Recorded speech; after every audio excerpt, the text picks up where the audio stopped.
Leisure time. Did you ever stop to think how much leisure time you really have? Some of us put our leisure time to good use. And some of us, Ken Michaels, for example, spend most of our leisure time just moping. Moping? He thinks I'm moping. Well, who wouldn't mope? There's nothing to do, nobody's around. You know how it is. I went down to the bowling alley, went over to the drugstore. None of the gang was there. All my friends are busy, so what's for me to do?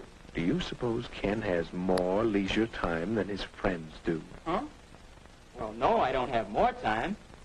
We all spend about the same amount of time in school, and the rest is leisure time. I've got nothing to do but wait for supper. My friends have more things to do. They're lucky. Ken's pretty lucky, too. Listen to that.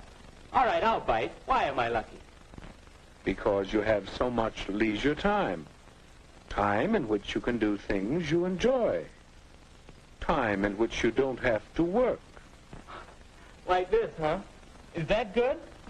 Let me show you a few things. Suppose you had lived 100 years ago. What would you have been like? Take a look. Where? Oh, is that me?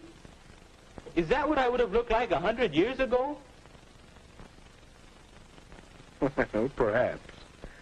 But now, well, let's look back 100 years again and see someone else. Who? Hey, that's my dad. Young man, you get off that bed and get to work. After you clean out the stable, you can build some new steps for the back porch. While I work 72 hours a week, no son of mine is going to loaf. 72 hours? 12 hours a day, 6 days a week. Tomorrow morning, young men, you're going out to get a regular job. You can work too, and earn your keep. Not so good, Ken? Well, let's try another picture. Say about 50 years ago. Oh, hello, son. Well, say, I've got some new pictures for the stereoscope. We'll look at them tonight. Don't forget about your chores. Have them all done by the time I'm through work. And keep the wood box full. Boy, how long will you work, Dad? Why, 10 hours. 10 hours a day, every day except Sunday. 60 hours a week? Boy. Well, Ken, let's take a look at your father's time as it really is today. Hi, Dad. You sure don't work as long hours as they used to. That's right, Ken. It's a wonderful thing to be able to do so much work in so little time. This 40-hour week suits me fine. And some people even work shorter hours nowadays. But by the way, Ken, how would you like to play a quick round of golf before supper? I think we can work it in. And then later I'd like to shellac that new bookcase I'm making. Well, Ken? Yes, Dad does enjoy his leisure time. And to think that a few years ago, people didn't have nearly so much time to themselves. Yes, we've gained a lot of leisure time in the last century or so. All of us. Wait a minute. All of us? Mother should hear you say that. She's always complaining that she doesn't have enough time. Well, let's see about that. Can you picture your mother as she might have been 50 years ago? I guess so.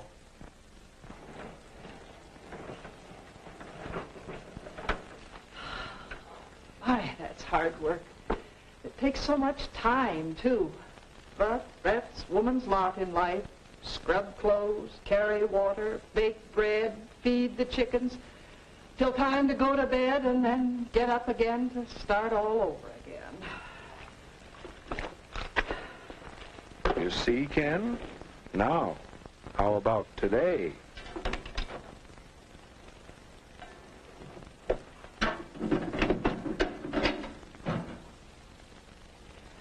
My, this new washer certainly is a time saver. And I do need some extra time. Now, let's see, I want to do some shopping, but this first. Wait a minute. This may be easier work, but it still looks like work. Oh, well, I have to plan the program for the Women's Club next month. That's one of my favorite activities, you know. It does keep me busy, but, well, that's not work. What do you think, Ken? Well, Mother does have more leisure time now. But still, she's always busy.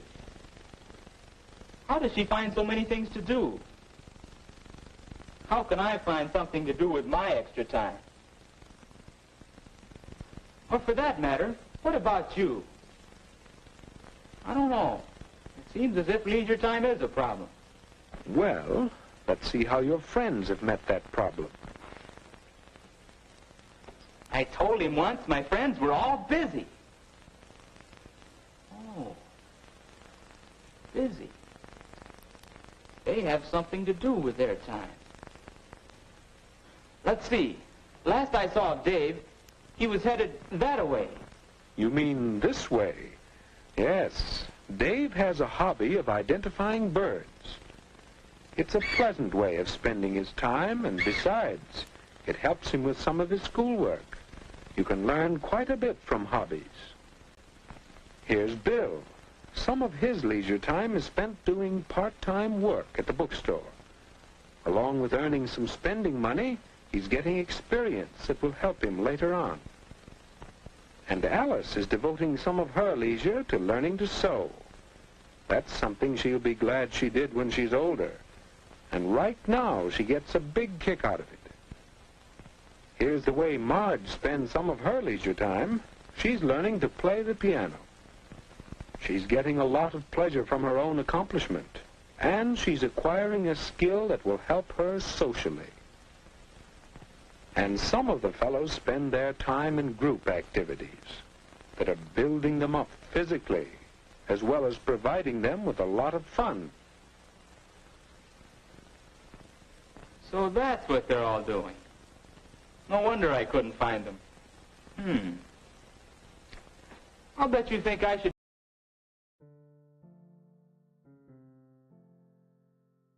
Where'd it go? Where the hell did it go? There it is. Why was it missing just now? It's strange.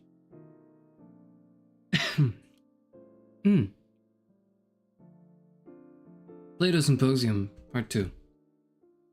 Picking up straight where I left off. No nonsense. No mucking around. Hopefully I can get this done quick. So I can... What can I do? So I can prepare for tomorrow's stream. But also, so I can play like another 2 runs of Hades 2 or something. And also figure out, you know, the other things in the channel. It keeps, every time I keep trying to open up YouTube, it keeps telling me, hey, now that you can monetize stuff. Oh, what the hell? No. Where is it going? It keeps telling me now that I can monetize stuff. It keeps asking me, hey, do you want to put monetization here? Do you want to do it here? Do you want to do this? I have to tell it like, okay, just like, I'm gonna get to it. Just stop telling me. How'd I pop? Okay. Which is quite annoying because personally, I just, like, you know, like, it really does feel as though everyone else is more excited about it than I am.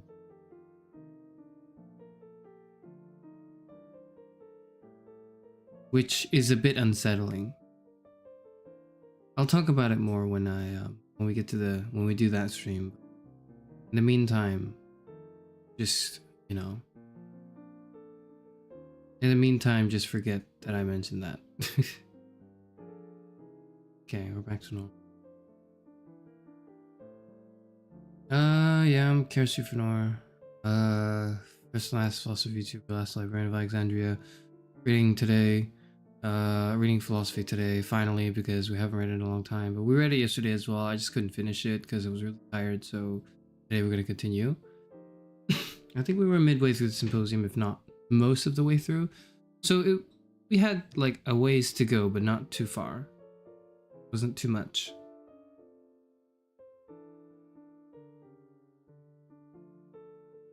Hello.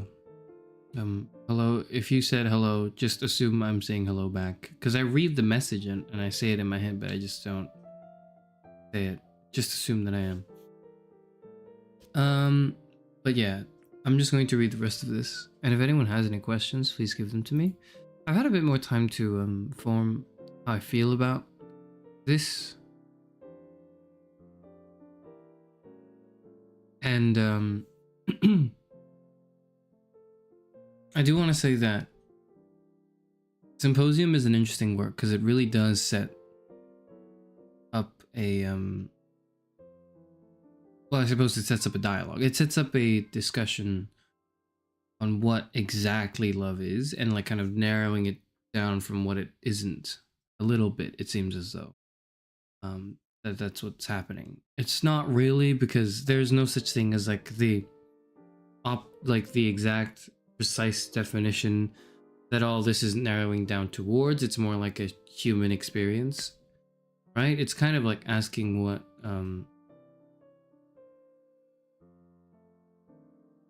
is I don't know, what's fear, you know? It's like if you were to ask what is fear, you wouldn't get very good answers from it, because you'd be able to get like a range of answers that all say different things, but they all kind of correspond to something.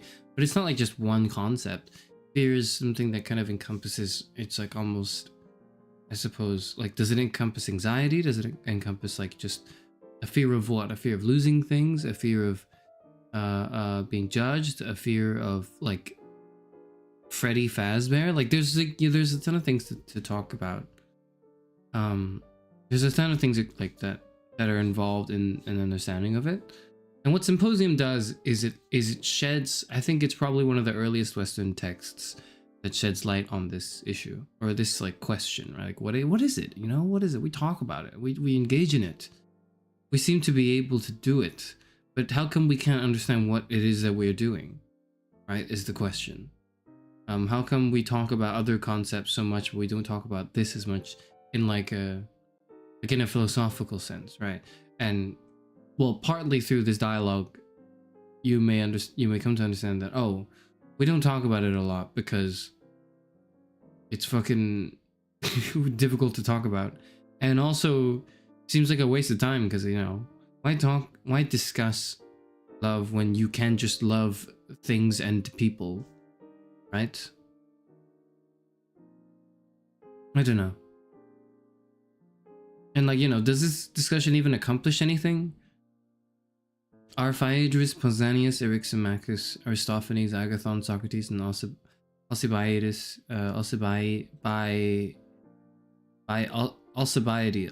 Alcibiades. Give me a moment. What the hell? Like, are they all better lovers now? You see that? You do. Okay. All right. That doesn't matter. That's fine. Okay.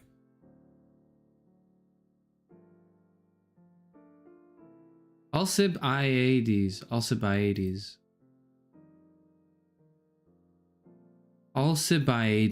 Okay. Okay.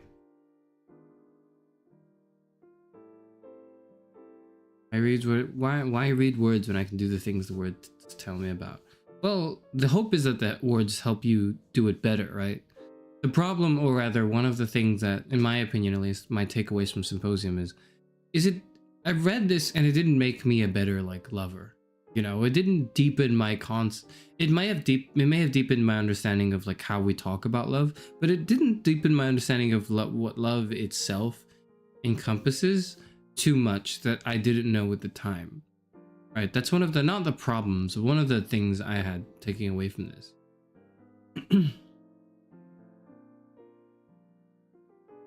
But nonetheless, it's interesting to see what Socrates thinks and how he thinks about this, right? And the introduction, I think, did a pretty good job summarizing it and sort of giving it the introduction is written by the translator, who is Benjamin Jowett. And if you appreciate it as a sort of in a literary form, I think, or if you sort of view it in a literary way there's more to appreciate, I think, because it's not just the contents of what's written, but the way it's written and the sort of the prose and this, you know, some of the stuff that's lost in translation, but some of the stuff that you can still see kind of shine through. The form of the dialogue is quite interesting, I suppose.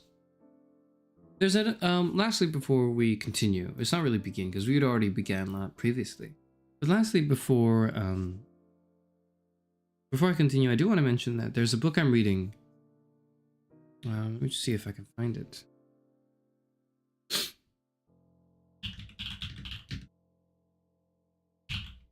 That I'm midway through, like I'm not done with it yet.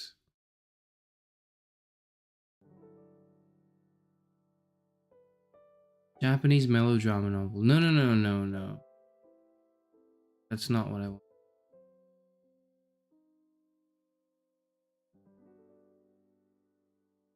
There's a light novel about this? What?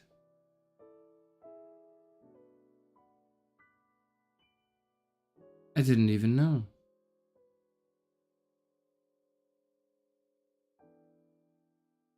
Socrates in Love is a 2001 Japanese melodrama novel written by Kyoichi Katayama and published by Shogakukan. Revolves around narrator Sakutaro Matsumoto's recollections of a school classmate whom he once loved. It is also known as Crying Out Love in the Center of the World, which author Katayama used after his editors advised that his original novel title Socrates in Love wouldn't work. So why is he Socrates? What does this have to do with Socrates?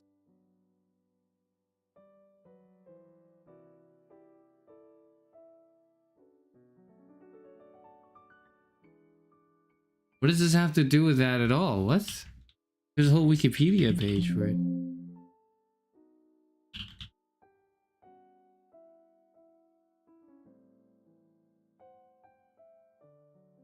There's nothing to do with this.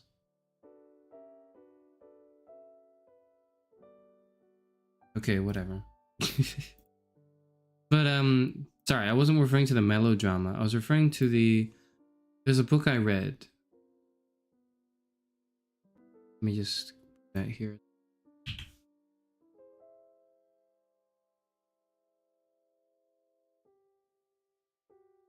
Here we are.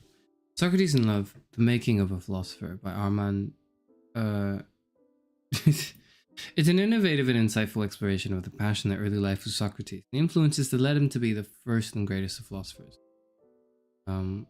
His preeminence, however, little is known about his own life story, and so this is sort of an accessible but I think kind of academic biography that attempts to put together what we know about what happened to Socrates in his lifetime.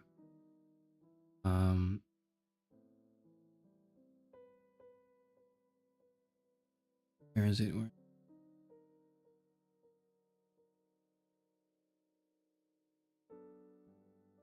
Yes. So, drawing on neglected sources to explore the passions and motivations of young Socrates, showing how love transformed him into the philosopher he was to become. What emerges is never previously a heroic warrior, an athletic wrestler, and dancer, and a passionate lover. It's basically sort of like a I don't want to say speculative because there's it's not like they're guessing, but it's not super the historical research on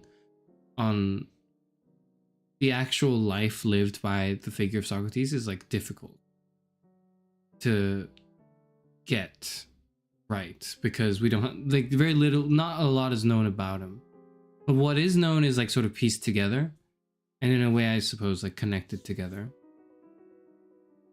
by this person.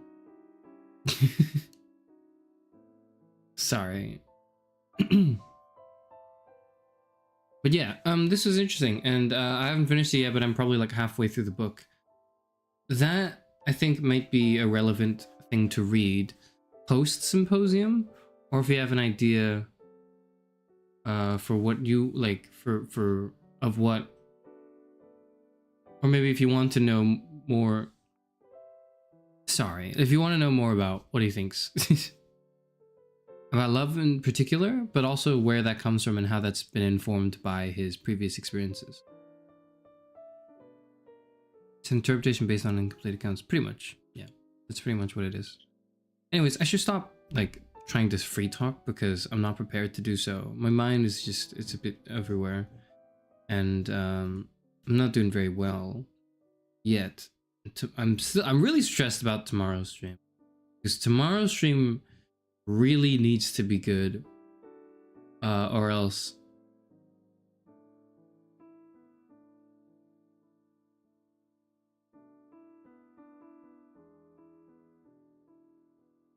what? Or else people will probably rain down hell on me, I suppose.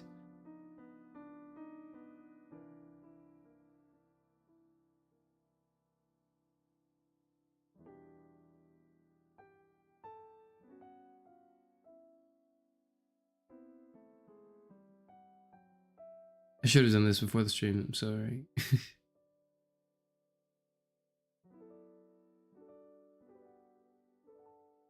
Here we are.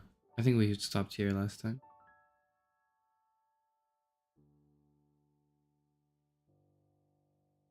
Alright, we'll still watch nonetheless. That's not okay, and frankly, I don't care. And I mean that in the strictest sense of the word. Like, that's not what I'm concerned with. What I'm concerned with is making it good. I'm not doing a very good job so far because my energy is quite low for the few days, because I'm a bit tired. And I feel like I've said this every stream. Unfortunately so. That's because this shit is annoying to deal with. But good news is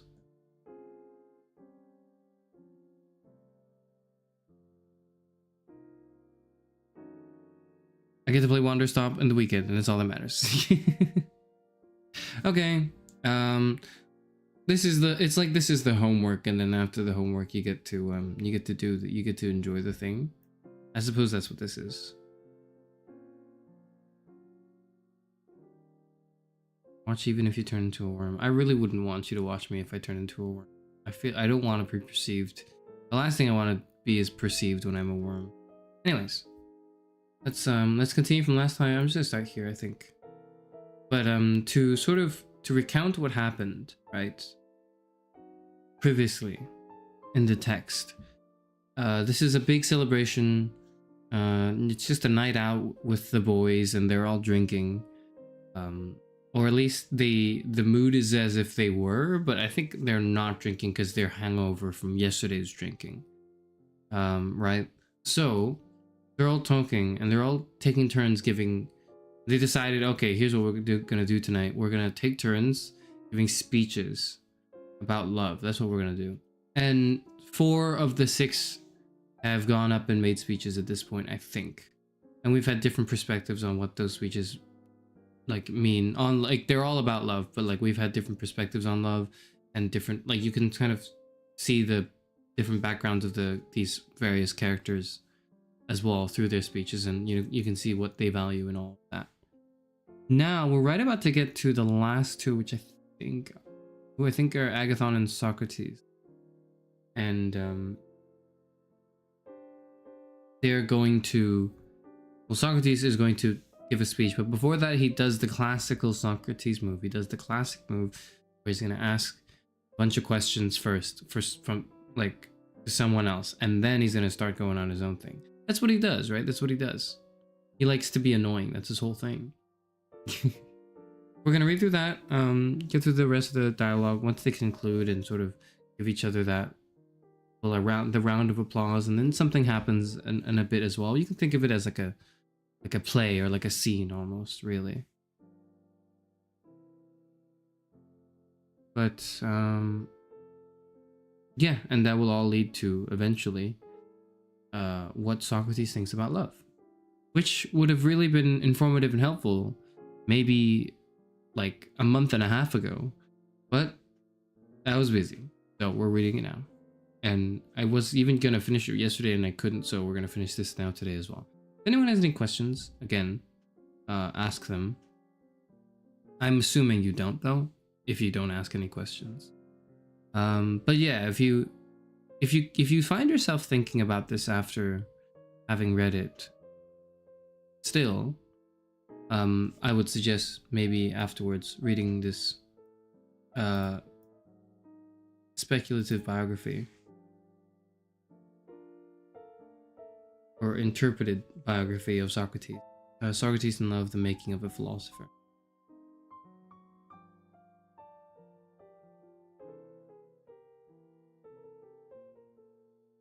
Oh yeah, if you want the trailer summary, it's like Socrates in Love sheds new light on the formative journey of the philosopher, finally revealing the identity of the woman who Socrates claimed inspired him to develop ideas that have captivated thinkers for 2,500 years.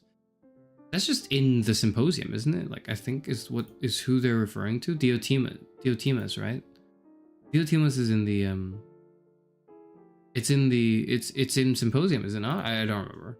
I haven't, or rather, I'm unsure because I've only read half the book. By Armand Dianjor. So, as we may begin, or rather, as we may continue, Symposium by Plato. How long has Socrates been on a pub crawl for this whole story? Like, he joined, it's not really a pub crawl, it's more like a house party, and he was fashionably late, but they're not drinking at the house party. Kind of related question, what Aphrodite birth story did you learn about? I don't remember. Because I heard like different versions, so I don't remember which one.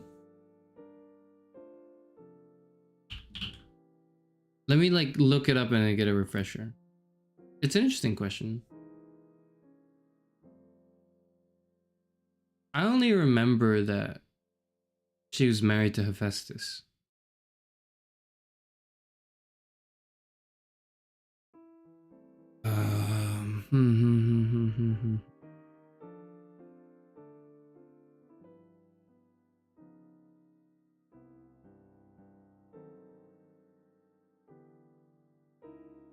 Oh yeah. So, the relevant bit here, right? I'm going to read this bit of the Wikipedia, which is, I think, quite relevant actually to the question. A major goddess in the Greek pantheon, Aphrodite featured prominently in ancient Greek literature. In Hesiod's Theogony, Aphrodite is born off the coast of Cythera from the foam produced by Uranus's genitals, which his son Cronus had severed and thrown into the sea. In Homer's Iliad, however, she is the daughter of Zeus and Dione. I think the Iliad birth story was the one I learned first. And in Symposium, actually, so in this text, Plato asserts, and this was earlier on, I think it was earlier on we saw it. Plato asserts that these two origins actually belong to separate entities. Aphrodite Urania, a transcendent heavenly Aphrodite, and Aphrodite Pandemos, common to all the people. The epithet Aphrodite Area reveals her contrasting nature in ancient Greek religion. But yeah, she had different epithets.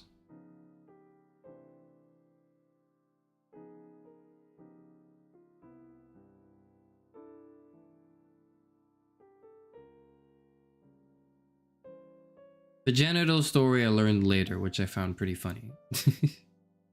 But no, I learned that she was just the daughter of Zeus. That's like the version of the story I first heard.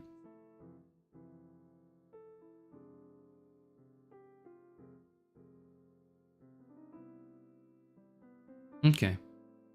Let's continue from... Where should we continue from?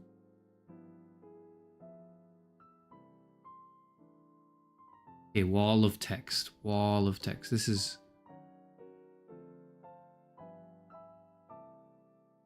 It's a wall of text. This is Eryximachus' wall of text. No. This is not Eryximachus. This is, who says this?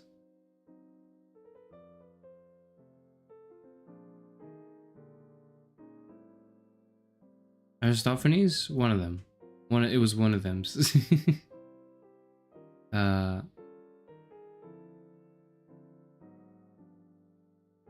Anyways, we'll start here. Socrates said, "You played your part well, Eryximachus, but if you were as I am now, or rather as I shall be when Agathon has spoken, you would indeed be in a great strait." "You want to cast a spell over me, Socrates," said Agathon, "in the hope that I may be disconcerted at the expectation raised among the audience that I shall speak well." "I should be strangely forgetful," Agathon replied to Socrates, "of the courage and magnanimity which you showed when your compositions were about to be exhibited, and you came upon the stage with the actors and faced the vast theatre altogether undismayed, if I thought that your nerves could be fluttered at a small party of friends." "Do you think, Socrates," said Agathon, "that my head is so full of the theatre as to not know how much more formidable to a man of sense a few good judges are than many fools?"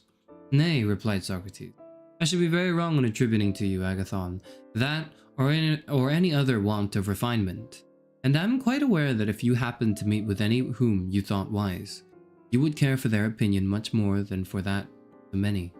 But then we, having been a part of the foolish, many in the theatre, cannot be regarded as the select wise, though I know that if you chanced to be in the presence, not of one of ourselves, but of some really wise man, you would be ashamed of disgracing yourself before him, would you not?" "Yes," said Agathon, "but before the many you would not be ashamed, if you thought that you were doing something disgraceful in their presence."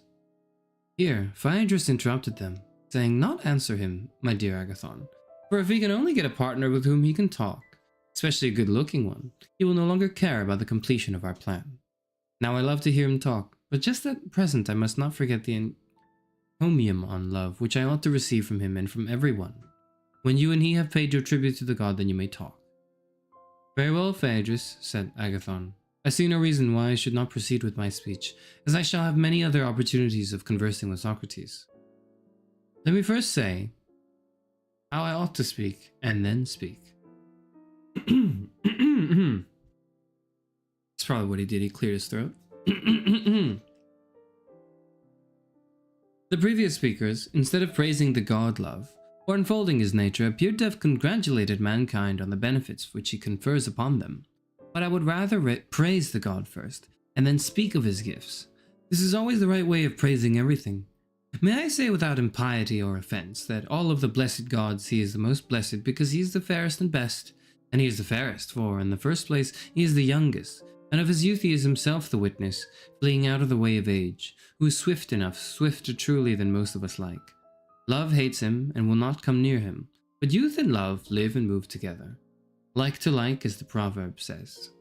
Many things were said by Phaedrus about love in which I agree with him, but I cannot agree that he is older than Iapetus and Cronos. Not so, I maintain him to be the youngest of the gods, and youthful ever. The ancient doings among the gods of which Hesiod and Parmenides spoke, if the tradition of them be true, were done of necessity and not of love.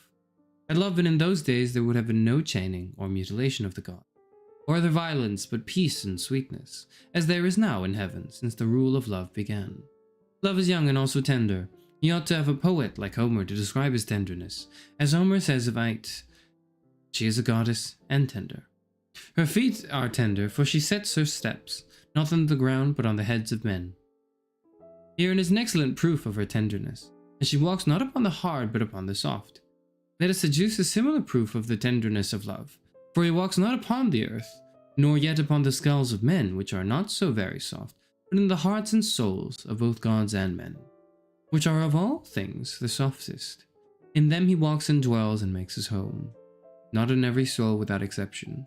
For where there is hardness he departs, where there is softness there he dwells, and nestling always with his feet, and in all manner of ways in the softest of soft places, how can he be other than the softest of all things?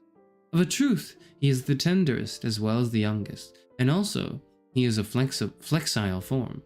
For if he were hard and without flexure, he could not enfold all things, or wind his way into and out of every soul of man undiscovered.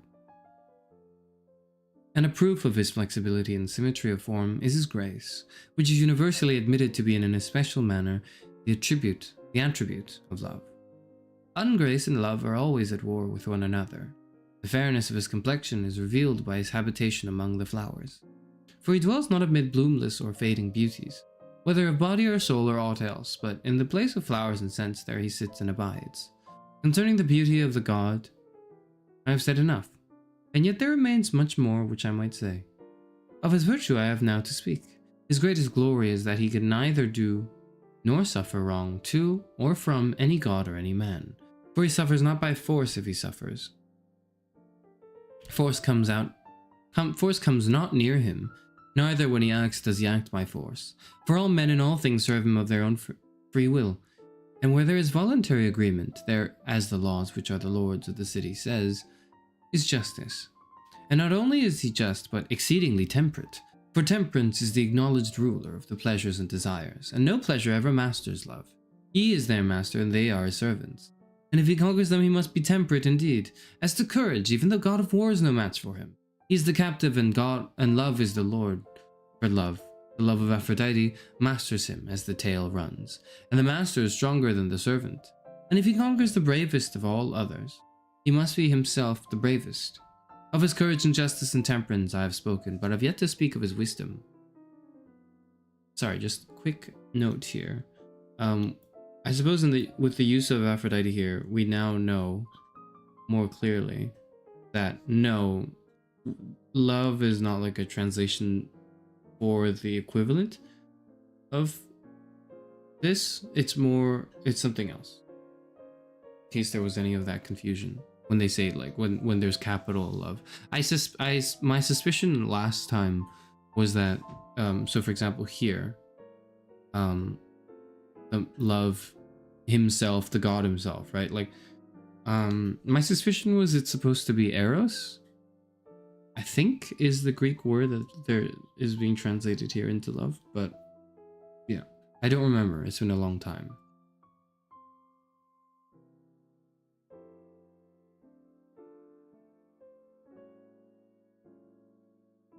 Of his courage and justice and temperance I have spoken, but I've yet to speak of his wisdom.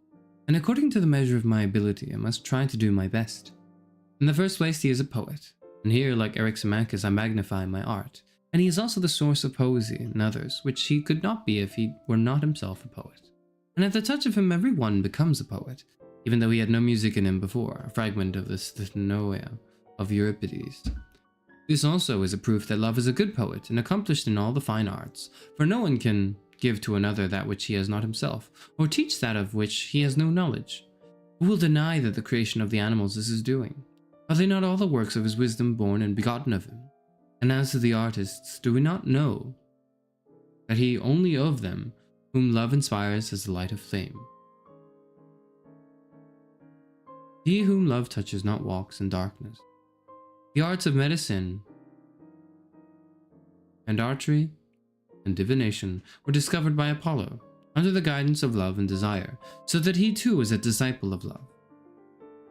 Also, the melody of the muses, the metallurgy of Hephaestus, the weaving of Athena, the empire of Zeus over gods and men, are all due to love, who was the inventor of them, and so love set in order the empire of the gods. The love of beauty, as is evident, for with deformity love is no concern. In the days of old, as I began by saying, dreadful deeds were done among the gods, for they were ruled by necessity. But now, since the birth of love, and from the love of the beautiful, has sprung every good in earth and heaven. Therefore, Phaedrus, I say of love that he is the fairest and best in himself, and the cause of what is fairest and best in all other things. And there comes into my mind a line of poetry in which he is said to be the god, who gives peace on earth and calms the stormy deep, who stills the wind and bids the sufferers sleep. So who does Socrates love? Good question. But I think maybe what I would do is I would redirect it so that it's less, so it's not so much who he loves, but maybe what he loves. And then I would say that the word philosophy, like the word we use in English, philosophy, has its etymological origins in the Greek word, I believe, which is philosophia, which is a combination of the words, which essentially means a love of wisdom.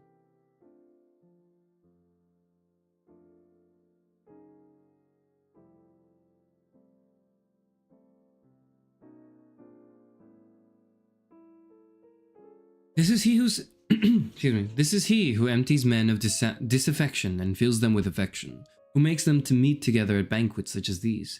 In sacrifices, feasts, dances, he is our Lord, who sends courtesy and sends away discourtesy, who gives kindness ever and never gives unkindness, the friend of the good, the wonder of the wise, the amazement of the gods, desired by those who have no part in him, and precious to those who have the better part in him.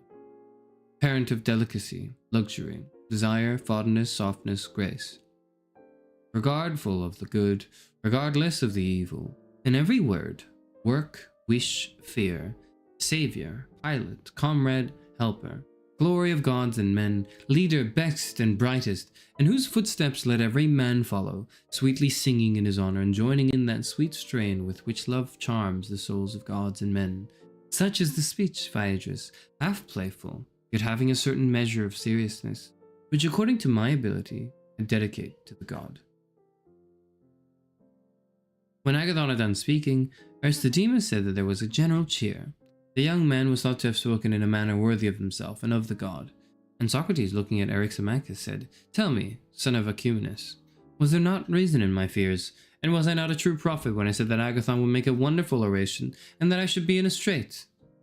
"The part of the prophecy which concerns Agathon," replied Eryximachus, "appears to me to be true, but not the other part, that you will be in a strait."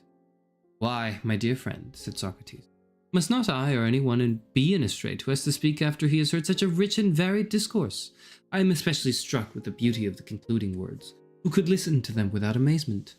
When I reflected on the immeasurable inferiority of my own powers, I was ready to run away for shame, if there had been a possibility of escape. For I was reminded of Gorgias, and at the end of his speech, I fancied that Agathon was shaking at me the Gorgonian head of the great master of rhetoric, which was simply to turn me and my speech into stone, as Homer says, and strike me dumb. And then I perceived how foolish I had been in consenting to take my turn with you in praising love, and saying that I too was a master of the art, when I really had no conception how anything ought to be praised. For in my simplicity I imagined that the topics of praise should be true, and that this being presupposed, out of the true, the speaker was to choose the best and set them forth in the best manner.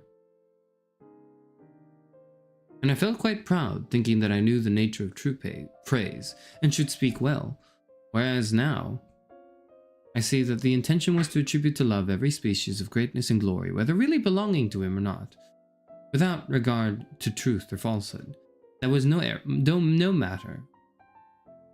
For the original proposal seems to have been not that each of you should really praise love, but only that you should appear to praise him.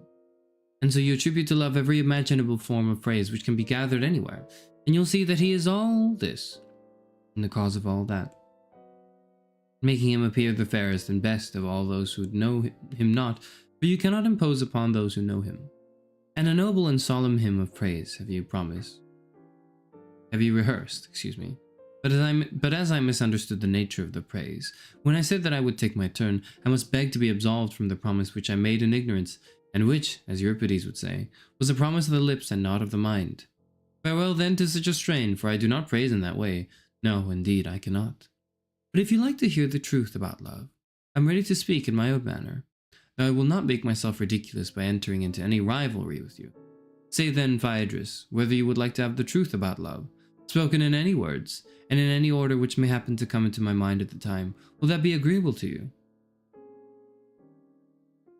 Aristodemus said that Phaedrus and the company bid him speak in any manner which he thought best. Then he added, "Let me have your permission to ask Agathon a few more questions, in order that I may take his admissions as the premises of my discourse." "I grant the permission," said Phaedrus. "Put your questions." Socrates then proceeded as follows. "In the magnificent oration which you have just uttered, I think that you were right, my dear Agathon, in proposing to speak of the nature of love first and afterwards of his works. That is a way of beginning which I very much approve. And as you have spoken so eloquently of his nature, may I ask you further, whether love is the love of something or of nothing? And here I must explain myself. I do not want you to say that love is the love of a father or the love of a mother. That would be ridiculous. But to answer as you would, if I asked, is a father of something, to which you would find no difficulty in replying, of a son or daughter, and the answer would be right. Very true, said Agathon. And you would say the same of a mother? He assented. Yet, let me ask you one more question in order to illustrate my meaning. Is not a brother to be regarded essentially as a brother of something? Certainly, he replied. That is, of a brother or sister? Yes, he said. And now, said Socrates, I will ask about love. Is love of something or of nothing? Of something, surely, he replied. Keep in mind what this is and tell me what I want to know, whether love desires that of which love is. Yes, surely. And does he possess, or does he not possess, that which he loves and desires? Probably not, I should say. Nay, replied Socrates, I would have you consider whether necessarily is not rather the word, the inference that he who desires something is in want of something, and that he who desires nothing is in want of nothing, is in my judgment, Agathon, absolutely and necessarily true. What do you think? I agree with you, said Agathon. Very good. Would he who is great desire to be great, or he who is strong desire to be strong? That would be inconsistent with our previous admissions. True, for he who is anything cannot want to be that which he is. Very true. Damn, not very be inclusive in this 2,000-year text. Well, I mean, you gotta cut them some slack. They had that bit. They had that androgynous bit with the speculation that human beings were actually two-faced and four-armed and four-legged beings initially. So, you know, close enough, I guess. Anyways. And yet, added Socrates, if a man being strong desired to be strong, or being swift desired to be swift, or being healthy desired to be healthy, in that case he might be thought to desire something which he already has or is. I give the example in order that we may avoid misconception. For the possessors of these qualities, Agathon, might be supposed to have their respective advantages at the time, whether they choose or not. And who can desire that which he has? Therefore, when a person says, I am well and wish to be well, or I am rich and wish to be rich, and I desire simply to have what I have, to him we shall reply, you, my friend, having wealth and health and strength, want to have the continuance of them. For at this moment, whether you choose or no, you have them. And when you say, I desire that which I have and nothing else, is not your meaning that you want to have what you now have in the future? You must agree with us, must he not? He must, replied Agathon. Then, said Socrates, he desires that what he has at present may be preserved to him in the future, which is equivalent to saying that he desires something which is non-existent to him, and which as yet he has not got. Very true, he said. Then he and everyone who desires that which he has not already, and which is future, not present, and which he has and not, and is not, and of which he is in want. These are the sort of things which love and desire seek? Very true, he said. Then now, Socrates, said Socrates, let us recapitulate the argument. First, is not love of something, and of something too which is wanting to a man? Yes, he replied. Remember further what you said in your speech, or if you do not remember, I will remind you. You said that the love of the beautiful set in order the empire of the gods. For that of deformed things there is no love. Did you not say something of that kind? Yes, said Agathon. Yes, my friend, and the remark was a just one. And if this is true, love is the love of beauty and not of deformity. He assented. And the admission has already been made that love is of something which a man wants and has not. True, he said. Then love wants and has not beauty. Certainly, he replied. And would you call that beautiful which wants and does not possess beauty? Certainly not. Then would you still say that love is beautiful? Agathon replied, I feared that I did not understand what I was saying. You made a very good speech, Agathon, replied Socrates, but there is yet one small question which I would fain ask. Is not the good also beautiful? Yes. Then in wanting the beautiful, love also wants the good. I cannot refute you, Socrates, said Agathon. Let us assume that what you say is true. Say rather, beloved Agathon, that you cannot refute the truth, for Socrates is easily refuted.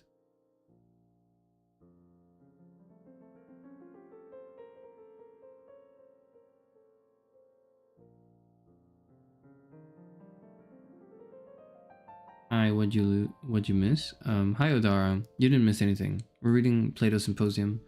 Continuing from yesterday, I read a bit of it. I read probably half of it yesterday. I'm reading the second half of it today. Not going to be too long, but it's a reading stream. So if you're interested, this is what Socrates' opinion is on love. And if you're not interested, well, I hope you sleep soundly.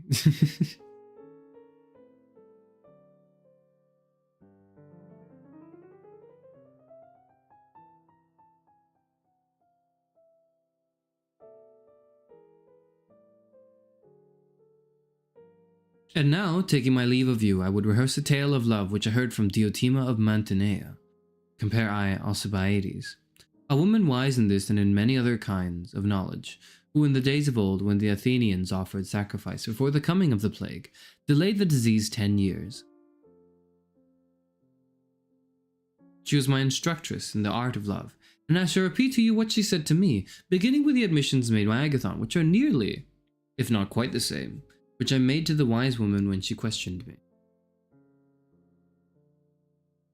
I think that this will be the easiest way, and I shall take both parts myself as well as I can. As you, Agathon, suggested, I must speak first of the being and nature of love, and then of his works. First I said to her nearly the same words which he used to me, that love was a mighty god and likewise fair, and she proved to me as I proved to him that, by my own showing, love was neither fair nor good. What do you mean, Diotima? I said. Is love then evil and foul? Hush, she cried. Must that be foul which is not fair? Certainly, I said, and is that which is not wise ignorant? Do you not see that there is a mean between wisdom and ignorance? And what may that be? I said. Right opinion, she replied, which, as you know, being incapable of giving a reason, is not knowledge. For how can knowledge be devoid of reason? Nor again ignorance, for neither can ignorance attain the truth. But is clearly something which is a mean between ignorance and wisdom. Quite true, I replied. Do not then insist, she said, that what is not fair is of necessity foul, or what is not good evil, or infer that because love is not fair and good, he is therefore foul and evil, for he is in a mean between them. Well, I said, love is surely admitted by all to be a great god. By those who know or by those who do not know? By all. And how, Socrates, she said with a smile, can love be acknowledged to be a great god by those who say that he is not a god at all? And who are they? I said. You and I are two of them, she replied. How can that be? I said. It's quite intelligible, she replied. For you yourself would acknowledge that the gods are happy and fair. Of course you would. Would you dare to say that any god was not? Certainly not, I replied. And you mean by the happy those who are the possessors of things good and fair? Yes. And you admitted that love, because he was in want, desires those good and fair things of which he is in want? Yes. But how can he be a god who has no portion in what is either good or fair? Possible. Then you see that you also deny the divinity of love. What, then, is love?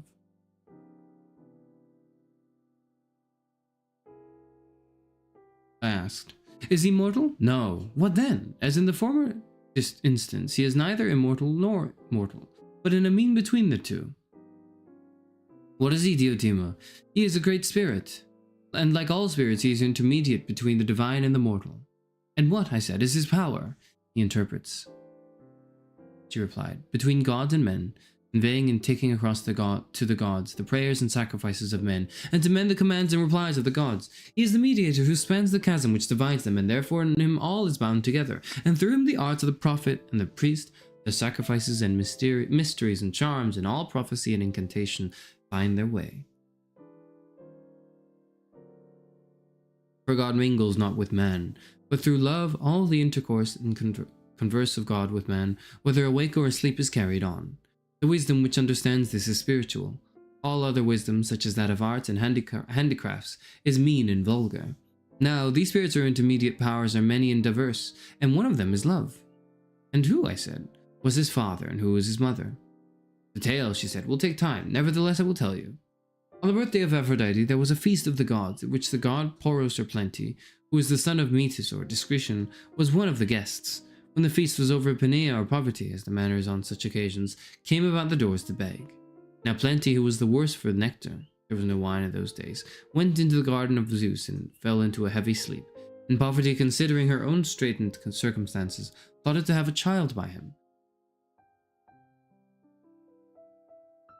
And accordingly she lay down at his side and conceived love, who partly because he is naturally a lover of the beautiful, and because Aphrodite is herself beautiful, and also because he was born on her birthday, is her follower and attendant.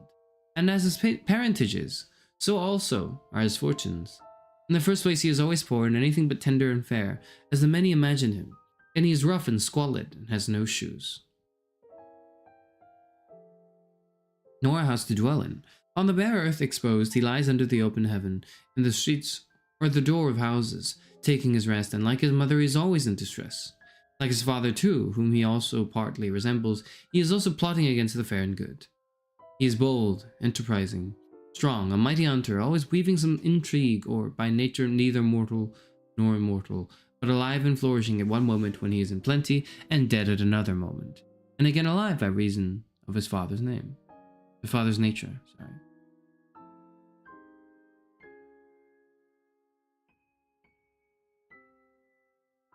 But that which is always floating, it is always, but that which is always flowing in is always flowing out, and so he is never in want and never in wealth, and further he is in mean between ignorance and knowledge. The truth of the matter is this: no god is a philosopher or seeker after wisdom, for he is wise already, nor does any man who is wise seek after wisdom, neither do the ignorant seek after wisdom.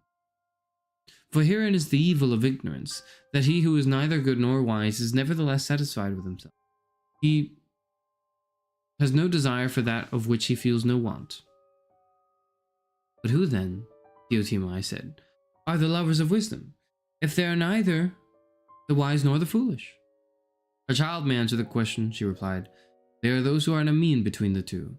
Love is one of them, for wisdom is a most beautiful thing, and love is of the beautiful. And therefore,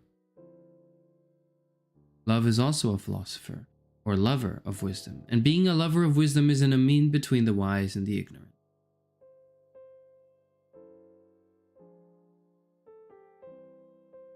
And of this too, his birth is the cause, for his father is wealthy and wise, and his mother poor and foolish. Such, my dear Socrates, is the nature of the spirit love. The error in your conception of him was very natural, and as I imagine from what you say, has arisen out of a confusion of love and the beloved, which made you think that love was all beautiful. For the beloved is the truly beautiful and delicate and perfect and blessed, for the principle of love is of another nature, and is such as I have described. I said, O thou stranger woman, thou sayest well, but assuming love to be such as you say, what is the use of him to men? That, Socrates, she replied, I will attempt to unfold. Of his nature and birth I have already spoken, and you acknowledge that love is of the beautiful. But someone will say, of the beautiful in what, Socrates and Diotima? Or rather, let me put the question more clearly, and ask, when a man loves the beautiful, what does he desire? I answered her, that the beautiful may be his. Still, she said, the answer suggests a further question. What is given by the possession of beauty? To what you have asked, I replied.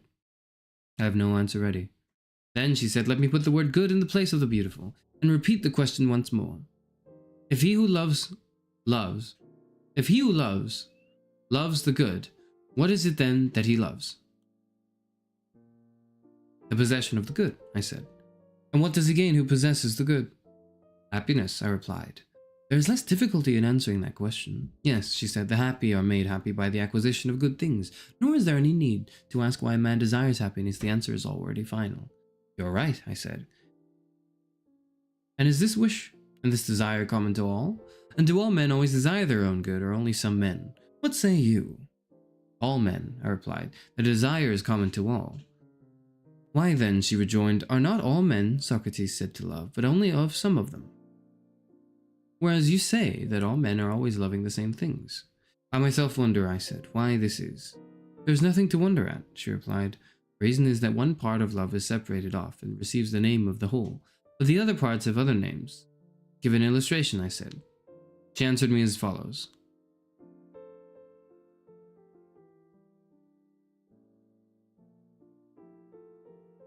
There is poetry, which, as you know, is complex and manifold.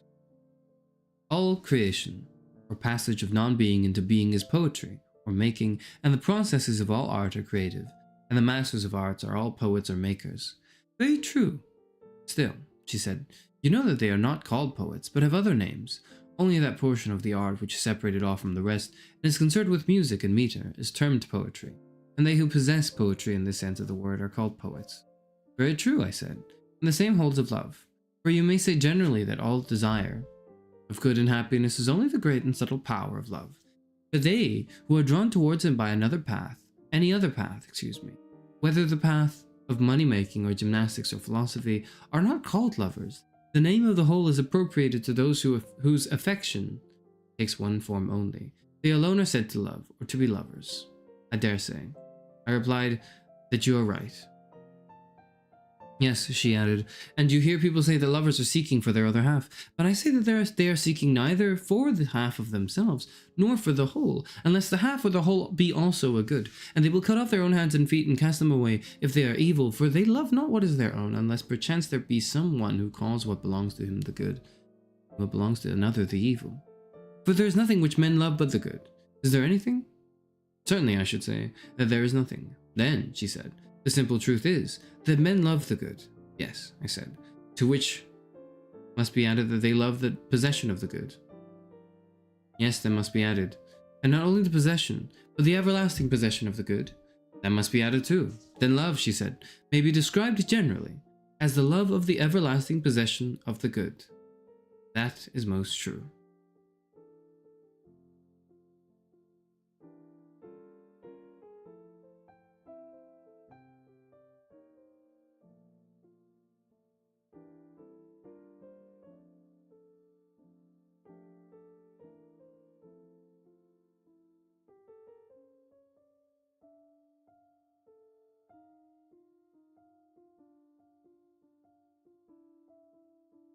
Hey Odara, glad you're here. I'm hearing that it's difficult for you so far. Not much there's not much I think I can do to help, but I suppose rest assured that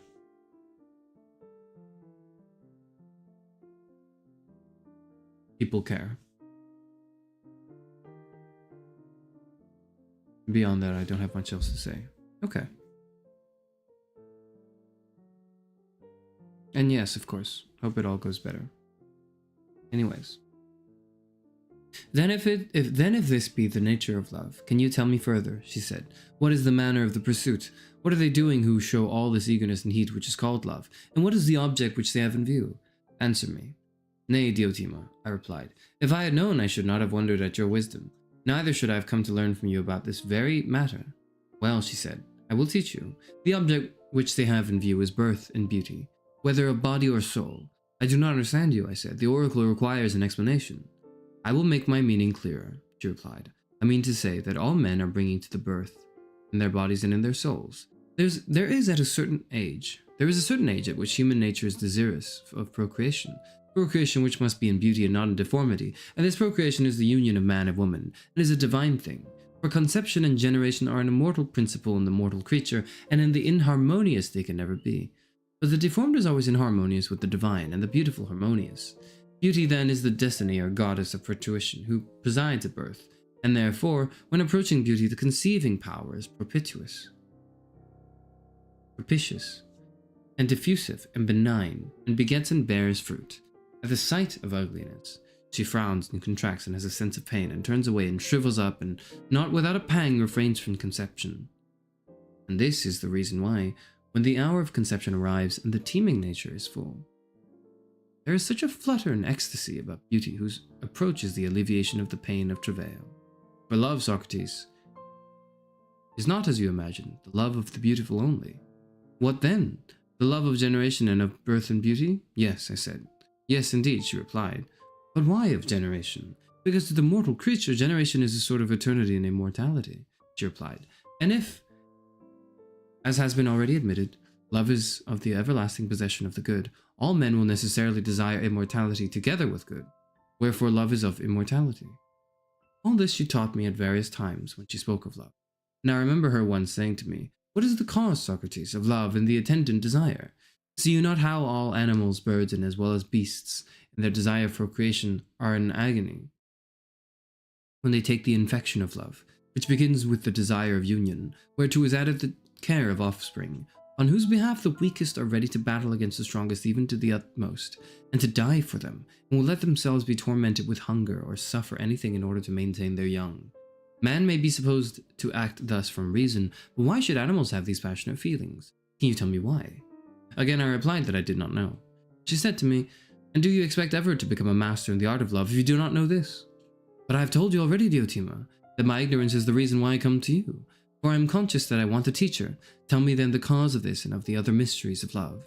Marvel not, she said, if you believe that love is of the immortal, as we have several times acknowledged, for here again, and on the same principle too, the mortal nature is seeking as far as is possible to be everlasting and immortal. And this is only to be attained by generation, because generation always leaves behind a new existence in the place of the old. Nay, even in the life of the same individual there is succession and not absolute unity. A man is called the same, and yet in the short interval which elapses between youth and age, and in which every animal is said to have life and identity, he is undergoing a perpetual process of loss and reparation. Air, flesh, bones, blood, and the whole body are always changing, which is true not only of the body, but also of the soul, whose habits, tempers, opinions, desires, pleasures, pains, fears never remain the same in any one of us, but are always coming and going, and equally true of knowledge. And what is still more surprising to us mortals, not only do the sciences in general spring up and decay, so that in respect of them we are never the same, but each of them individually experiences a like change. For what is implied in the word recollection, but the departure of knowledge, which is ever being forgotten, and is renewed and preserved by recollection, and appears to be the same although in reality new, according to that law of succession by which all mortal things are preserved, not absolutely the same, but by substitution, the old worn-out mortality leaving another new and similar existence behind, unlike the divine, which is always the same and not another.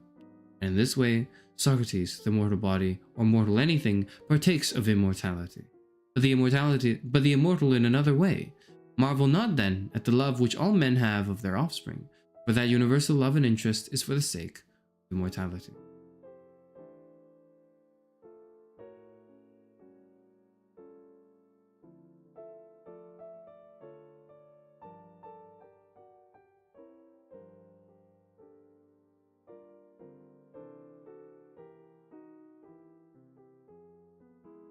I was astonished at her words, and said, "Is this really true, O thou wise Diotima?" And she answered with all the authority of an accomplished sophist, "Of that, Socrates, you may be assured. Think only of the ambition of men, and you will wonder at the senselessness of their ways, unless you consider how they are stirred by the love of an immortality of fame. They are ready to run all risks greater far than they would have run for their children, and to spend money and undergo any sort of toil, and even to die for the sake of leaving behind them a name which shall be eternal. Do you imagine that Alcestis would have died to save Admetus? Or Achilles to avenge Patroclus? Or your own Codrus in order to preserve the kingdom for his sons, if they had not imagined that the memory of their virtues, which still survives among us, would be immortal? Nay, she said, I am persuaded that all men do all things, and the better they are, the more they do them, in hope of the glorious fame of immortal virtue, for they desire the immortal. So, just a quick note here for people who are lost, because I think this is one of the key bits, which I think is pretty cool. Socrates recounts before he begins, or as he begins his own speech on love, right? His dealings with a former teacher he had. This is Diotima. So Diotima has, in this, and he's recounting this scene in which he's asking her about love and what that means. And Diotima is revealing to Socrates her wisdom. Young Socrates is going like, "What? Really? No way!" And Diotima is saying, men. The reason why men do those things, or one of the ways to explain, the behaviors and actions of men who claim to love, who make a claim to love, do so because they love the idea of immortality, where they partake in that immortality. Not just through offspring, right, but also through their actions and consequences, and how that will leave a mark in history, and in its own way be a sort of pursuit of their own immortality. Now, there's more to it later, but I just want to say that this bit is pretty interesting, because I didn't expect this. I felt like this was a sort of, when I first read it, I did not expect it to be part of the symposium, this idea, but that it is has allowed me a sort of opportunity to think truly then about what I do, and the question here that she poses, would Patroclus, where is it? Hold on. Do you imagine Achilles would avenge Patroclus if not for the fame that would immortalize him? Diotima asserts that no, that's what he's doing it for. And not like, whatever feelings Achilles may have towards Patroclus. And that I think is interesting, even if I may find it a bit disagreeable. But this is Diotima speaking this. Ah, yes, book. Book indeed, yes. Book indeed. That's what we're reading today. Short dialogue. Well, short, but... Anyways. Those who are pregnant in the body only betake themselves to women and beget children. This is the character of their love. Their offspring, as they hope, will preserve their memory and give them the blessedness and immortality which they desire in the future. But souls which are pregnant, for there certainly are men who are more creative in their souls than in their bodies, conceive that which is proper for the soul to conceive or contain. And what are these conceptions? Wisdom and virtue in general. And such creators are poets and all artists who are deserving of the name inventor. But the greatest and fairest sort of wisdom is by far is that which is concerned with the ordering of states and families, and which is called the temperance and justice. And he who in youth has the seed of these implanted in him, and is himself inspired when he comes to maturity, desires to beget and generate.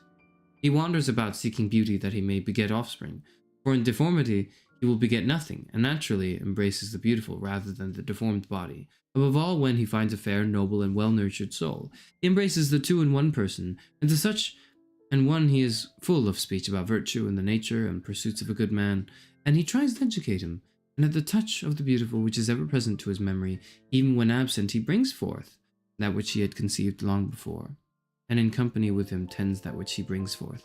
And they are married by a far nearer tie, and have a closer friendship than those who beget mortal children. But the children who are their common offspring are fairer and more immortal. Who, when he thinks of them in the creation?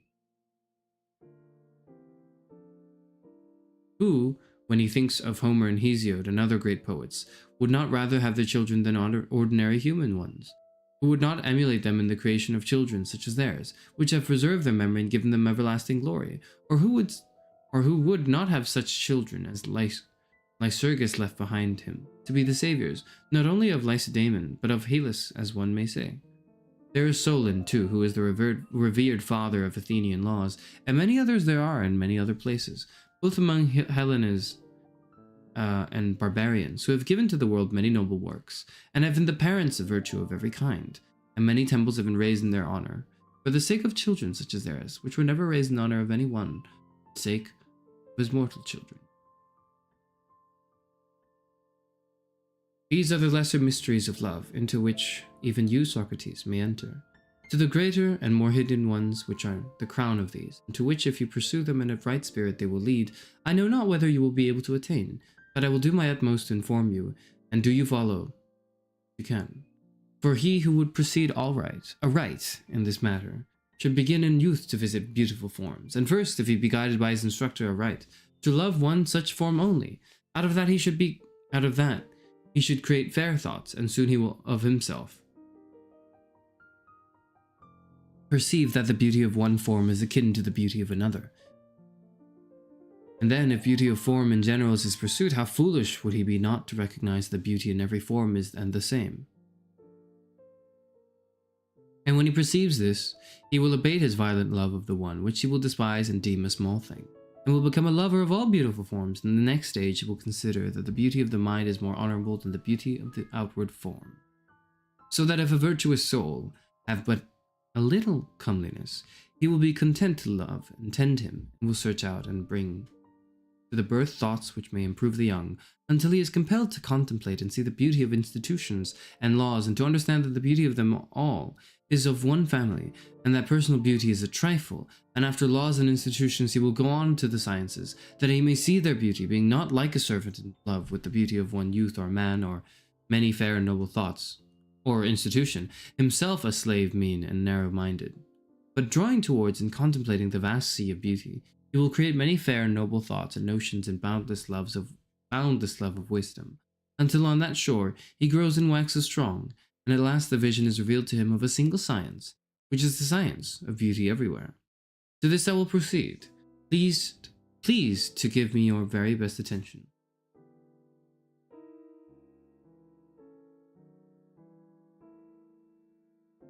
He who has been instructed thus far in the things of love, and who has learned to see the beautiful in due order and succession, when he comes towards the end, will suddenly perceive a nature of wondrous beauty.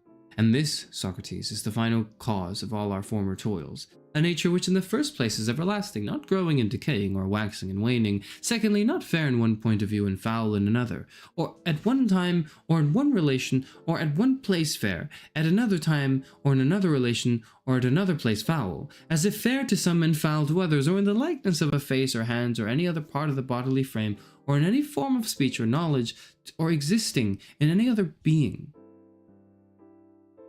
As for example in an animal, or in heaven, or in the earth, or in any other place, but beauty, absolute, separate, simple, and everlasting, which without diminution, and without increase or any change, is imparted to the ever-growing and perishing beauties of all other things.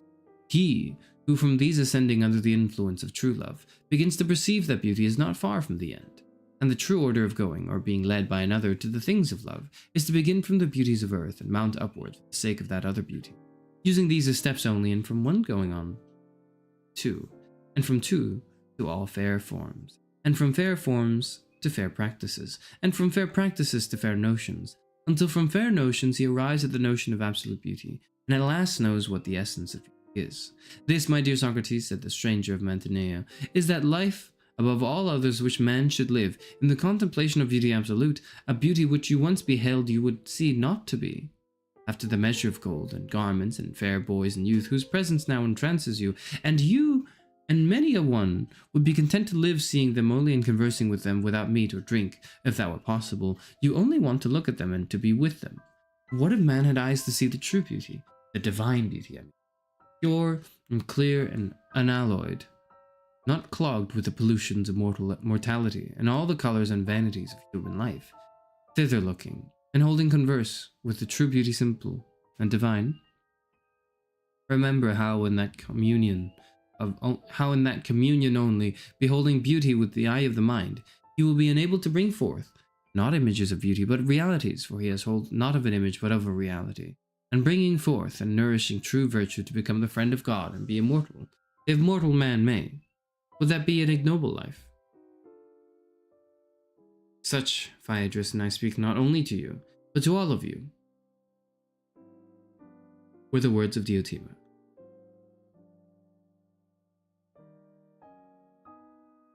And I am persuaded of their truth. And being persuaded of them, I try to persuade others that in the attainment of this end, human nature will not easily find a helper better than love. And therefore also, I say that every man ought to honor him as I myself honor him, and walk in his ways, and exhort others to do the same, and praise the power and spirit of love according to the measure of my ability now and ever.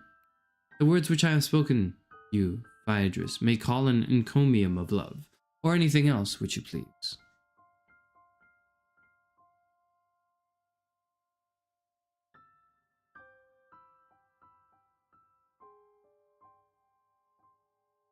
When Socrates had done speaking, the company applauded, and Aristophanes was beginning to say something in answer to the allusion which Socrates had made to his own speech, when suddenly there was a great knocking at the door of the house, as of revelers, and the sound of a flute girl was heard.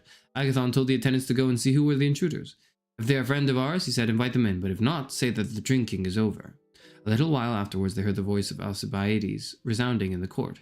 He was in a great state of intoxication, and kept roaring and shouting, "Where is Agathon? Lead me to Agathon!" And at length, supported by the flute girl and some of his attendants, he found his way to them. "Hail, friends," he said, appearing at the door crowned with a massive garland of ivy and violets, his head flowing with ribbons. "Will you have a very drunken man as a companion over your revels? Or shall I crown Agathon, which was my intention in coming and going away? For I was unable to come yesterday, and therefore I am here today, carrying on my head these ribbons, that taking them from my own head, I may crown the head of this fairest and wisest of men, as I may be allowed to call him. Will you laugh at me because I am drunk? Yet I know very well that I am speaking the truth. Although you may laugh, But first tell me, if I come in, shall we have the understanding of which I spoke, supra? We have a very drunken man, etc. Will you drink with me or not? The company were vociferous in begging that he would take his place among them, and Agathon specially invited him. Thereupon he was led in by the people who were with him, and as he was being led, intending to crown Agathon, he took the ribbons from his own head and held them in front of his eyes. He was thus prevented from seeing Socrates, who made way for him, and Alcibiades took the vacant place between Agathon and Socrates. And in taking the place he embraced Agathon and crowned him. Take off his sandals, said Agathon. Let him make a third on the same couch. By all means, but who makes the third partner in our revels, said Alcibiades, turning around and starting up as he caught sight of Socrates. By Heracles, he said, what is this? Here is Socrates always lying in wait for me, and always, as his way is, coming out at all sorts of unsuspected places, and now what have you say to yourself? What have you say for yourself? And why are you lying here, where I perceive that you have contrived to find a place, not by a joker or a lover of jokes, like Aristophanes, but by the fairest of company? Socrates turned to Agathon and said, I must ask you to protect me, Agathon, for the passion of this man has grown quite a serious matter to me. Since I became his admirer, I've never been allowed to speak to any other fair one, or so much as to look at them. If I do, he goes wild with envy and jealousy, and not only abuses me, but can hardly keep his hands off me, and at this moment he may do me some harm. Please to see this, and either reconcile me to him, or if he attempts violence, protect me, as I am in bodily fear of him, of his mad and passionate attempts.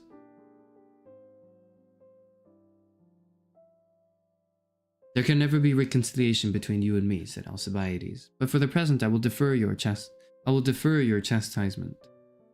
And I must beg you, Agathon, give me back some of the ribbon, that I may crown the marvelous head of this universal despot.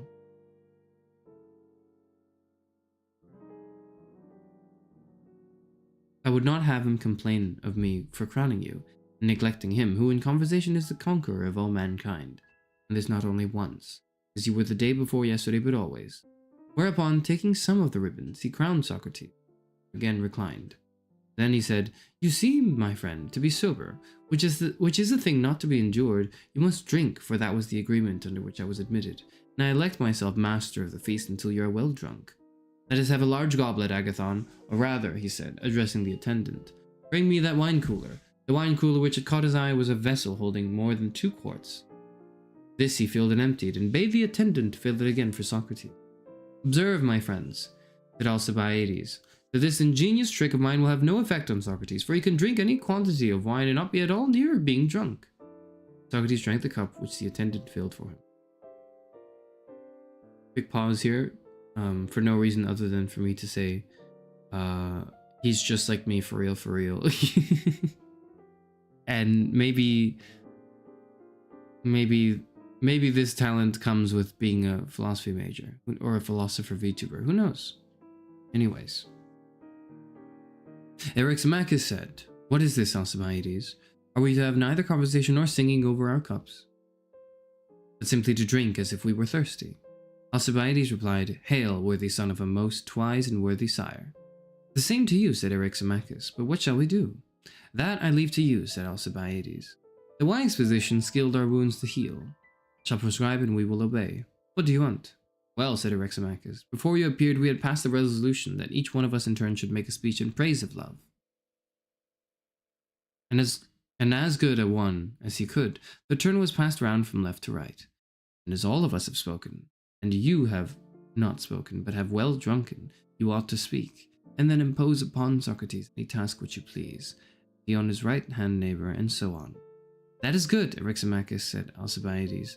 And yet the comparison of a drunken man's speech with those of sober men is hardly fair, and I should like to know, sweet friend, whether you really believe what Socrates was just now saying, for I can assure you that the very reverse is the fact, and that if I praise anyone but himself in his presence, whether god or man, he will hardly keep his hands off me. For shame, said Socrates. Hold your tongue, said Alcibiades, for by Poseidon there is no one else whom I will praise when you are of the company. Well then, Eryximachus, if you like, praise Socrates. What do you think, Eryximachus? Said Alcibiades. Shall I attack him and inflict the punishment before you all?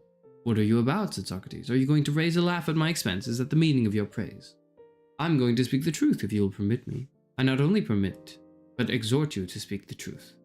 Then I will begin at once, said Alcibiades, and if I say anything which is not true, you may interrupt me if you will, and say that is a lie, though my intention is to speak the truth. But you must not wonder if I speak anyhow, as things come into my mind, for the fluent and orderly enumeration of all your singularities is not a task which is easy to a man in my condition. Thinking party, Charis versus Socrates. I feel as though I would win. I don't think Socrates really stands a chance. But Socrates has only had, one type or a few types of alcohol. And hemlock. Me, I have had more experience in different things. Even though I'm younger than him, because I'm 60. I think Socrates is a bit older than 60, right? But anyways.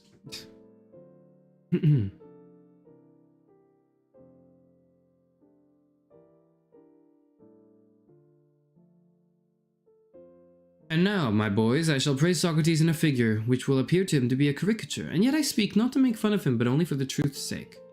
I say that he is exactly like the busts of Silenus, which are set up in the statuaries shops, holding pipes and flutes in their mouths, and they are made to open in the middle and have images of gods inside them. I say also that he is like Marsyas the satyr. You yourself will not deny, Socrates, that your face is like that of a satyr. Aye, and there is a resemblance in other points too. For example, you are a bully, and I can prove by witnesses. You will not confess. And are you not a flute player? That you are, and a performer far more wonderful than Marsyas. He indeed with instruments used to charm the souls of men by the power of his breath, and the players of his music do so still. For the melodies of Olympus are derived from Marsyas, who taught them, and these, whether they are played by a great master or by a miserable flute girl, have a power which no others have. They alone possess the soul and reveal the wants of those who have who have need of gods and mysteries, because they are divine. But you produce the same effect with your works only, and do not require the flute. That is the difference between you and him. When we hear any other speaker, even a very good one, he produces absolutely no effect upon us, or not much, whereas the mere fragments of you and your words, even at second hand, and however imperfectly repeated, amaze and possess the souls of every man, woman, and child who come within hearing of them. And if I were not afraid that you would think me hopelessly drunk, I would have sworn as well as spoken to the influence which they have always had and still have over me. For my heart leaps within me more than that of any Corybantian reveler, and my eyes rain tears when I hear them, and I observe that many others are affected in the same manner. I have heard Pericles and other great orators, and I thought that they spoke well, but I never had any similar feeling. My soul was not stirred by them, nor was I angry at the thought of my own slavish state. But this Marsyas has often brought me to such a pass that I have felt as if I could hardly endure the life which I am leading. This, Socrates, you will admit, and I am conscious that if I did not shut my ears off against him, and fly as from the voice of the siren, my fate would be like that of others. He would transfix me, and I should grow old sitting at his feet. For it makes me confess that I ought not to live as I do, neglecting the wants of my own soul, and busying myself with the concerns of the Athenians. Therefore I hold my ears and tear myself away from him, and he is the only person who ever made me ashamed, which you might think not to be in my nature, and there is no one else who does the same. For I know that I cannot better answer him, or say that I ought not to do as he bids, but when I leave his presence, the love of popularity gets the better of me. And therefore I run away and fly from him, and when I see him I am ashamed of what I have confessed to him. Many a time I've wished that he were dead, yet I know that I should be much more sorry than glad if he were to die, so that I am at my wit's end. And this is what I and many others have suffered from the flute playing of this satyr. Yet hear me once more while I show you how exact the image is, and how marvelous his power. For let me tell you, none of you know him, but I will reveal him to you. Having begun, I must go on. See you how fond he is of the fair. He is always with them, and is always being smitten by them. And then again he knows nothing, and is ignorant of all things, such is the appearance which he puts on. Is he not like a Silenus in this? To be sure he is. His outer mask is the carved head of the Silenus. But oh, my companions in drink, when he is opened, what temperance there is residing within! Knowing you that beauty and wealth and honor, at which the many wonder, are of no account with him, and are utterly despised by him. He regards not all the persons who are gifted with them. Mankind are nothing to him. All his life is spent in mocking and flouting at them. But when I opened him and looked within at his serious purpose, I saw in him divine and golden images of such fascinating beauty that I was ready to do in a moment whatever Socrates commanded. They may have escaped the observation of others, but I saw them. Now I fancy that he was seriously enamored of my beauty, and I thought that I should therefore have a grand opportunity of hearing him tell what he knew, for I had a wonderful opinion of the attractions of my youth. From the prosecution of his design, when I next went to him, I sent away the attendant who usually accompanied me. I will confess the whole truth and beg you to listen, and if I speak falsely, do you, Socrates, expose the falsehood. Well, he and I were alone together, and I thought that when there was nobody with us, I should hear him speak the language which lovers use to their loves when they are by themselves, and I was delighted. Nothing of the sort. He conversed as usual and spent the days with me and then went away. Afterwards, I challenged him to the palestra, and he wrestled and closed with me several times when there was no one present.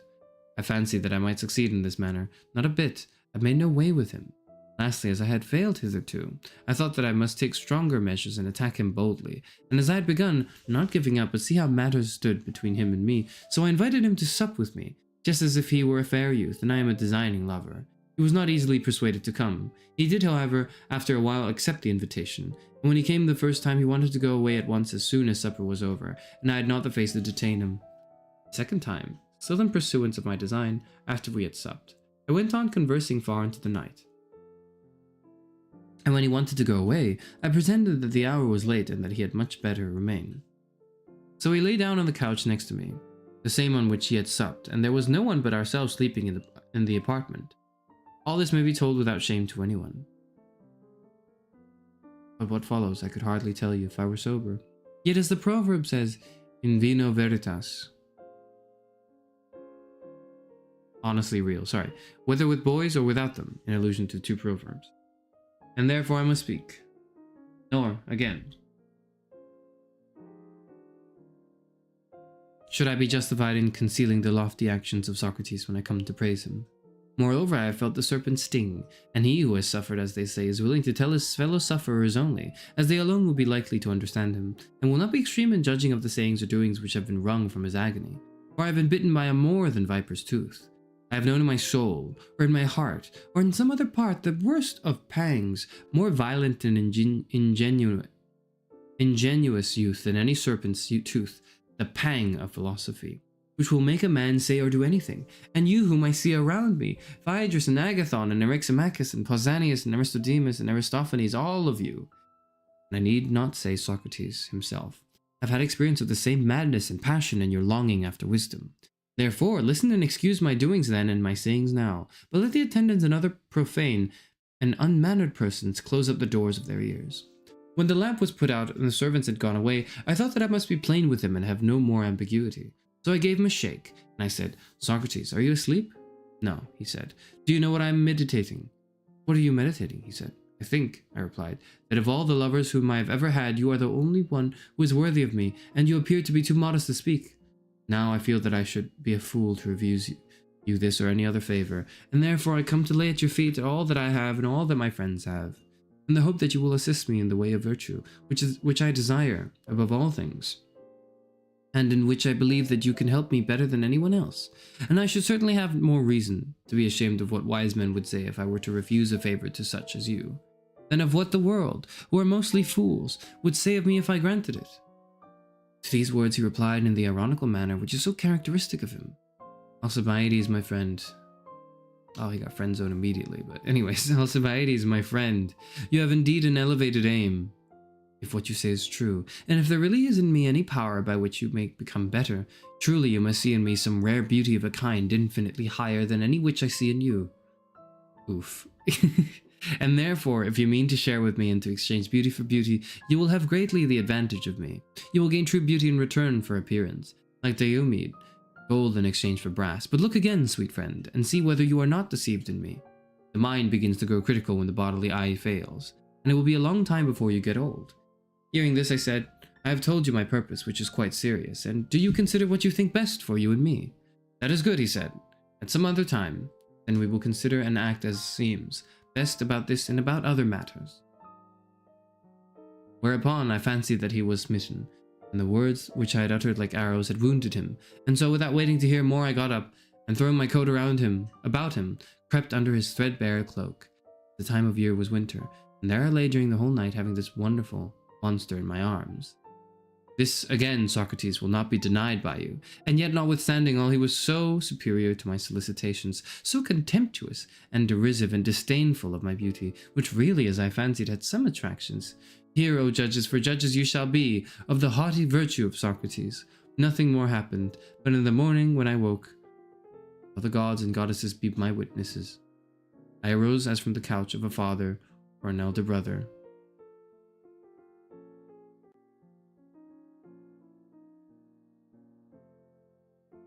Socrates didn't see his appeal.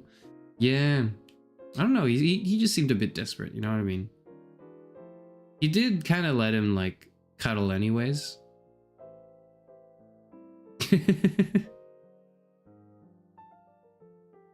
Which, you know, I think I understand. But anyways, what do you suppose must have been my feelings after this rejection at the thought of my own dishonor? And yet I could not help wondering at his natural temperance and self-restraint and manliness. I never imagined that I could have met with a man such as he is in wisdom and endurance, and therefore I could not be angry with him or renounce his company any more than I could hope to win him. For I well knew that if Ajax could not be wounded by steel, much less he by money, my only chance of captivating him by my personal attractions had failed. So I was at my wit's end. No one was ever more hopelessly enslaved by another. All this happened before he and I went on the expedition to Potidea. There we messed together, and I had the opportunity of observing his extraordinary power of sustaining fatigue. His endurance was simply marvelous. When being cut off from our supplies, we were compelled to go without food. On such occasions, which often happen in time of war, he was superior not only to me, but to everybody. There was no one to be compared to him. Yet at a festival, he was the only person who had any real powers of enjoyment. Though not willing to drink, he could have compelled beat us all at that. Wonderful to relate.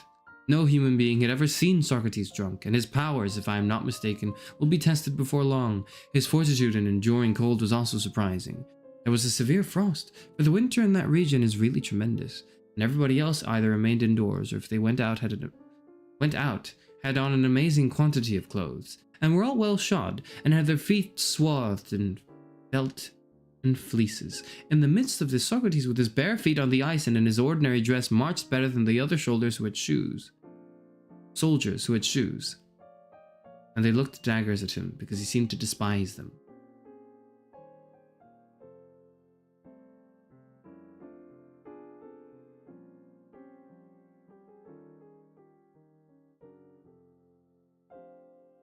Being called friend 3 times directly after confessing would crash out. Well, it wasn't directly after. He confessed his feelings a lot earlier on, I think, and then he got rejected. He's just recounting.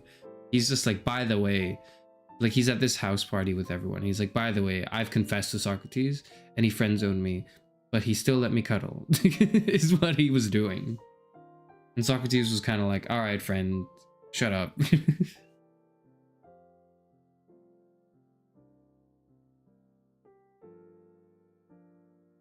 Anyways, I've told you one tale, and now I must tell you another, which is worth hearing, of the doings and sufferings of the enduring man while he was on the expedition. One morning he was thinking about something which he could not resolve. He would not give it up, but continued thinking from early dawn until noon. There he stood fixed in thought, and at noon attention was drawn to him, and the rumor ran through the wondering crowd that Socrates had been standing and thinking about something ever since the break of day. At last, in the evening after supper, some Ionians, out of curiosity, I should explain that this was not in winter but in summer, brought out their mats and slept in the open air, that they might watch him and see whether he would stand all night. There he stood until the following morning, and with the return of light he offered up a prayer to the sun, and went his way.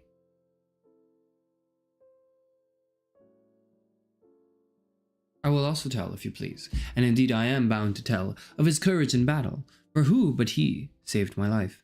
Now this was the engagement in which I received the prize of valor, for I was wounded and he would not leave me, but he rescued me in my arms, and he ought to have received the prize of valor which the generals wanted to confer on me partly on my account of my rank. I told them so. This again Socrates will not impeach or deny, but he was more eager than the generals that I, and not he, should have the prize. There was another occasion on which his behavior was very remarkable, in the flight of the army after the battle of Delium, and therefore comparatively out of danger. in the flight of the army after the Battle of Delium, where he served among the heavy armed, I had a better opportunity of seeing him than at Potidea, for I was myself on horseback, and therefore comparatively out of danger. He and Laches were retreating, for the troops were in flight, and I met them and told them not to be discouraged, and promised to remain with them. And there you might see him, Aristophanes as you describe, just as he is in the streets of Athens, stalking like a pelican, and rolling his eyes, calmly contemplating enemies as well as friends, making very intelligible to anybody, even from a distance, that whoever attacked him would be likely to meet with a stout resistance. And in this way he and his companion escaped, for this is the sort of man who is never touched in war. Those only are pursued who are running away headlong. I particularly observed how superior he was to Laches in presence of mind.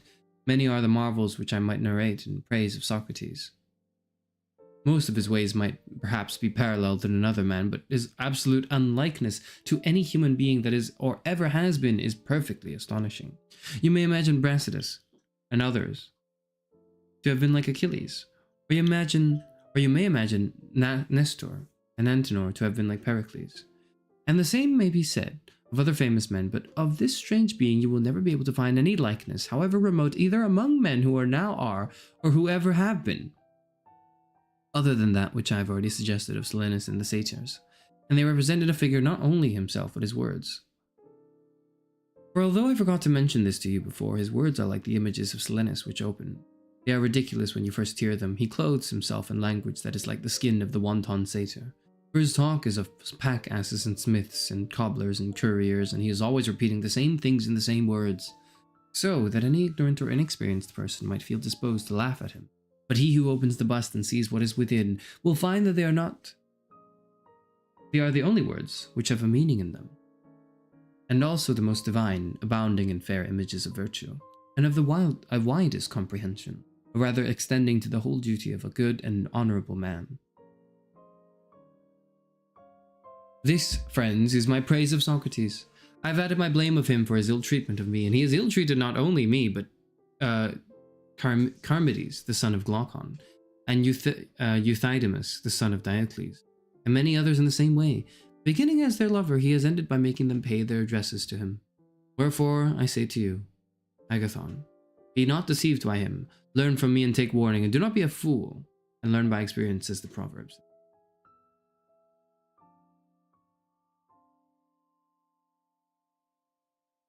When Alcibiades had finished, there was a laugh at his outspokenness, for he seemed to be still in love with Socrates. You are sober, Alcibiades, said Socrates, or you would never have gone so far about to hide the purpose of your satyr's praises, for all this long story is only an ingenious circumlocution,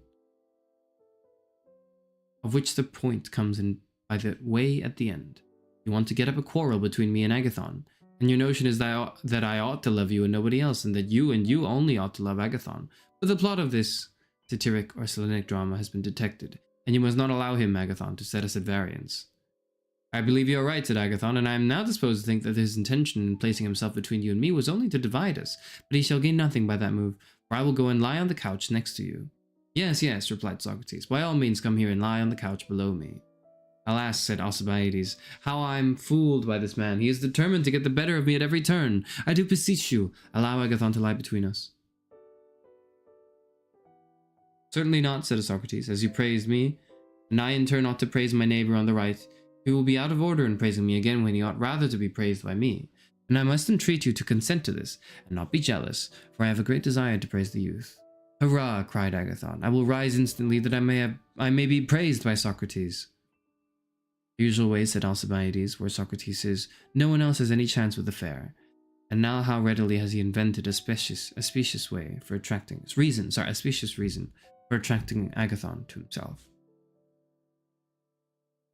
Agathon arose in order that he might take his place on the couch by Socrates, when suddenly a band of revelers entered and spoiled the order of the banquet. Someone who was going out having left the door open, they had found their way in, and made themselves at home.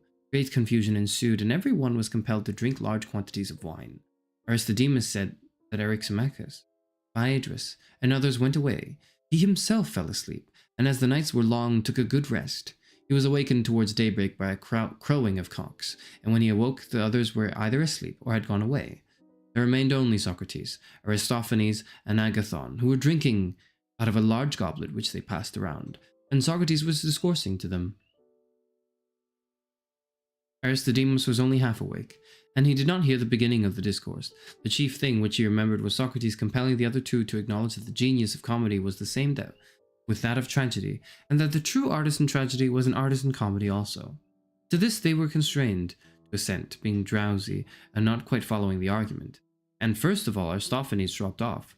Then, when the day was already dawning, Agathon, Socrates having laid them to sleep, rose to depart, Aristodemus, as his manner was, following him. At the Lyceum he took a bath, and passed the day as usual. In the evening he retired to rest at his own home.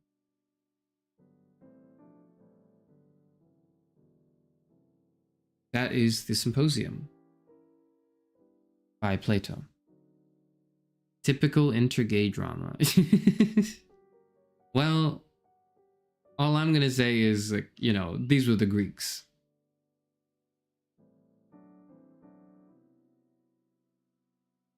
What I will say is,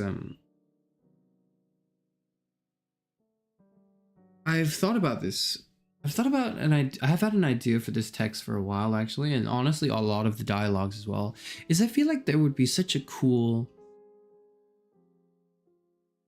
and it's such a, it would be a huge task. It would be a huge, difficult task, and one that, you know, would take some time to figure out and deal with, but also, you know, content idea that I'm never gonna run out. I'm never gonna run out of content ideas. Okay, like that's just the thing. I'm limited only by my time. But one of the ideas I had actually is rewriting certain philosophical texts that are dialogue heavy, or, you know, texts like, or take the form of plays, or you know, some sort of prose, and sort of adapting it to a contemporary language so that it may be easier to understand. One of the ideas I've had is, for example, Symposium, actually. Adapting Symposium so that, like, imagine if you took the meat of Symposium and rewrote it so that it's like less wordy and more like punchy, in a way that's easier to understand, of course. And maybe honestly, you can even replace the names. Replace the names of the characters in the play, and then just, you know, rewrite the whole thing, adapt it into a short play, and then cast like a bunch of VTubers to do it. And maybe even have it animated. Wouldn't that be really cool? I think it'd be pretty cool. But maybe it's just me. Maybe it's just me. I don't know, I'm imagining, I'm like, you could just get, like, this would be such a fun, like, stage, not stage, yeah, like a stage, sort of like a light novel, almost like a stage play-ish thing. And there's not gonna be copyright concerns, because this shit is like thousands of years old.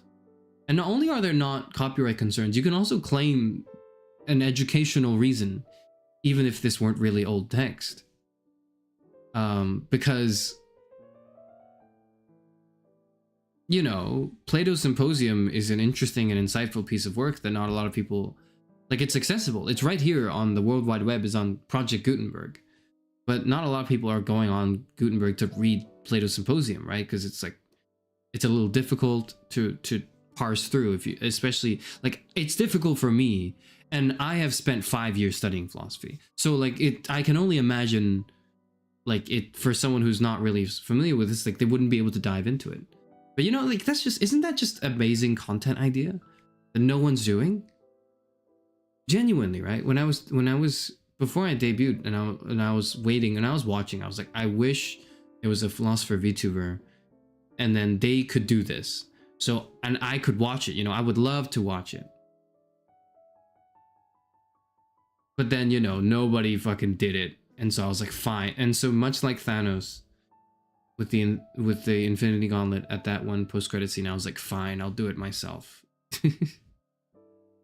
The problem with no one else wanting to do something is that I have to do it. That's the problem. The problem is I have to do it. Like, it's annoying. I wish someone else would just do it, but no one else is going to do it, so I have to do it. Let's make it a collaborative project. Chat can help write and edit.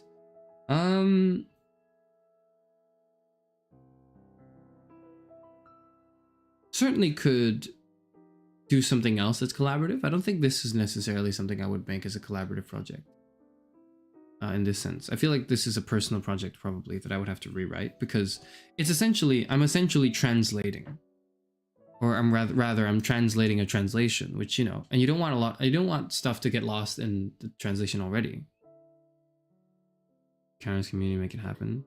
You know, it's not going to make it happen because you like, there's a lot of work to be done. First of all, you need to understand and have a very in-depth, like, you have to get Symposium, which I feel like I maybe get a little bit, but I'm not there yet. I feel like I probably get around, I read all of this, right, across yesterday and today. I've probably gotten around 40% of what's going on, like of what exactly the ideas at play, the prose, the form of the text, the dialogues, the scenes, you know, the imagery, all of those, like the metaphors. Why compare Socrates to a satyr, right? Like, all of these things, I probably have maybe 40% of it, like, that I'm like, I think I understand. Which is fair, because the librarian that taught, I was under the tutelage of a librarian many years ago, who introduced me to, like, Plato, who was the one who introduced me to Plato. And he was like, you're gonna read Plato and you're going to think you understand it, and then 5 years later you're gonna realize you understood nothing. And then 5 years after that, you're going to start understanding a little bit more. And then maybe 20 years after that, you can say, okay, you get the text now. Hate to break it, but some guy named Shakespeare already tried that, but had to dumb it down for the bourgeoisie. Is one of Shakespeare's works like an adaptation of Symposium? I feel like that's embarrassing that I don't know that.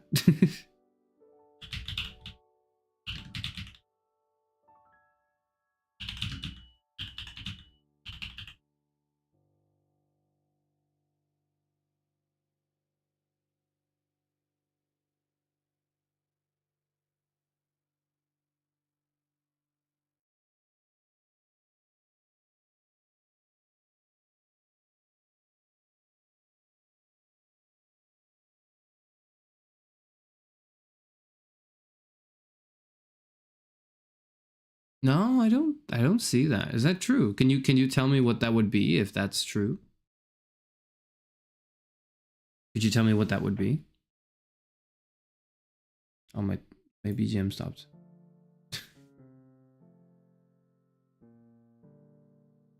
I don't know why I did that. But I was just being cheeky. Oh, but it reminds you of Hamlet. Oh, okay. Yeah. Like, cause of course, certainly you can see, like, the influence. Like, Plato definitely had an influence on pretty much every major Western work to come out since, one way or another, right? Either directly or indirectly. That I knew, of course, but, like, you know, I thought you meant, like, he actually did, which I wasn't aware of. I looked it up just now. If anything, Midsummer Night's Dream, but I can't think of a play that would fit Symposium. Yeah, I looked it up just now, and, like, I saw, like, some analyses of, like, comparing Shakespeare and Plato's work. Or, like, trying to find the influence between his work, Plato's work, and Shakespeare's Midsummer Night's Dream. But that's, like, the closest I saw to what you referred to earlier. I was like, did he really do that? He didn't do that. He didn't do that. But you know what I mean? Like, someone could do that, and there's so much to do. There's so much content in Plato to adapt and rewrite and stage, and they're all dialogues, so, like, it works, right? But not just that. It's not just Plato's dialogues. There are many Western philosophers since then who have also written in a way that is prose-like or theatrical in a way.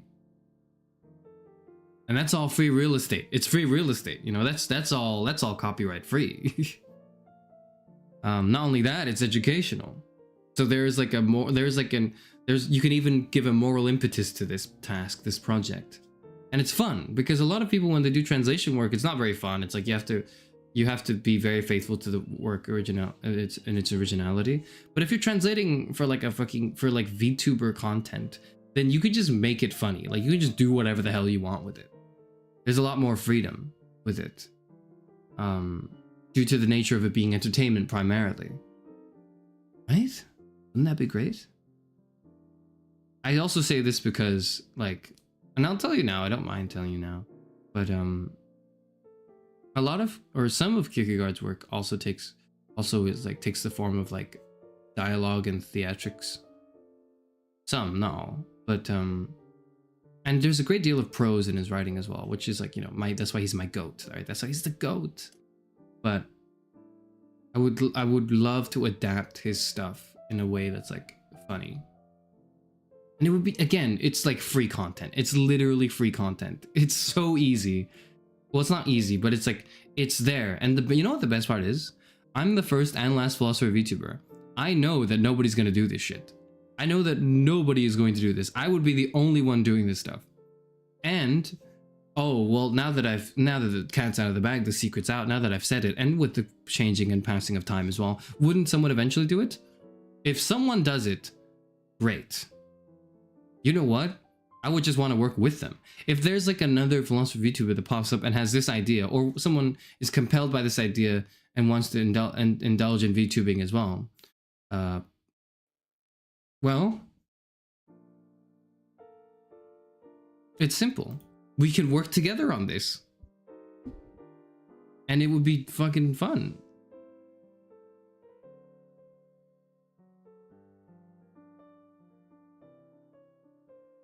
I know it's not your main realm, but would really enjoy a grammatical reading of King Lear or something Shakespeare. I've thought about doing Shakespeare. I'm just not sure which ones to start with. I've talked briefly, actually no, I've talked at length about how I had once performed Midsummer Night's Dream. So I'm not unfamiliar with it, but I will tell you that whenever I read Shakespeare, I do need the translation. Like I can't just read the Shakespearean text and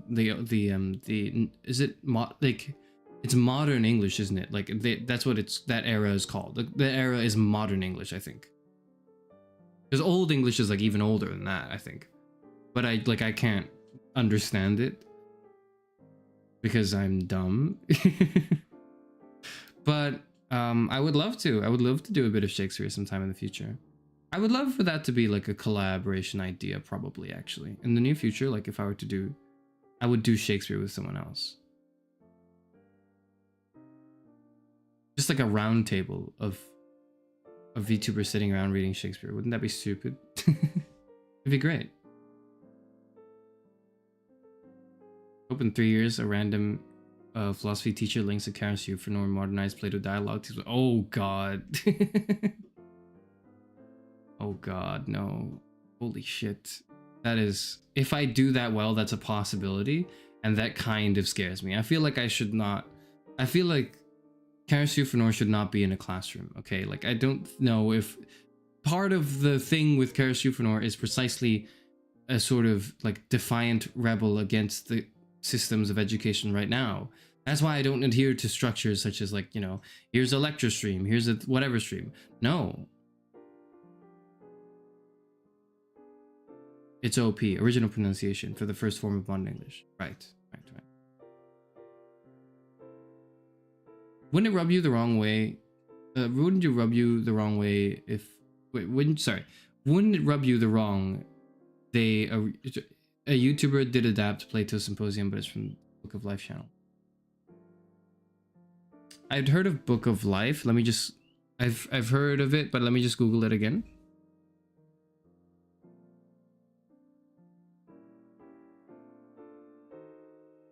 Life. Where's the Book of Life channel?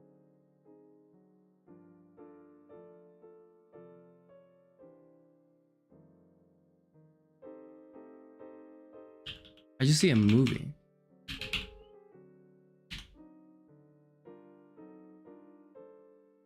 I just see a 2014 family movie.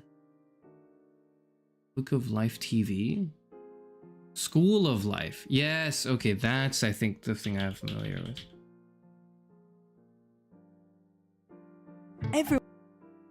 Sorry. So, school of life is, from what I understand, and I've not, I've not delved into it, right? School of life has some interesting things going on with it.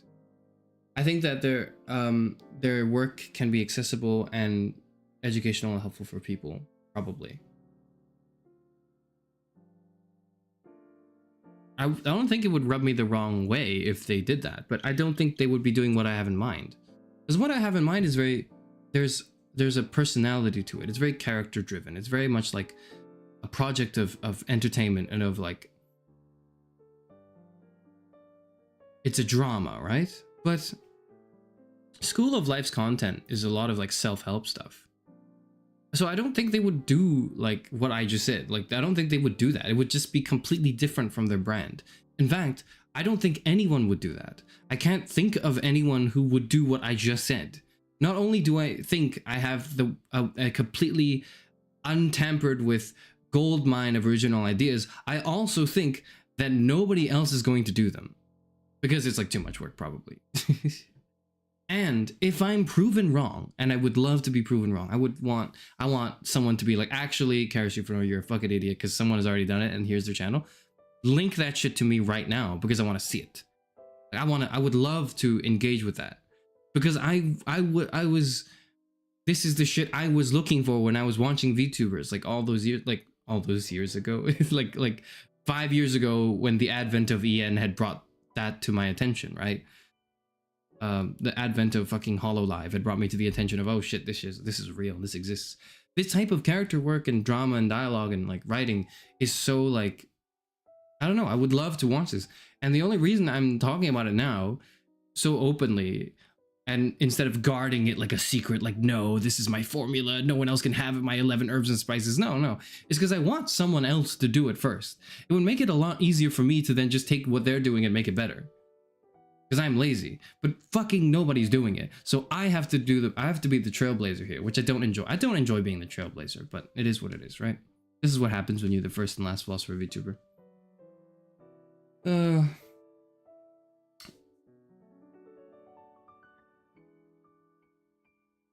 You're reading Shakespeare, vote for 12th Night. Okay, well, that's one vote for 12th Night.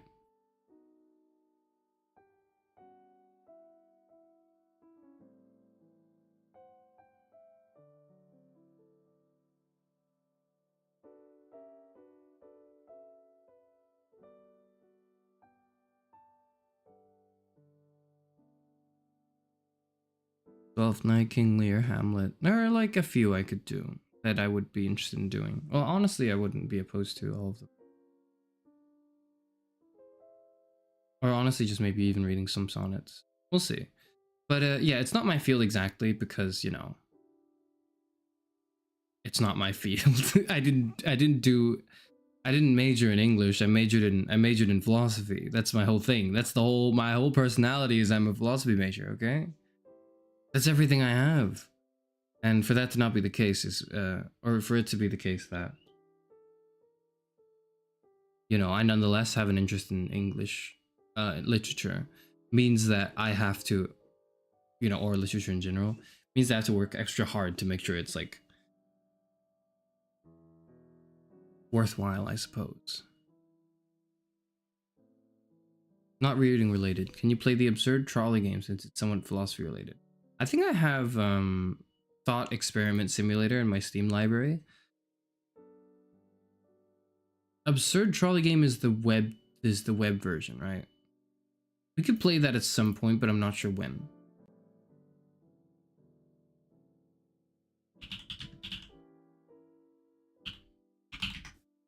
Let me see.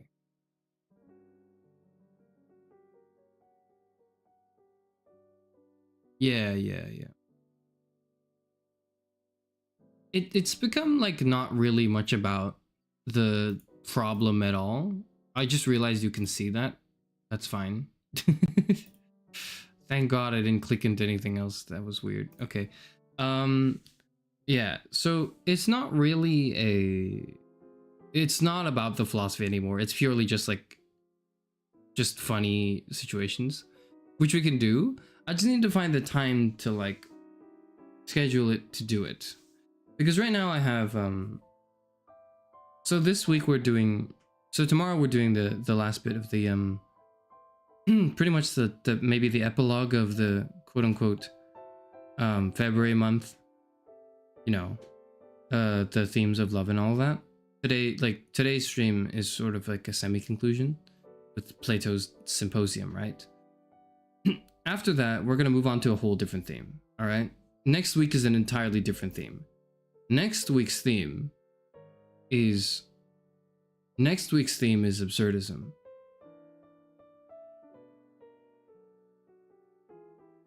We're going to read, yes, you can get excited for it, if or not, I don't know. Maybe you will, maybe you won't. But next week's theme is going to be, I'll give everyone a preview now. We're going to read The Myth of Sisyphus by Albert Camus. Is it Camus or Camus? Yeah. Well, that's what we're doing next week. That's the theme. Yo, Pog, thank you.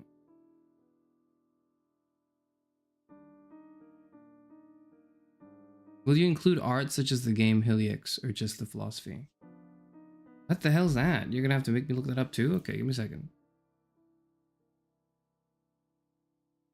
But like, I'm not... Are you talking about Helix? Recreational program with like JRPG elements. Oh, cool.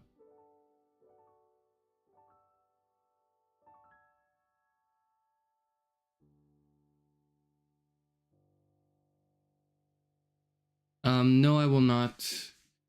Or no, I don't have plans to cover it in the future, but I'm not like opposed to arts of any sorts. I'm going to be honest, right? I'm not opposed to anything. That's the whole point of being a philosopher VTuber. Because a lot of other VTubers, when they're like an ex-VTuber, they confine themselves into X thing. Which is, you know, completely fair because that's their gimmick, right? Like if you are like if you're a chemistry VTuber, if you're a chemist VTuber, you do you talk about chemistry. If you're a physics VTuber, you talk about physics. Like in the educational VTubers, I mean, in the realm of those. But if you're a philosopher VTuber, not a philosophy VTuber, a philosopher VTuber,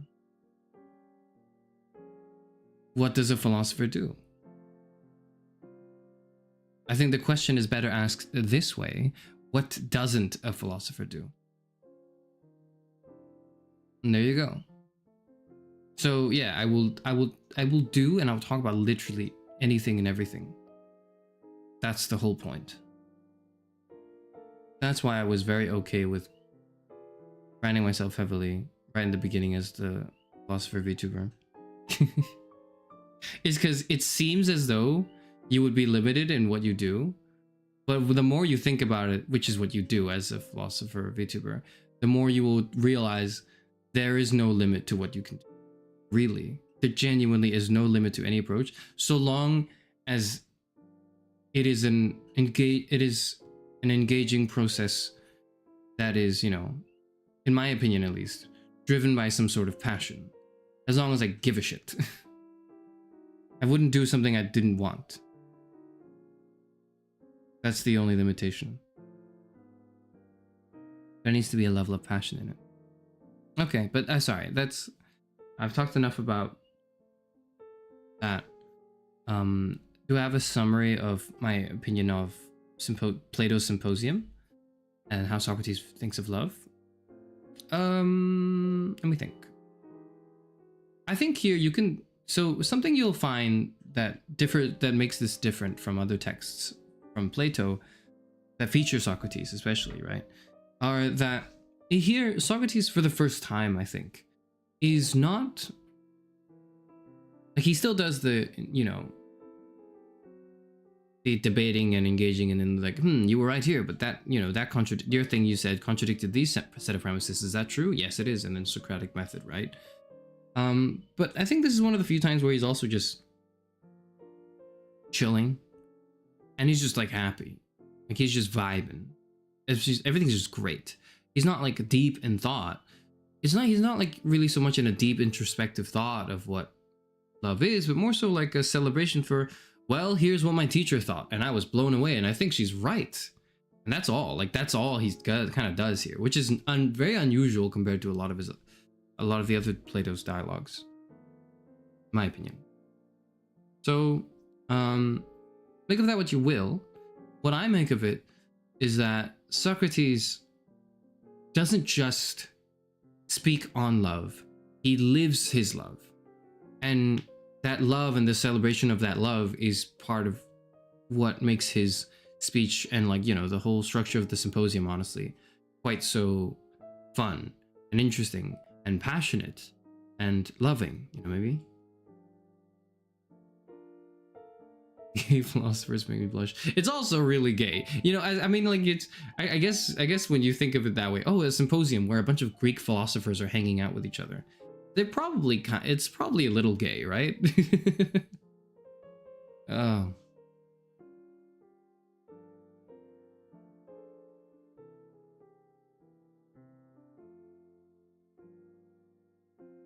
To be fair, absurdist art is quite different to absurdism as philosophy. Yeah, so it's not that I'm like opposed to it. It's more just like I'm gonna need to find the time for that, right? And I don't have it lined up right now, which means you're not gonna see it in the near future. But thank you for putting it on my radar. It looks weird. It looks sufficiently weird. This might be a cynical suggestion, but since VTuber fans are attracted to the literature dedication about Japanese philosophers, I absolutely should. You're completely right. Recently, I studied a bit of I looked a bit into Buddhist philosophy, and like there's different parts of Buddhist philosophy that I think are really interesting. One bit is like Japanese Buddhist philosophy, which is really cool. And then you kind of extract that into Japanese philosophy, in particular the works of the Kyoto school, which is growing more popular as of late. Now, my not issue. I don't have an issue with it. No. My problem with myself, like my difficulty is in the fact that I don't specialize in this, and I don't want to speak out of line. But Japanese philosophy is super worth talking about for sure. I have it as an idea. It's in the memory bank of ideas I have for this. I'm never running out of ideas, guys. I'm never running out of ideas.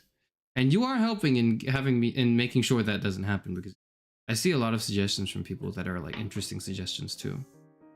Even if if some of them are ones I've already thought of. Nonetheless, it's good to know that you're like, you would want to see that, right? Is the idea? Yeah, and I would love to deliver. I do think a stream with Japanese philosophers, not just a stream, but like I want to dedicate like maybe a month to Japanese philosophy, maybe.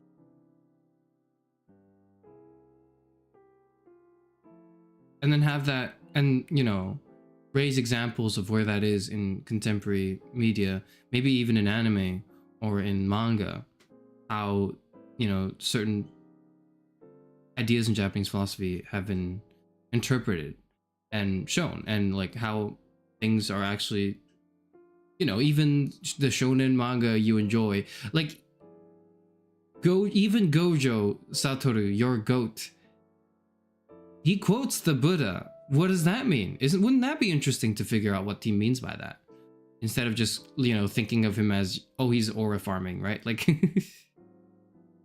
like give some thought about what he's saying. Nakai Shomin is interesting.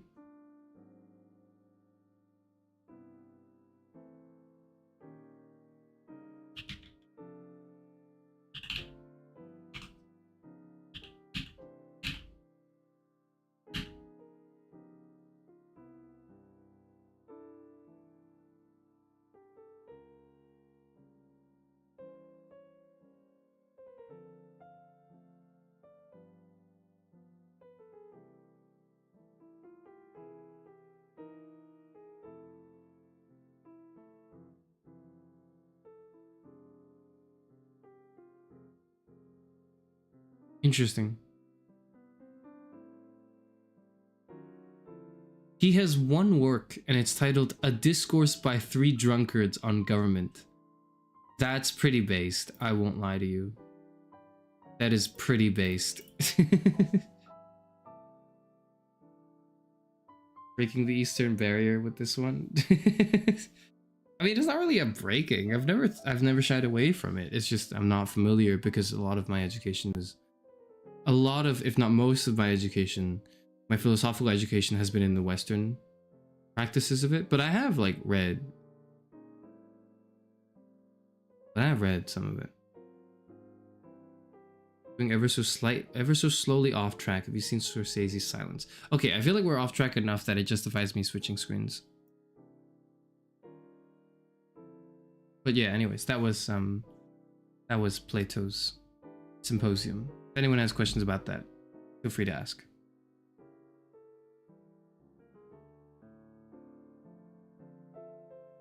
Have I seen Scorsese's Silence? No, I have not. Let me just refresh myself on what that is.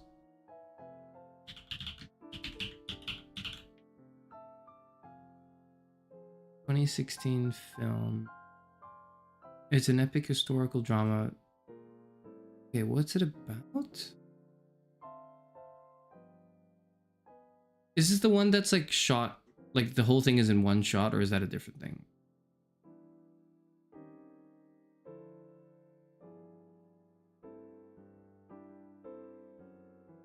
Andrew Garfield stars in it, so I don't think it's the one shot. Showman's your favorite philosopher of all time, wrote a paper on everything. Interesting. I do think the title alone of that text of three drunkards discussing government, a discourse by three drunkards on government, is pretty funny to me. That is such a funny title that I want to read it now. That's interesting. But no, I have not seen Scorsese's Silence. Is there a reason why you brought that up, or are you just kind of wondering if I didn't? Because if so, I haven't. But it looks cool.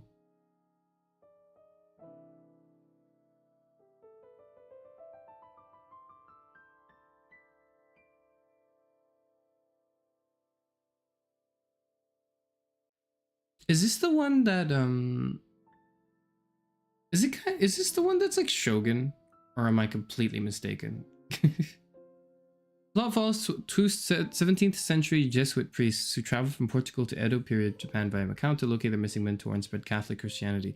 It is the third of Scorsese's films about religious figures struggling with challenges of faith. Following the Last Temptation of Christ and Kundun.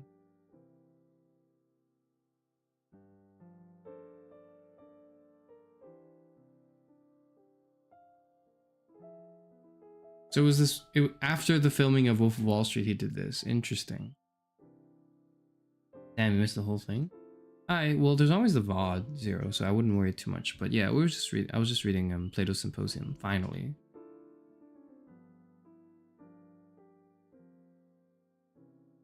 An interesting take on the mixing of Eastern and Western religious philosophies. Is that so? Interesting.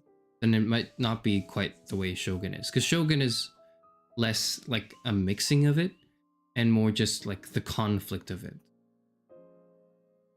That's what defines that story.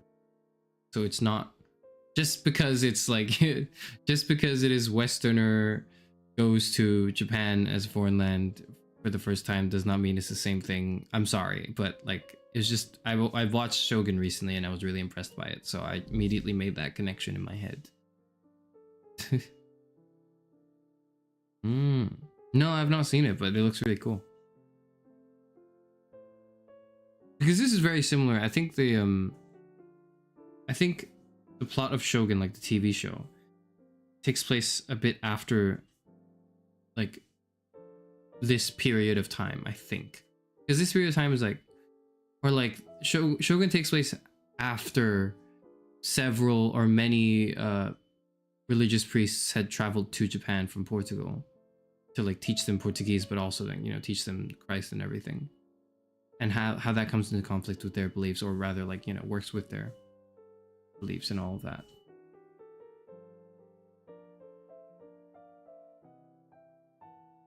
I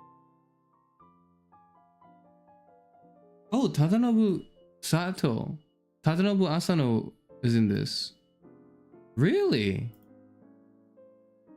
Isn't he the guy? He's the guy. He was in Shogun, yeah. He was Yabushige. Oh shit. I didn't know they were all here. Interesting. Wow.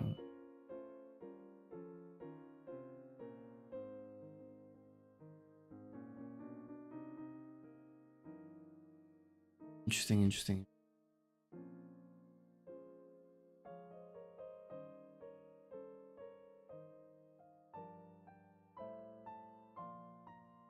So Andrew Garfield and Adam Driver are the two. Yeah, Andrew Garfield and Adam Driver are the two. Sorry, I realize I'm not on the screen anymore. I'm in the chat room. I'm just scrolling on my thing. Yeah.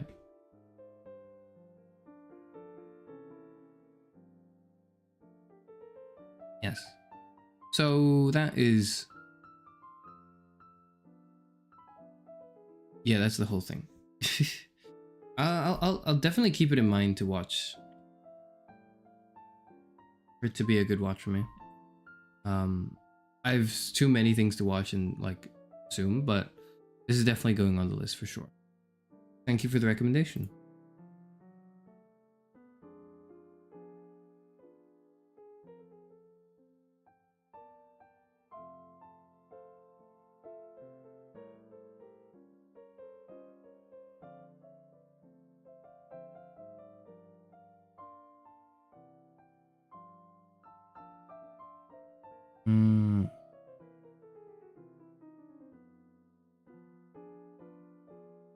But yes, sorry to bring this back.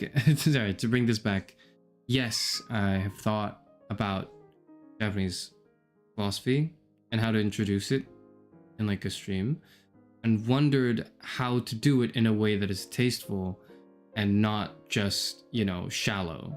Because the last thing I want to do is just shallowly discuss Japanese philosophy just for the sake of it being Japanese philosophy, so I can, you know, I don't know, clickbait a Japanese audience or whatever. Like, no, I don't want to do that. I want to actually know at least a little bit of what the fuck I'm talking about before I start talking about it. It's a natural hesitance I have. And I want to do it right too, again, because I can take my time with it too. I don't think I'm the first and last philosopher VTuber. No one else is doing this. I don't have to worry about chasing trends or whatever, because what I'm concerned with is actually just making like things that are interesting, right? And that includes streams. So the way I see it is, in order to make an interesting stream about Japanese philosophy, or maybe a series of streams about Japanese philosophy, maybe I could even make a whole month about that. I definitely could. I think there's enough to do that. And maybe combine it with, you know, the structure of also seeing different games to play with it. I could very easily like sink many hours into preparing to make it good, but I must do that before I stream it. Do you pay full price for Plato Symposium physical copy, or wait for it to go on sale? Wait for the summer, wait for the Steam summer sale.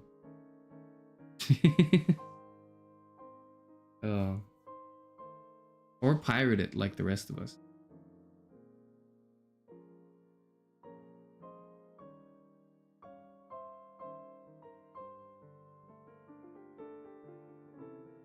Please do mention Chomin. I definitely will. Thank you for putting that on my radar, Lack Attacks.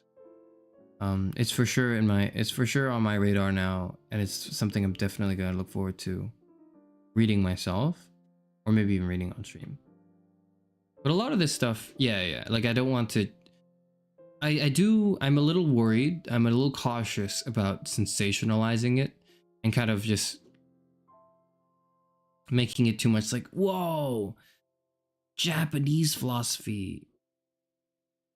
That's what makes it cool, like, you know, and the whole thing, and then like end up not having a through line for the ideas through the text that are worth taking note of, and then comparing comparing it with philosophies, with other philosophies around the world, right? Because the other thing is like, it's also going to be difficult to just talk about in isolation, and so I'm choosing probably not to, because it probably would work more, or it would make more sense if I talked about it relative to other philosophies as well, for some bits, not for everything obviously, but just for some bits, right?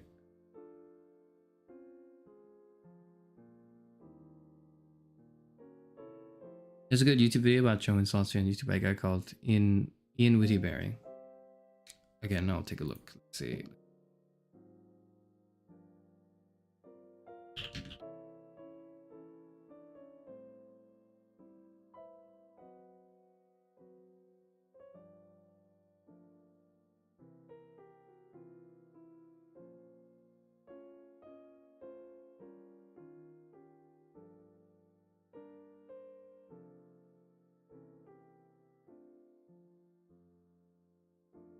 Who is this? Huh? Chomin. Or did you like misspell?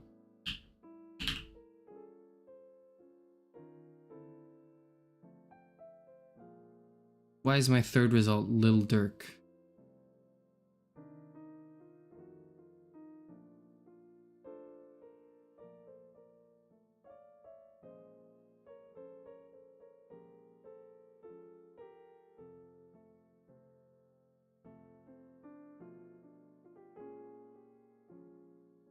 He also goes into parts of Chomin that have not been translated yet.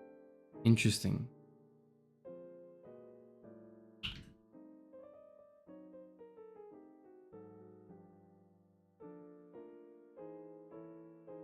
Okay, I see your video on it. I see your video. I see your video. It showed up for me on the second thing.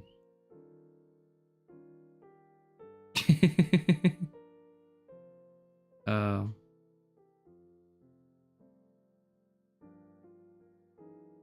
you want me to watch your video on stream? I don't think you do. I'm not going to.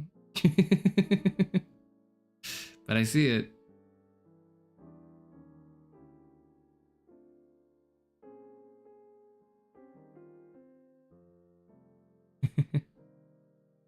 I'll look into it further, but that's cool.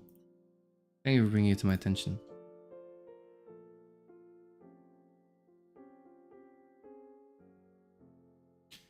Being a philosopher request, please rip into Ayn Rand. One at a time, guys. But no, but what I mean is like, if you want to, yeah, just say, there's no harm in just saying it. I am always taking requests for anything. If you just want to say, if you just wanted to say please at some point to talk about Ayn Rand, I'll do it, but like later, not like now. I don't have to. I don't think I think I have an idea, but I'm not going to tell you what that idea is yet. What I plan to do with Ayn Rand, but I will eventually. I will at some point, probably in my life, on this channel, talk about Ayn Rand. Yeah. Okay. I'll keep it in mind. I'll keep it in mind. Anything else? Anything else? Nothing else. I'm gonna head off. If nothing else, I'm gonna just head off and prepare for tomorrow's stream, because that's gonna be a fucking headache to do properly and to do right.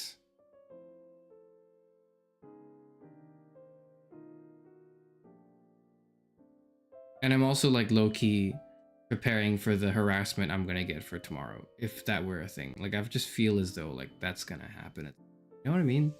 I'm a little skeptical. I guess I'm just a little skeptical. Hannah Arendt. I don't know what to do with her.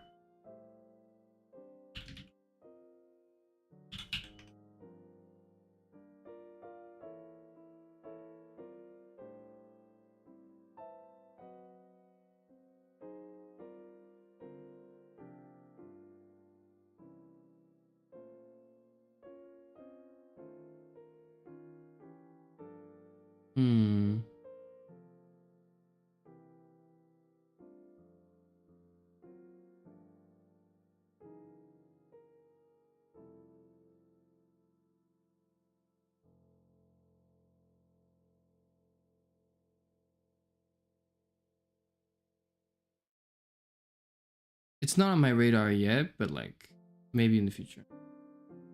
not on my radar for now. Gotta think about the epidemic. Yeah, okay. Tomorrow I'm gonna talk about male loneliness, but I like because I just promised to talk about it for so long. But I'm gonna be straight with you. I have not done. Do you hear the constant ringing, by the way? Or is it just me? It's not ringing, never mind. It's my computer fan. It's not a ringing, never mind. But yeah, that one is a little annoying because I haven't spent enough time researching and talk about it in length. So what I'll probably do is just spend a short amount of time dealing with a short amount of content.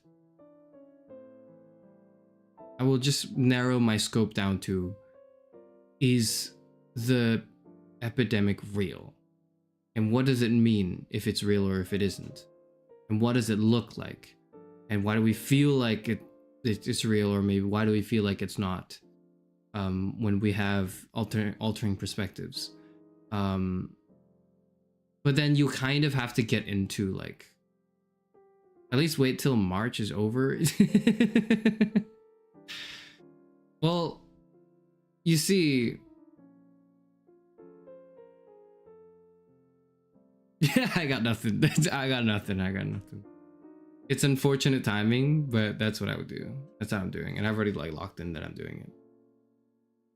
Only you would care about men on Women's History Month. I just did the stream where I talked about like feminist philosophers and writers that have interesting texts and like looking into the feminist philosophy. I just talked about them, and I made some recommendations and also some suggestions, but also some thoughts. I already did that. I already paid my dues, okay? I already paid my dues for my female viewership, and frankly, I'm gonna be honest with you. Let me just go here. Analytics. Okay. Analytics. Scroll. Oh shit. Oh my god. What the fuck? I want you to see this. I want you to see this before we go.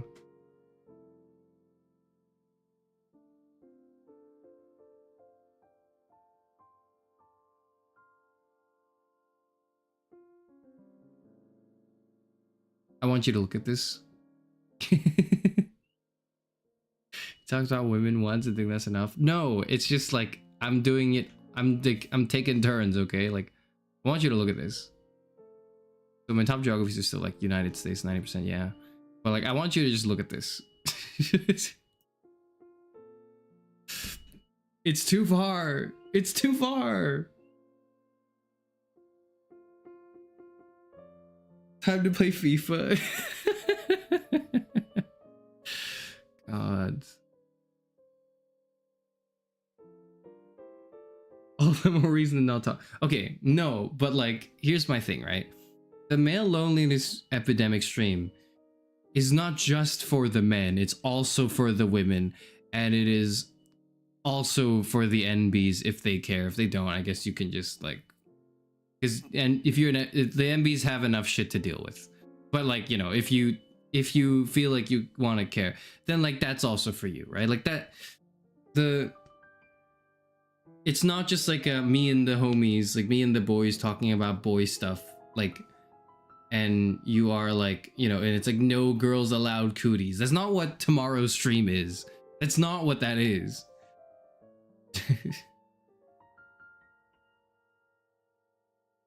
But yeah, this is the like absolute state of it. You're the OG 19%. Congratulations, Lack Attacks. I know some other 19%ers that show up frequently in chat as well, but like, and are like silently supportive. And I just want to say, like, I see you, man. Okay, let me be real. Having streamed for about 10 months now, maybe 9 months, 10 months, almost 10 months, right? I can safely say that, you know, it's one of the questions I had at the beginning was, okay, what's like, is it harder to sell the male VTuber to men or is it harder to sell the philosopher VTuber to women? Because these two are at odds with each other, kind of, right? Because philosophical content tends on internet spaces tends to be too male dominated, which makes a sort of environment that's difficult to kind of breach through and engage with. Because a lot of people who proclaim to be interested in philosophy are the self-help types, or the Marcus Aurelius meditation types, you know what I mean? The you know what I'm saying, the Stoics, the grind set of the dudes on the grind set. A lot of philosophy is claimed by that energy, which I'm not really like about. So but then on the other hand, I'm a male VTuber, and yes, you have to stress male in male VTuber. Just like how, unfortunately, when you say, what is it? I'm trying to think of an example really quick. If you say, like, for example, when you say secretary, like, you also have to stress male secretary, because usually that, like, role and job in our current society, and I'm not making a comment on, why or whether or not that's good or bad. I'm just saying that's what it is right now. It's like stereotypically women. And then you look at maybe like, what's a stereotypical like man's job? Like an engineer, yeah. Why is it that it's the same question for why is it that when I talk about engineers, or like when I refer to someone as an engineer, I have to say like, I have to specify that, oh, it's a female engineer, or like it's a woman in STEM. Why do you have to say that?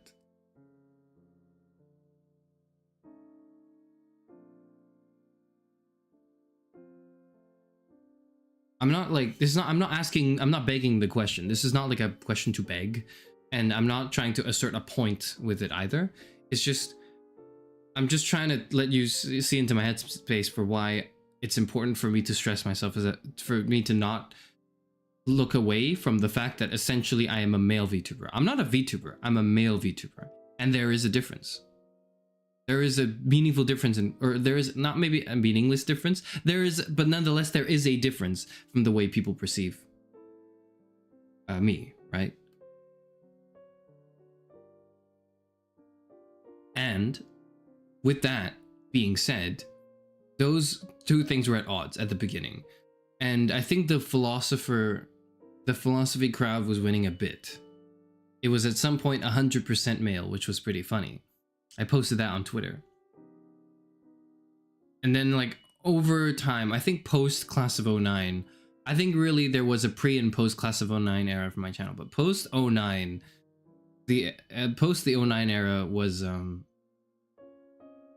I think more 50-50. And now, having concluded the month of February, we're on 80-20. Uh-oh.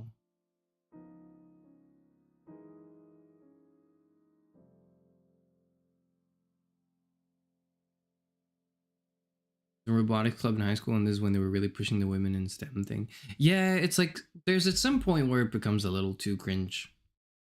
Like, why you gotta make it a whole thing about... I get why, but in an ideal world, we wouldn't have to do this. I also get that we're not in an ideal world, but in an ideal world, you don't like... You're not pushing... Like, oh... This person in STEM is doing great research, and she's a woman. Like, I think that's really cool, but not more like it shouldn't. I shouldn't think that's more cool than usual.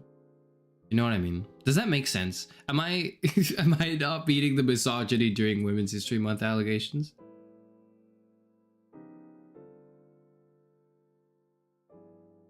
Male VTubers, I feel mainly pander to women and gays. Yeah, so you're not helping. Sorry. You lot are not helping. I need some straight men in here. I never thought I'd say this. I never thought those words would exit my mouth. But it's like, I do think...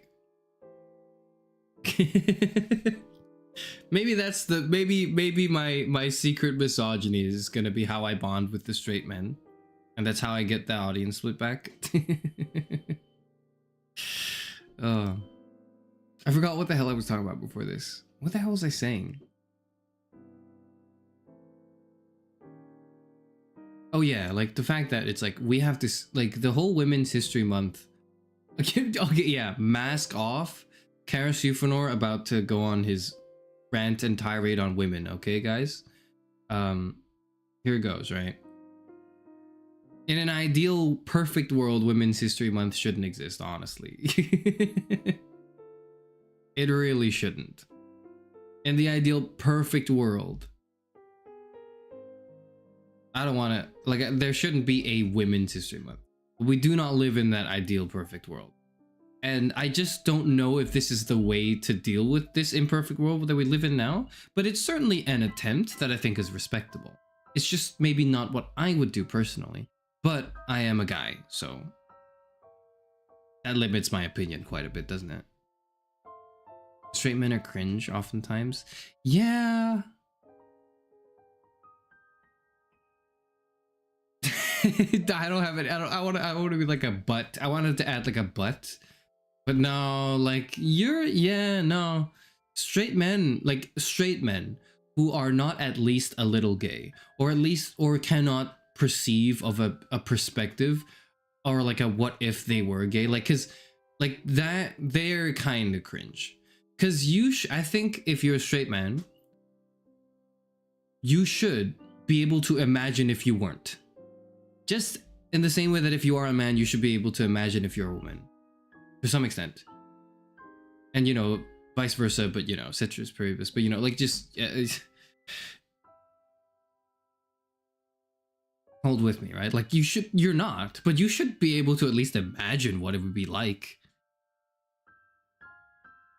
And go like, oh, okay, yeah, like, I can see why what the things I say would be negatively hurtful, would be really hurtful for someone who was gay. Like, I'm not, but oh, okay, like I can imagine in an alternate timeline I was. Like, those straight guys are chill, I think. They're great. But there's not that many of them I'm aware of that exist in the world. I'm fortunate enough that a lot of the straight men I know that I hang out with are to some extent like just gay enough to not be cringe. You know what I mean? Like, they watch JoJo, right? Like, a lot of them watch JoJo. That's enough to put you on like the, okay, you're at least a little gay. He's anti-gay. What's your ideal ratio? 45, 10. That's the ideal ratio. I want to say I have 10% people who are like NBs. I want to say that. I want to say that 10% of our audience is NBs. Because I don't know anyone who has, like, because, okay, here's the reason why. The reason is because I don't know that many NBs in real life. I probably know like 3, 4. And like most of the time they mask, or if does that make sense? Like, most of the time they kind of present themselves in a way that doesn't draw too much attention to them.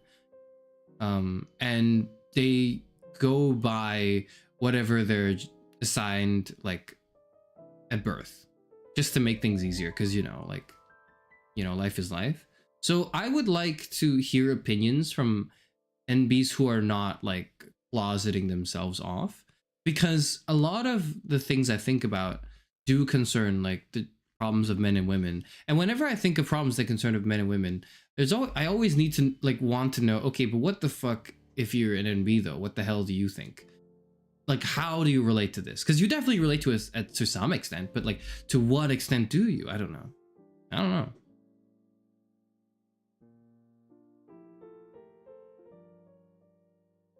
All 99 male fans you have, you're calling queer? No, not all of them. But, you know, there's probably a good amount of you that are kind of queer, right?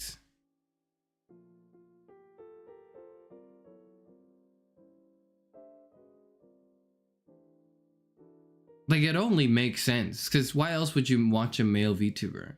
Because if you're a straight man who's, you know, also coincidentally kind of insecure about their own masculinity, or let me put it another way that's less offensive. That's less like I'm launching an attack on a straw man, and actually evaluate this fairly, right? Most straight men just don't watch male VTubers because the male VTuber scape it leans too far into like, I think it leans a lot into the sexuality of it, which is, I don't think a problem. I just think that not a lot of straight men watching other men are interested in seeing the sexuality of those men, like of the entertainers, right? Like that's not really a thing unless it's like done jokingly. There's many dimensions to this that, you know, some of them are relevant to tomorrow, some of them are not, but yeah.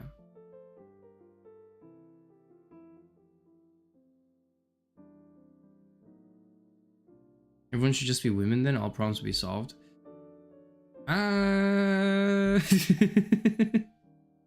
Would everything be solved if everyone was a woman? No, I don't think so. I think...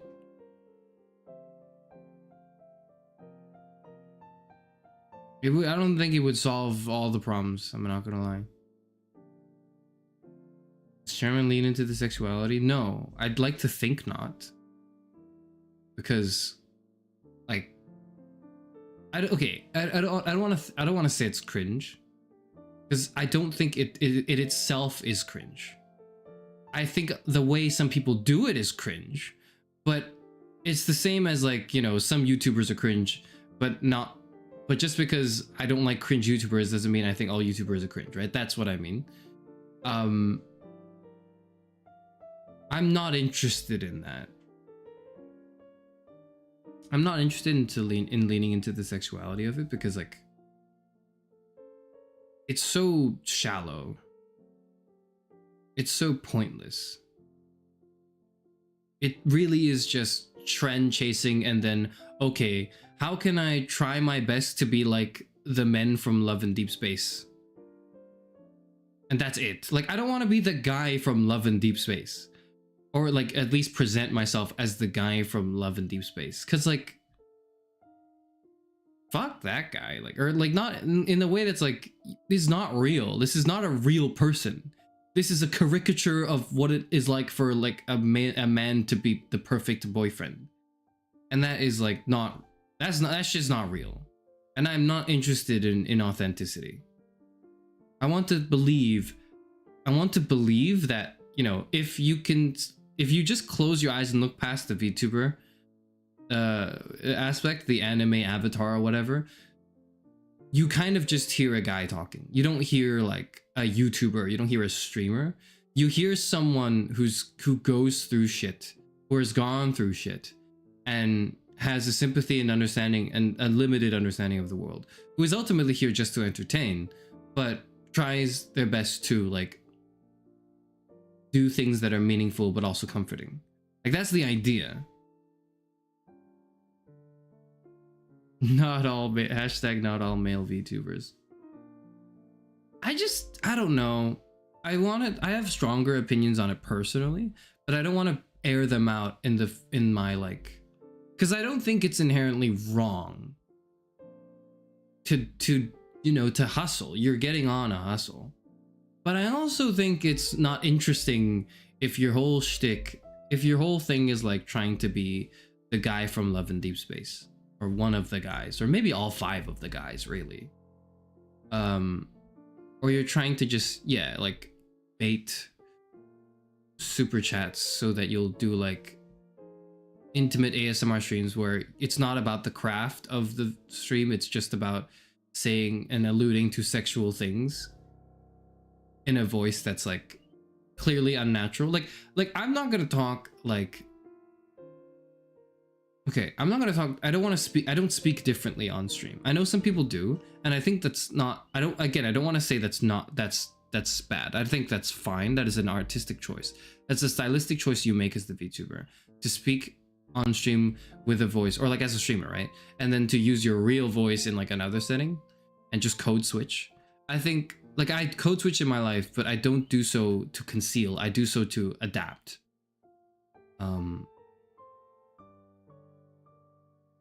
Like, here's like my plight with like male VTubers is if I click onto your stream and you're speaking and I close my eyes and I think to myself, there's no way this guy walks up to the McDonald's cashier and talks like this, then I immediately don't want to watch them. There's just something about it. It's not because they're pandering to a specific audience or whatever, but it's because it's inauthentic. It's like, this is not the way this person speaks. Actually, this is just a way that they have been able to mask their voice or to pretend like they're to exude, lean into several more characteristics that may be due to their, you know, thirst for clout and popularity and money or whatever the fuck, right? And like cultivating and like a gullible female audience, or like, you know, gay men. Or the NBs that are into that, you know, fucking all of you, fucking all of y'alls. If I close my eyes and I don't think you walk up to a McDonald's and order that way, I immediately do not want to watch you. And this goes for female VTubers. This goes for female VTubers as well, by the way. Like if I click on your stream and this is not like, and I close my eyes and I'm like, there's no way you go through a social interaction like genuinely in your life. And there's a difference. You can tell. It's not just, for example, women. Some women have like really high pitched voices and they get like accused that they get accused that their voices their voices are like unnatural, or like, oh, this is not the way they speak. Or for example, like content creators like Lily Pichu, they get accused of that. I think her voice is unusual, but in a good way. Like I don't think her voice is like fake. And you can hear this shit. Like you can definitely, like, you put on your headphones and you listen to them speak for maybe about an hour or two, because that streams go for a long time. Even if you're trying to put on a voice, you can't last forever, right? Or at some point you'll see things like, for example, different scenarios, right? Where you see that maybe they're like quote unquote real voice if they were faking one. But generally, like, you can tell very quickly if someone actually speaks that way.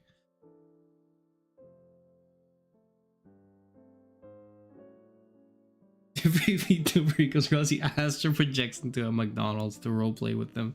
That's not what I mean, but yeah, I guess I do that. Because like, you have to pass the McDonald's vibe check. You have to. You say that, but you watch Crony. Crony speaks authentically. When Crony was dying, like with her, like on the chip challenge, and someone in the audience like, would you do 2 for 2 million? And she just had the most guttural, low tier god moment of her entire stream career. None of that was fake to me. I didn't see any, I didn't hear any fake of that. When she talks about things, she doesn't, I think, put on like a voice. When she talks to friends, when she talks to like, you know, people like on stream, it just like, this is just the way she talks. Like, she has a naturally appealing and attractive voice, but people do like that's not my, like, that's not at all the issue. It's when people think they don't and they try to emulate what they think is an attractive voice, and it ends up sounding jarring and like inauthentic. That's what I have a problem with. At the end of the day, again, let me stress this point again. My problem is with inauthenticity. That's my problem. My problem is with like people who present themselves inauthentically rather than straight from their spirit, you know? That's why I cringe at Valorant e-boys. That's why I cringe at a lot of male VTubers. It's not like because they're men. It's because that a good amount of the popular ones do, unfortunately, not all of them. Again, not all of them. Fucking hell, it's not all of them for sure. But there is a non-negligible amount of people, and I'm not going to call out names, and organizations, maybe in corporations, of cliques of VTubers, male VTubers, that do that and present themselves inauthentically. And I think to myself, this motherfucker does not speak like this when they walk into a McDonald's. Even CCs that aren't VTubers can be inauthentic. Absolutely they can. Yeah, absolutely. They do that a lot, in fact. It's just a little easier with a VTuber anime avatar because part of the work of immersion is already done for you, and hence why there's a lot more people that do it and are bad at doing it.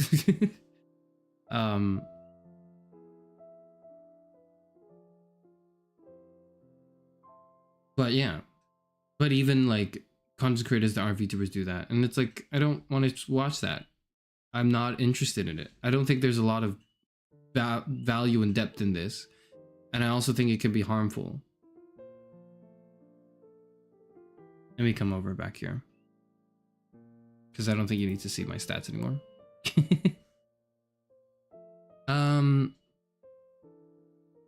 And that's if you're like,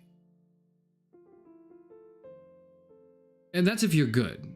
Because, okay, here's, I don't want to do this in like a way that's just I'm throwing shade. But for example, and I think I brought this up once before, I think back when Vox Akuma debuted, I started watching a bit of his streams. I was like, oh cool, I like this guy's voice, I want to watch him. And then he kind of, when he started delving more and more into the, you know, into the BFE stuff, was when I was like, okay, I don't fucking, like, get me out of here. Because I think his voice is attractive. And not only that, I think he does the BFE stuff well. Like, he's one of the few that are like truly, I would say, like, he's mastered it. He's really, really good. But even if you do it well, I don't like it. I'm like, I'm not vibing with this at all, man. That's when you do it well. But that's when you are good at it. Well, I'm not vibing with it. If you're doing it and you're awful, which there are a lot of them, indies and some corpos in my opinion, but again, I'm not saying my shit because I don't want to catch too much flame, who are bad at it but try to do it anyways, that's when I grow a bit more contemptible, and I'm like, you know, I don't need to, this doesn't need to be seen. I don't want any part of this. And it's unfortunate ultimately that I decided to do VTubing, but on the pros and cons list, this was on the cons list.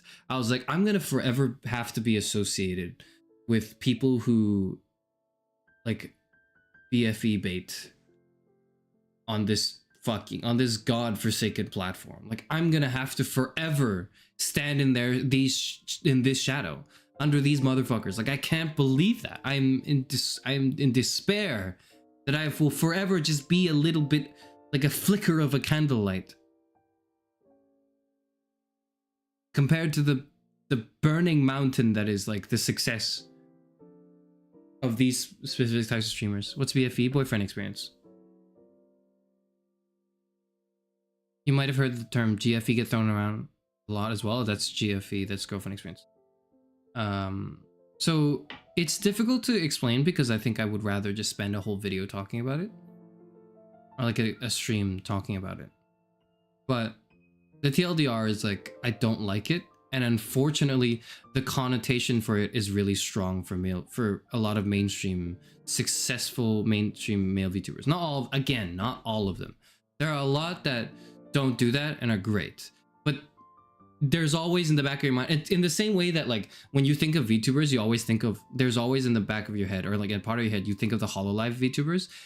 When you think of male VTubers, there's always a part of you that thinks of the BFE the VTubers, and it's quite strong. But it's not like everyone, of course. For example, like I'm trying to think of like recent VTubers. No, I'll just like list some that I enjoy watching in general, right? I like watching definitely Randon the Orc. Casper Cattuccini is a recent favorite of mine, a recent watch of mine. I like watching for no reason at all. I like to watch the collabs too. I also like to watch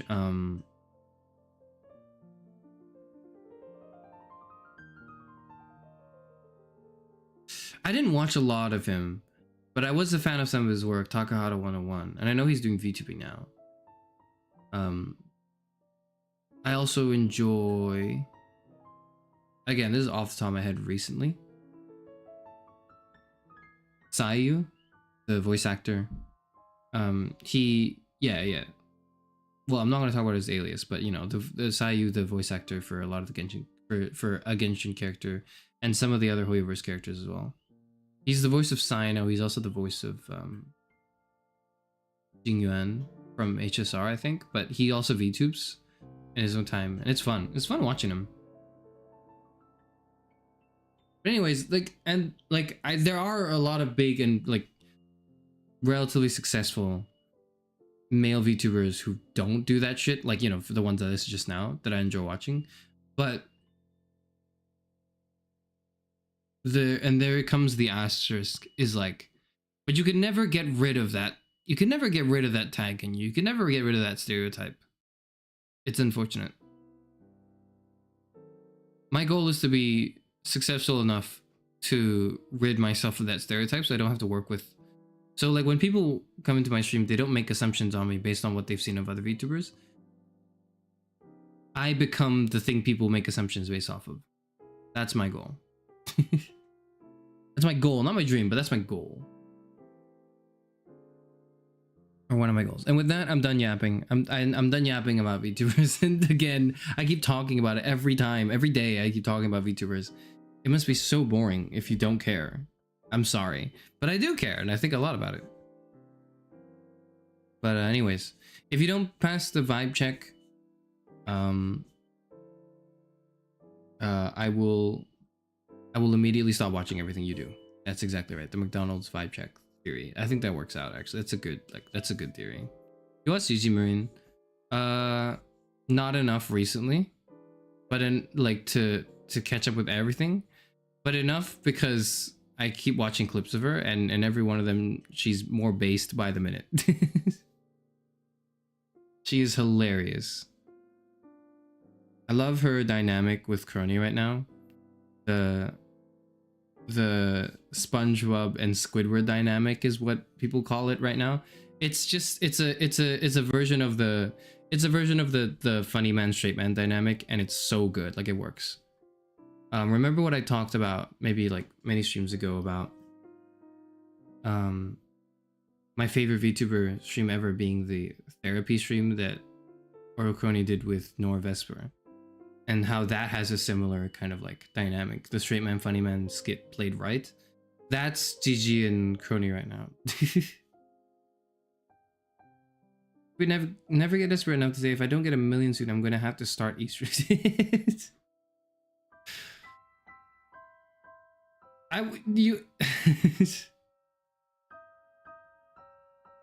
That's just a lie. I was gonna say, like, there's nothing left. I take this off and it's a void. That's actually wrong, because when I was discussing with our team my toggles, and our team was showing me all my toggles, and taking them off, and then like, it's not just the toggles, but just also all the clothing layers that she took off as well. And then I was like just staring at myself in the butt naked, and I was like, oh.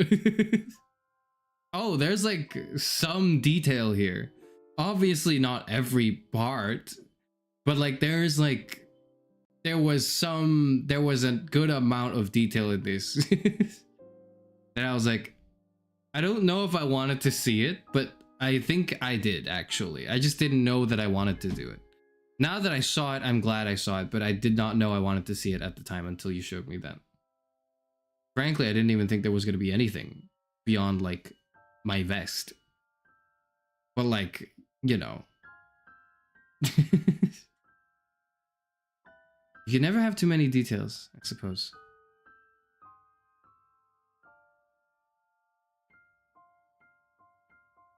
Okay. It's not real. It's like, these are pixels on a screen, okay? These are pixels on a screen. But yeah, Gigi Marine is pretty based. I really like watching what she has up to. She just keeps impressing me more and more and more. It's like, what's crazy. I liked her doing I liked that there's a karaoke clip of her doing swimming pools. And is there also like a swimming pools drink like that, and another one or I don't remember if she did that too, but she also did like Mad City. No, she did like, forgot, she did another track from Good Kid, Mad City, I think. And I was like, that's based as hell. 1000% based. DJ Marina's on another level. But yeah, just her like interactions with all the other holomems definitely makes her like easily one of the most interesting entertainers I think that have come out of Holo recently. I think I just started liking this generation a lot. Like I do every gen pretty much, I think. Actually, no, I don't know. I didn't vibe with I think Advent is great as well, but I don't know why for me personally. Again, this is me personally, right? I did not vibe with Advent as much as I did the new, I forgot what the new one is called. Like the, you know, the four of them. Movie might be graduating soon, losing my favorite gen. I don't think, actually, I don't know. Yeah, maybe. I don't know. We'll see. I don't really have a favorite gen. I just watch a few. What I will say is, at least, right? All the Holostars seem to be like being chilling. Like all the Holostars seem to be just having the time of their life, and then it doesn't seem like any of them are gonna graduate. But like I say that, but then the fucking thing with Magni and Vesper came out all of a sudden out of nowhere. So I might be misreading the situation, and I might cry again if they pull some shit on me. But you know, it seems as though all the Holostars are doing pretty well for themselves. They seem pretty happy, and like with what, like with the content they're making, which makes it a joy to watch. Okay, one last thing I want to not chat about really, but maybe just ask. I want to survey briefly people here in chat who are still active, right? Just like the few, like the 3 or 4 of you, I don't know, whatever. Are you like, do you have a membership on another channel? And if so, how much are you paying for that membership on YouTube? Or if you have the equivalent on Twitch, for example, like a Twitch like subscription. I'm trying to figure out like how to like find, like I'm trying to figure out what to do for membership. So that's why I ask. I think I largely have things figured out, and you can always change it later, right? So it doesn't have to all be like present, but I want it to be, you know, broke as hell, but no for the Holo Girls is $5. Yeah.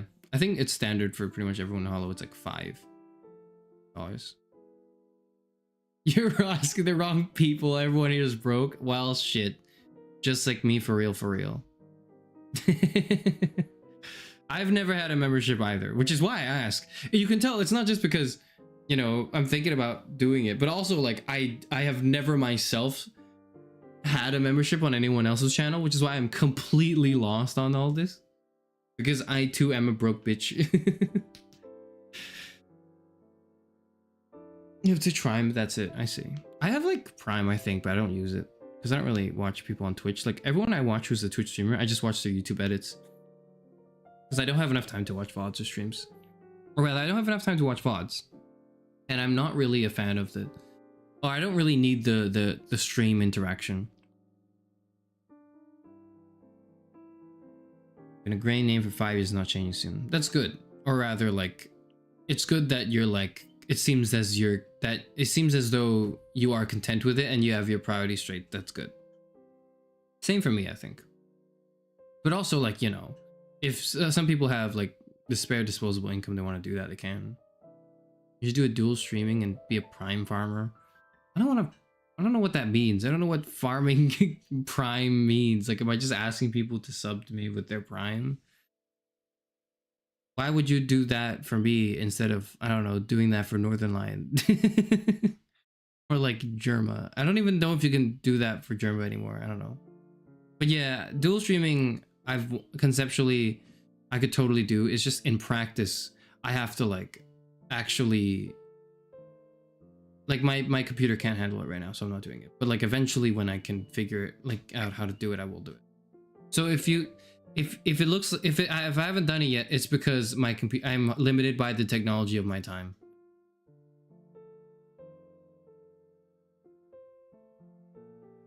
I actually have men from IOC. Their high tier member for me is $2 because YouTube has favorable converting. Don't know what their USD price would be. Interesting.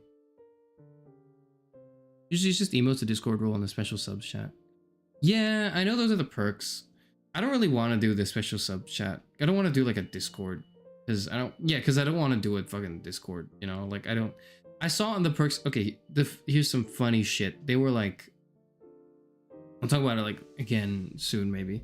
But like when I'm clicking through membership and then they're like YouTube is trying to show me ideas. They're like, here's the perks you can do, and then one of them is like special messages, personalized messages for your fans, and then another one's like gameplay with fans, and I was like, what the fuck? No, I don't want that. It's twofold. Okay, one, I don't want to play a video game with chat because I think that's weird. All right, I think that's like a I think that's a weird thing to do already. But what makes it even weirder is if I put that behind a fucking paywall. That shit is weird to me. That I will not do. That's fucked up to me. That's a little fucked up. So like, I'm not doing that. But the fact that YouTube is like telling me to do that fucks me up. It's weird. Maybe book club. Here's my rule. My rule is every broke bitch in chat, I see you. I am you too. So nothing I do is going to ever be exclusive. But the problem with that is like, well, if you want to then work with people who are willing to fund you, like, you know, what's the compromise, right? And so for me, part of the compromise, for example, can be like, I can imagine early access to stuff. If I do eventually make anything, that's totally fine. Because if you're broke, you can just wait. You can just wait like a month or whatever, and then you'll see it too. And if you pay, if you're a part of the people who financially support whatever it is the hell I'm up to, then yeah, you could see it first. That's totally fine. Because eventually everyone's gonna see it, and eventually it's not a very long amount of time. You know, it's gonna be probably like a month or something. If it's a community or social thing, like I don't want to do that either. I don't want to ostracize or limit anyone or exclude anyone just because they don't want to fucking fork over money. Because frankly speaking, you should not be forking your money over to 2D like anime men or 2D anime women in general, or 2D anime like blobs or slimes or whatever the hell monsters or things people like VTube as, right? You should not just generally, unless you really have that disposable income and you just want to support it, right? Otherwise, you shouldn't recklessly do it. If I do a book club, it would not be exclusive. If I do a book club, and I'm not going to, I think, because it's a lot of work as well.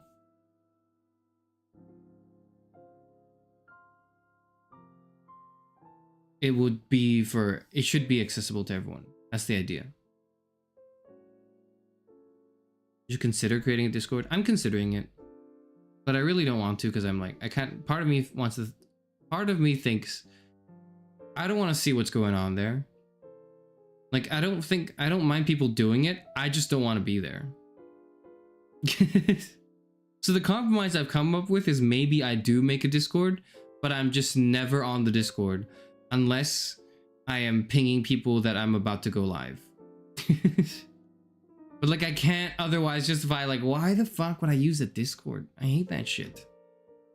Obviously, don't do if you don't want to. Yeah, of course. But like, because a lot of people have been asking for that, and I'm just wondering if that's something I should do at all in any capacity. And I'm weighing the pros and the cons of it, because there are pros.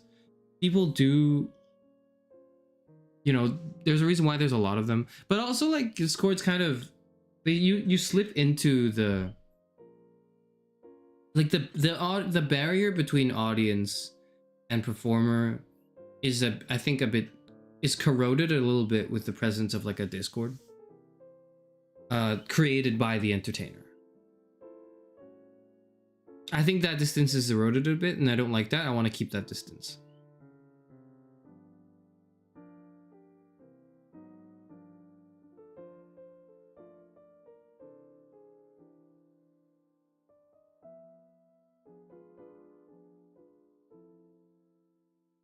Tried making one. I'm going to share the link. limited by the technology of our time. What can I say? The thing is that we should do it. What I'm saying is I don't give a fuck what you do. You do what you want in your time. That is none of my business. All I can, and this applies for everything in general. For everything in general.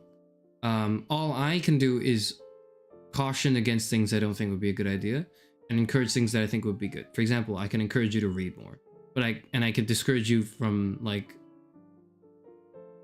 arguing with people on Twitter. That's what I would do. I would discourage you from doing that. That's a waste of time. Don't do it. What's not a waste of time is reading more. Reading more would be great. You don't have to read books specifically, but you can even reading articles and just reading forums, and then you slowly make your way into reading certain books. Maybe starting with audiobooks, you know, maybe you can like listen to audiobooks, but I think reading is a little different. So if you want to do a Discord or whatever, I don't care. I just don't want it. I don't want any part in it.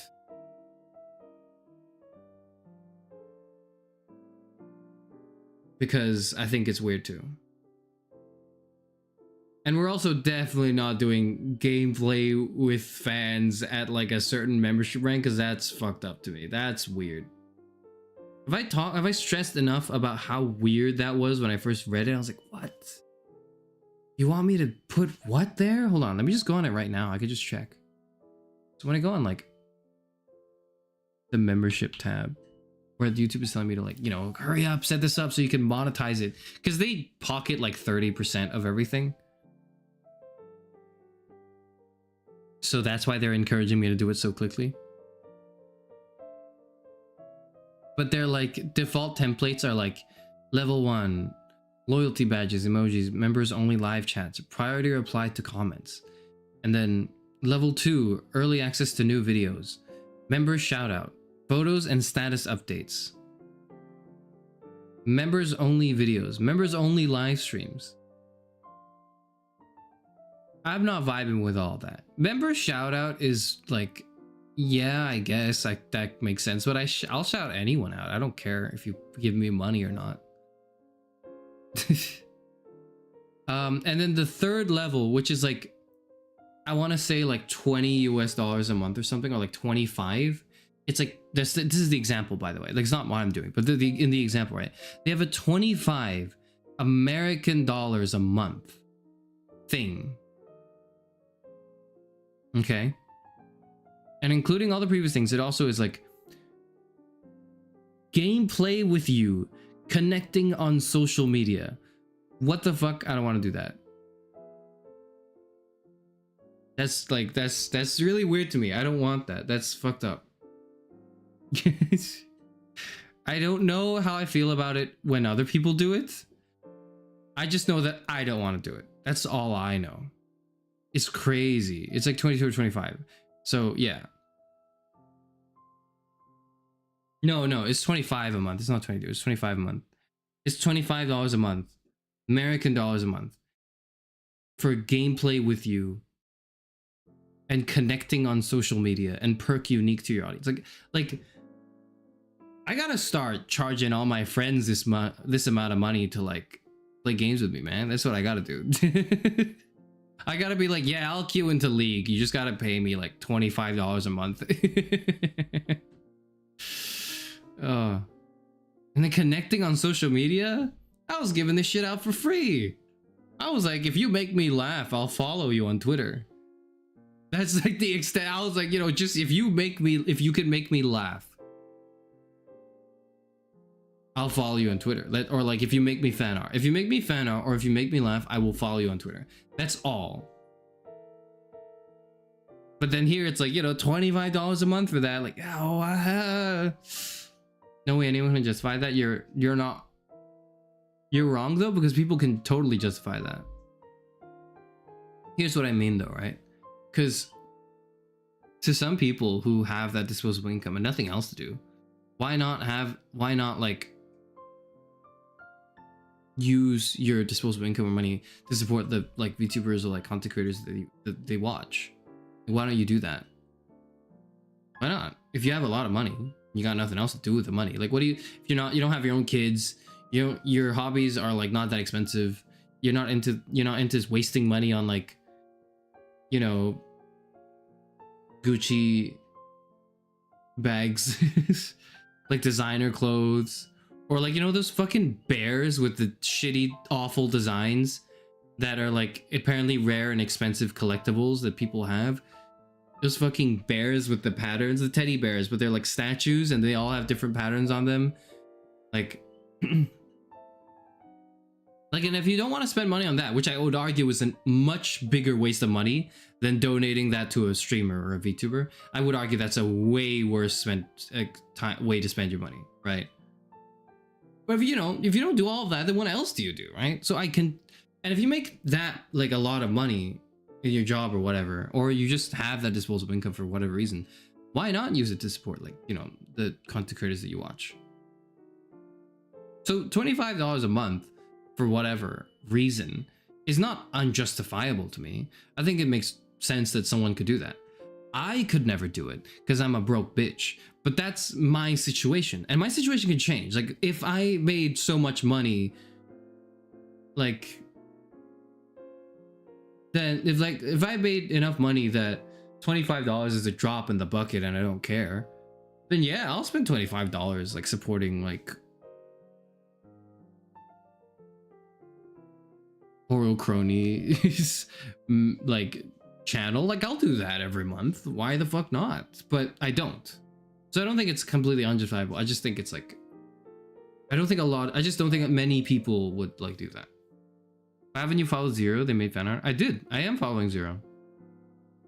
Zero goes by on Twitter at Miku Lover or Miku_lover or whatever, and I follow them. I see her tweets. Your tweets are on my timeline. And I don't like it. I forget that like following you lot means that I see your tweets on my timeline is something I just forget.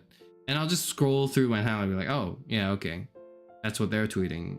I don't want to see it. I don't want to see any of your tweets. In fact, I don't want to see anyone's tweets. The only tweets I want to see are of fan artists who make art of Dr. Ratio and Aventrine. And I want to see Twitter threads that compile information that are interesting. I don't want to see everything. I don't want to see anything and everything else. But I don't know, there's no filter on Twitter that's like, here are the 2 things you want and that's it, right? So all I can do is just tell my algorithm I want it and I just like all those pictures. So in fairness, most of my timeline is what I want to see. It's just sometimes it's not. Sometimes it's like one of you motherfuckers tweeting something and I go like, oh my god. It's a tweet. And it's like, you can't do that. It's just I forget that the consequences of my actions are when I follow you, I see them. You're sorry? Don't be sorry. Don't be sorry. That, okay, like, okay, and okay. That was part of what I just said just now was largely like, I said it jokingly. Like, of course your shit will show up if I follow you. That's totally fine. I don't care. I don't mind. Like, it's not at all something I think about. It's just, it's like a bit of a shock, I guess. It's like, oh, right, yeah, I follow this person, I guess. Don't like apologize for it. It's fine. You can tweet what you want. But don't get into like Twitter arguments. If you get into Twitter, that's where I draw the line. You can tweet whatever the fuck you want, you do whatever you want. If you start getting into like nonsense Twitter arguments with people, I will chastise you on stream. I will do that. I will be like, you are wasting your time. Don't do that. Stop. Please. Do something else. Don't get off this hell site. Get off this terrible platform. The only reason I'm on it is because most VTubers are on it, and that's how VTuber communication happens. That's what's in the culture, so I'm doing it. That's the only reason. I don't scroll it very often, okay? The title of the membership announcement is, "Are VTuber memberships ethical?" I was thinking something different. I was thinking like, I'll just tell you now. I don't mind. I was thinking more like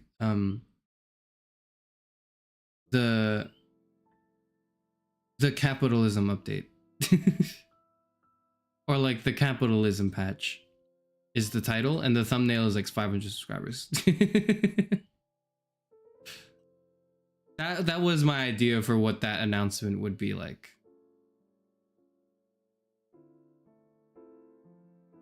You see my tweets, you must be confused or concerned. Oh, it's 90% me replying to VTubers. It is, yeah. I'll see like most of the time when you're on my timeline, you're replying to like other indie VTubers that you watch, I'm guessing. Some of them I follow, some of them I don't. And like that, most of the time I see that. Most of the time what I see is like that. I think it's good for all of you though, no, regardless of whether or not I follow you on Twitter. And please, like, you know, don't make that a goal. It's not really a great thing because it's a hell site. But like, maybe it's good for you to be aware that your digital footprint exists online, and the way you interact with anything and anyone is put out there publicly.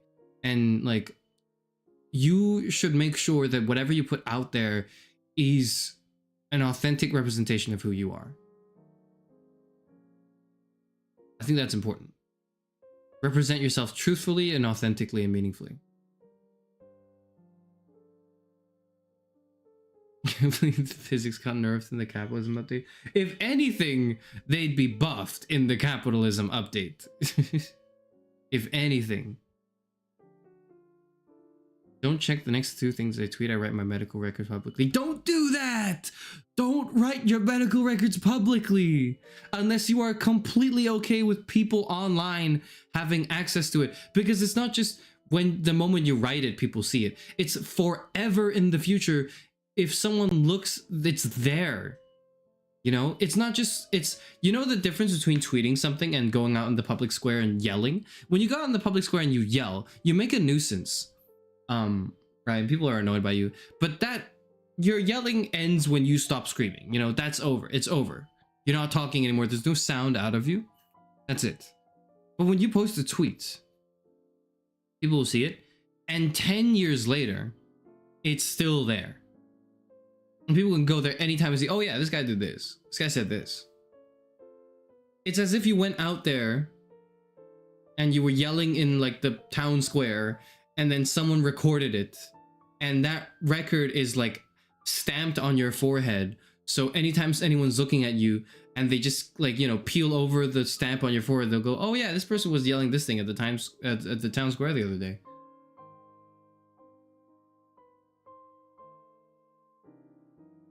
Anyways, the point is, don't do that unless you are comfortable with like literally everyone on earth knowing that information. Don't put anything out there that you're not comfortable with people knowing. Which sounds like, you know,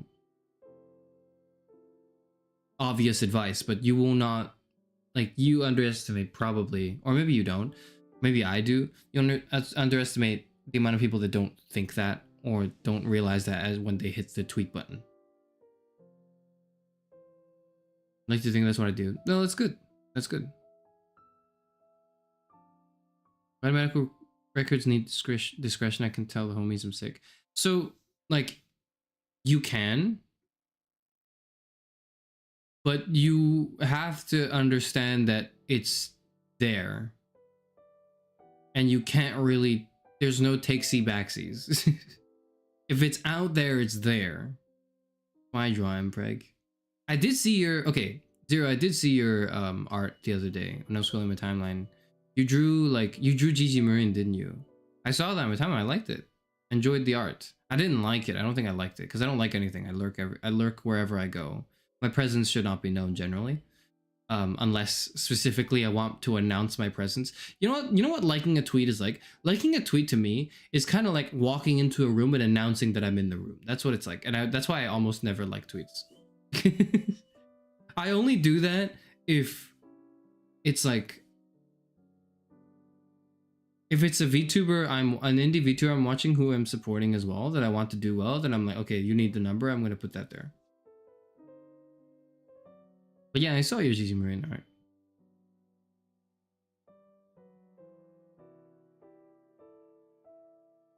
The most health info should not be scary to say, and to like the idea of being able to check back. Well, that's good, that's fine, yeah.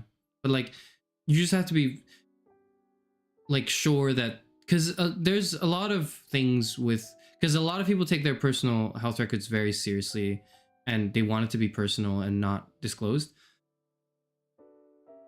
So I just want you to make sure, just want to make sure. Likes are private on Twitter now? Oh yeah, they are, yeah, forget. Maybe prior to that, it's like you're walking into a room and announcing that you're there. maybe now liking something on Twitter is like you go to a party someone's hosting, like this person's hosting a big party, right? A house party, and liking their someone's tweet is like going into their house party and then beelining straight to that host and shaking their hand and be like, hey, this is a great party, so I'm so glad you didn't invite me, but I'm here, but I'm so glad I'm here. That's what that feels like. As well, which is oftentimes for me like, I don't need to do that. I'll walk in, I'll check out the vibe of the party, and then I'm gonna leave. That's what I'll do. Wonder if you ever seen the NSFW stuff I retweet. If you have, I'm sorry. No, I don't, because I have that filter on, so I don't see NSFW stuff on Twitter on my Karashu Funar account, because the last thing I want to do is be jump scared on my public engagement account.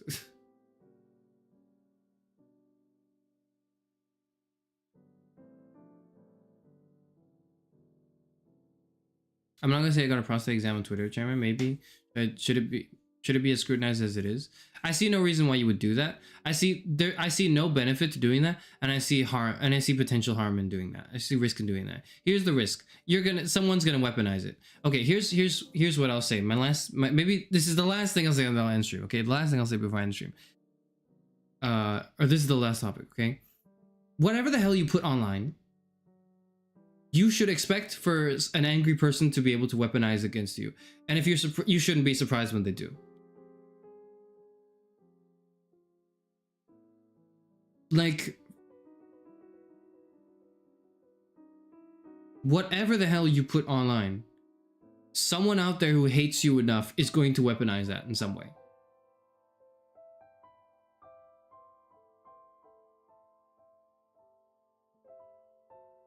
You need to balance that knowledge with the approach of being authentic and genuine in your self-expression anyways.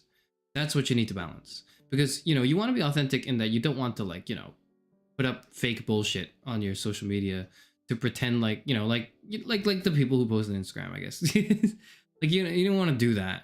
But also, you don't want to post every intimate part of your life online and then get into Twitter arguments, and then someone goes into your profile and then starts, maybe they'll go into your profile and they'll see that you liked an anime picture or something, and they're gonna like reply to your tweet and argument like, anime fan detected, opinion rejected. You shouldn't be surprised. You shouldn't be mad. You shouldn't be surprised. You gave that motherfucker the ammo to shoot at you with.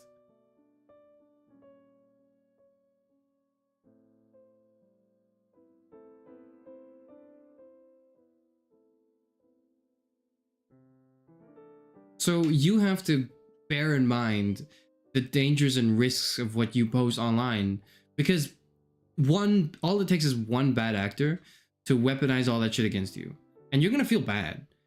You're gonna feel really bad about it. Like, you may think, no, whatever, it's just an internet stranger, I don't care. You care, okay? You do. Every one of us underestimates how much we care about the way people perceive us online and negative comments and things. We all underestimate it, me included. I do as well. Okay, I'm not gonna, like, tilt from a negative comment. I have so many positive comments. Well, maybe I won't tilt. Maybe I'm not gonna be angry or upset about it. But negative comments live in my mind a lot. They have a longer like longevity than like nice comments.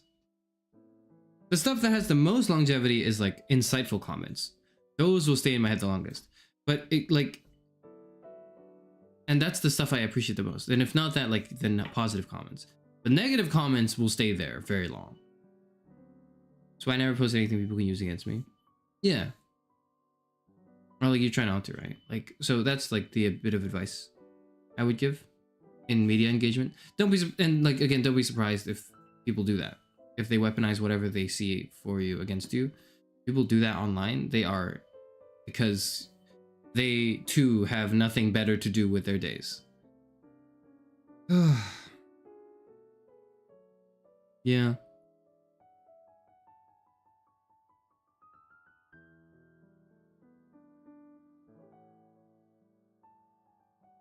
Oh, I know I care about how I'm perceived. Well, there you go. Like, if you know, then you know, right? You know exactly why. If you, like, know yourself.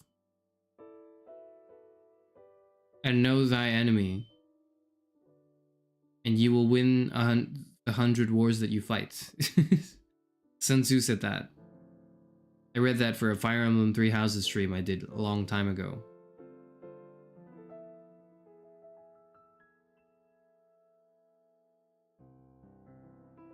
How am I gonna stream 3 Houses? I think I can. I just need to. Well, anyways, this is gonna be for later. Anyways, I have too many ideas now. I guess I've abandoned the game. Then that's not good. That's not good. You know what? I still haven't even finished Vampire Therapist. Now that I'm thinking about it. Sorry, those are my bones cracking. You might have heard. I don't think I even finished Vampire Therapist. That's not good. I think I'm on like the last. I'm on the last leg of the game. I just haven't finished it. And gotten credits and everything. I'm gonna do that soon. Maybe like in 2 weeks. Expect a Vampire Therapist stream from me in 2 weeks. But for now, I'm done yapping. I need to prepare. Love bones cracking? Good, because I do it all the time without noticing. It's like, maybe it's a bad habit of mine, but it's like, I do it far too frequently. And sometimes my microphone picks up on it. So if you wonder, if there's like a sound, it's either my bones, or it's my chair, or it's my desk if I knock into something, because I have a jank setup right now. Can I tell you what my setup is? My setup is a, like, I have everything, it's like a makeup drawer. My setup, my streaming setup right now is all on top of a makeup drawer. These are not the optimal conditions. My legs do not go under the table or whatever, because there's no table. It's a makeup drawer. So, like, I actually have to squat, and, like, my legs have to be, like, put away for me to be close enough to the microphone, to, like, a side. Pretty girl confirmed. It's just furniture I need to move. It's not, I don't use it for that. I don't do my makeup on the makeup, like, the makeup drawer. Like, there's, like, I don't need this much. I don't do makeup. I haven't done my makeup in a while, okay? I haven't even done makeup in a while. I think the last I did my makeup was like, I want to say 6-7 months ago. Because in between then and now, I just did not have anything that was worth, like, that I would do makeup for. Because a lot of my social interactions were with men who are insecure about the idea of makeup. And so I'm not going to do that. Like, as a makeup drawer, it's like a, okay, I don't know if that's what it's called, but it's just a drawer with a mirror, big mirror and lights. And it's like, the purpose of it is like, you can just, you do your makeup here. This is just the furniture for the abode that I'm living in, okay? It's not mine, per se. Like, I didn't buy this. It came with the abode that I'm living in. You get one of those cheap extending vanity.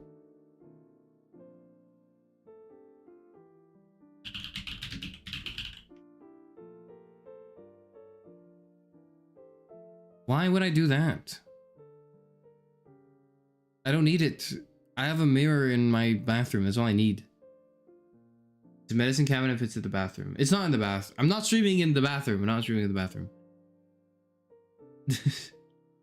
But I haven't even done my, like, makeup in, like, I haven't done any makeup in like 6-7 months, because a lot of most of my hangouts involved men who are insecure about the idea of men wearing makeup, and I didn't want to bring that vibe to the, you know, I bring a sort of dismantling men's insecurity vibe to social events with insecure men in them.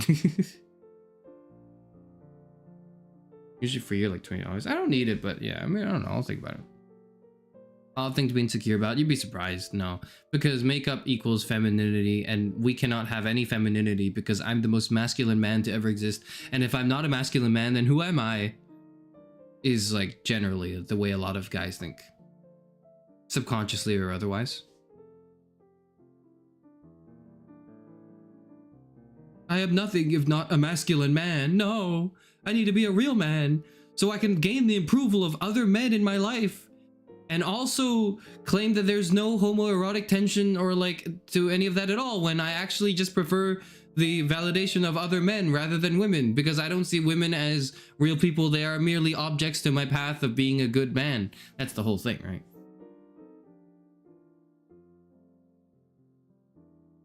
It's kind of pathetic. It's kind of what I'm going to talk about tomorrow.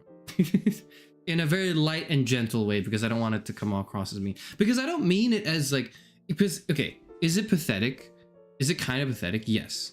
But I'm not like, those people are pathetic. I don't think that's true. I think what they're doing is pathetic. What they're subjecting themselves to is pathetic. But that's because I think most men and most people are capable of changing, capable of being better. And like, frankly, I think most people who are sucked into this, you know, whole toxic masculinity thing, they are victims in it to a degree, and that's the degree I want to focus on. I don't want to focus on the degree in which they perpetuate it. I only want to focus on the degree in which they are a victim because of these circumstances, and how we can address that, and how we can deal with it.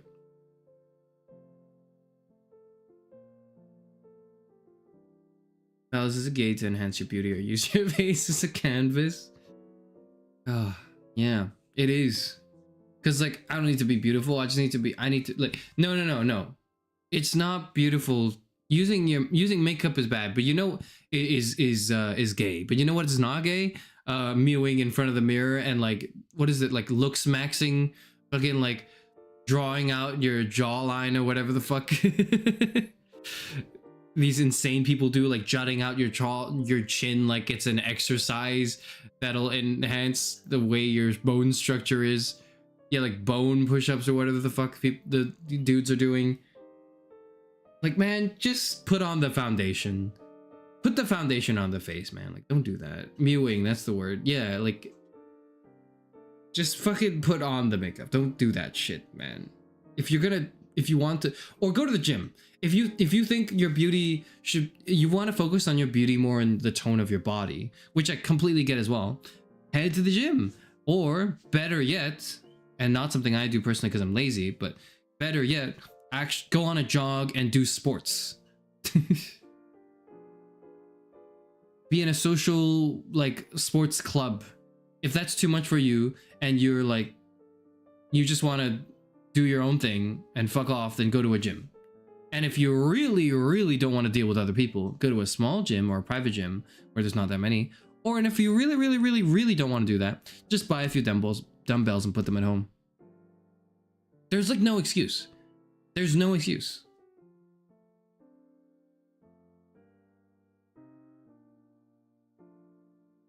Makeup is scary. So many things. Just want to find out how to have good skincare. Oh yeah, me too, man. And I struggle with skincare as well. My skin is fucking horrible.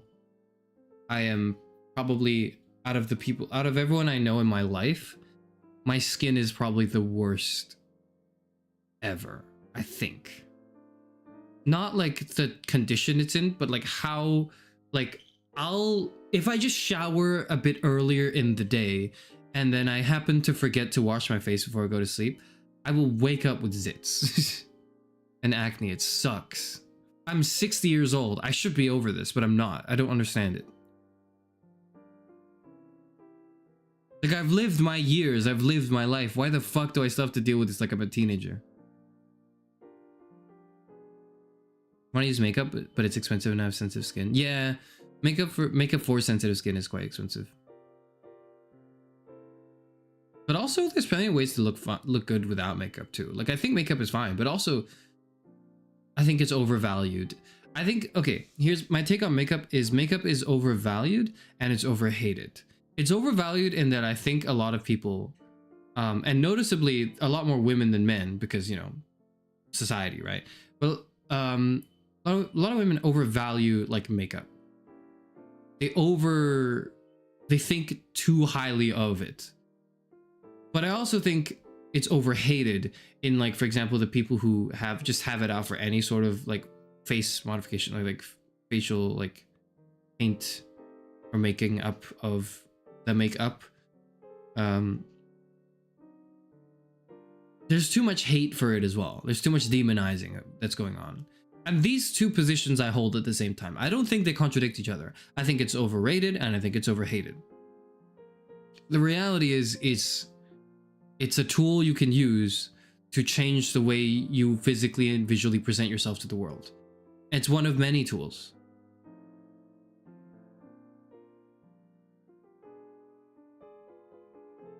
Mom's a dermatologist, so you get a bunch of free stuff and skin's been clear. Fortunate for you. Fortunate for you indeed.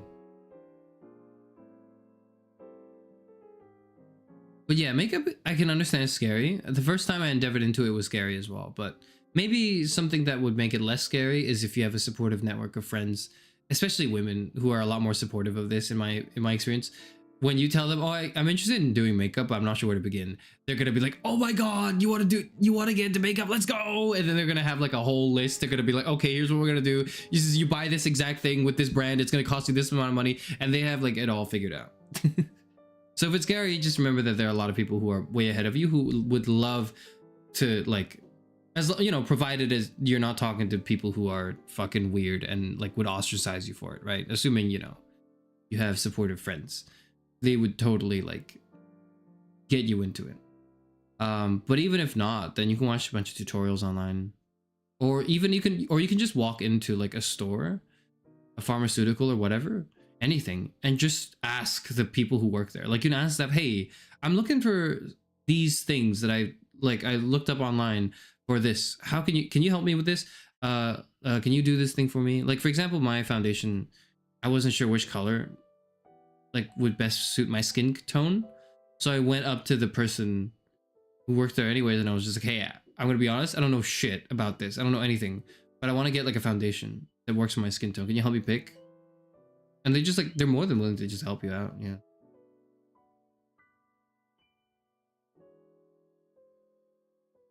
Most dermatologists have free samples, so even if you have your health plan doesn't cover certain skincare, doesn't give. Oh, cool. That's nice. I should go see one. Sounds for great. Yeah, and advice you can get from other people. It's definitely like, I understand that it's scary, and it is. I'm not gonna say it's not scary. It totally is scary, but one of the ways you can overcome that is by talking to friends who are supportive. Much like with most things, honestly, much like most things, you can get over something. You can get over many things with a group of supportive friends, or like a support network you have that are like real people, and not just people who claim to be your friends or whatever, I guess. But also, you don't have to feel pressure that you need to do it, or you need to do it at a certain time frame, or you need to do it for a certain occasion. It's just, you can think of it like for fun. You can be like, okay, I'm gonna just dabble with this and see how this looks.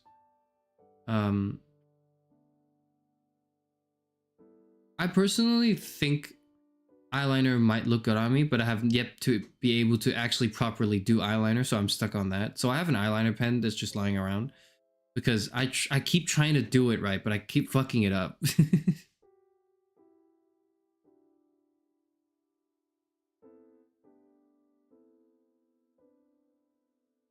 Redneck could cost hundreds of dollars, but we give out a few bags full of the tiny sample bottles if there's a financial need. Oh, that's cool.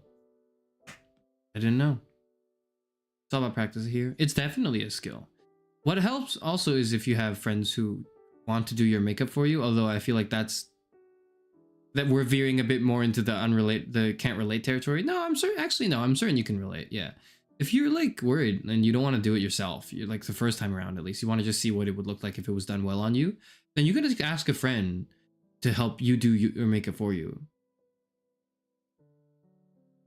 I remember when I was, oh shit, did I say that? No, I'm not gonna say that yet. Okay, I'm gonna say this other thing though that's relevant. I'm not gonna say that other thing though. Okay. I remember when I was performing, I was doing that Shakespearean play, and it was just like a small, like it wasn't a big deal, big production, or it was like a medium sized, like in like unprofessional production, right? You said, no, I'm not saying the other thing. I'm not saying the other thing yet. No, I think I've said it before, haven't I? No. No, I haven't, and I will not. No, I haven't, and I will not. Not yet, at least. Not yet. Maybe you'll get the tidbit from me later. Just, it's makeup related. Is all you need to know that it's makeup related. Okay? But I will tell you this other thing that's makeup related as well. In exchange. Okay, it's the but just imagine that this is the thing I originally intended to say, okay? When I was doing the Shakespearean play, I think was the first time I'd ever had makeup done. And it was a great experience. It felt so good. You know why it felt so good? Like I came in because I'm like, you know, I'm like, this is what it's like to be famous. You know what I mean? Like I went in and I'm playing a character. I'm playing Demetrius, I think, in A Midsummer Night's Dream. And so I'm like one of the bigger characters, if not one of the biggest characters in the play. So it's like imperative that they get like, you know, this character is done right. And part of that includes the makeup. So I remember for like the dress rehearsals and performance nights, like I would walk in and I just sat on a chair and I was serviced by like 3 people who were doing my makeup. They were like, I don't know what the fuck they were doing. They were putting shit on my face.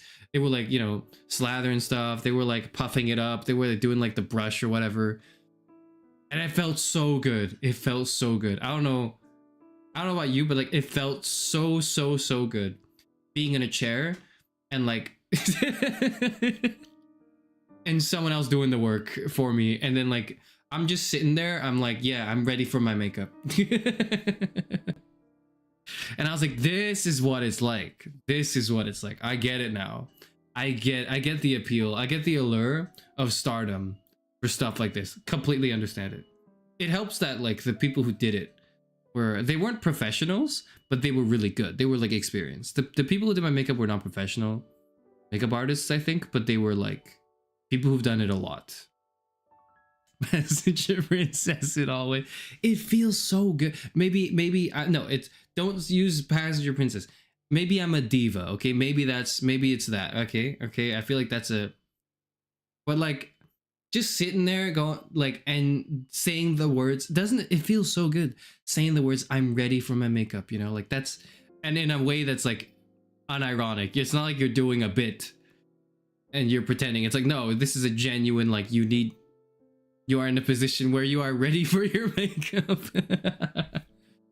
And that gave me a really positive impression. And like so they did, so you know, I'm just sitting there for like maybe like 30 minutes or an hour. No, probably 30 minutes. Probably only took like 30 minutes, but it felt like a good amount of time. But like it was an enjoyable time. I was just sitting there like, yes, everything's being done for me. This is great. It was being glamorous. Yeah, it was.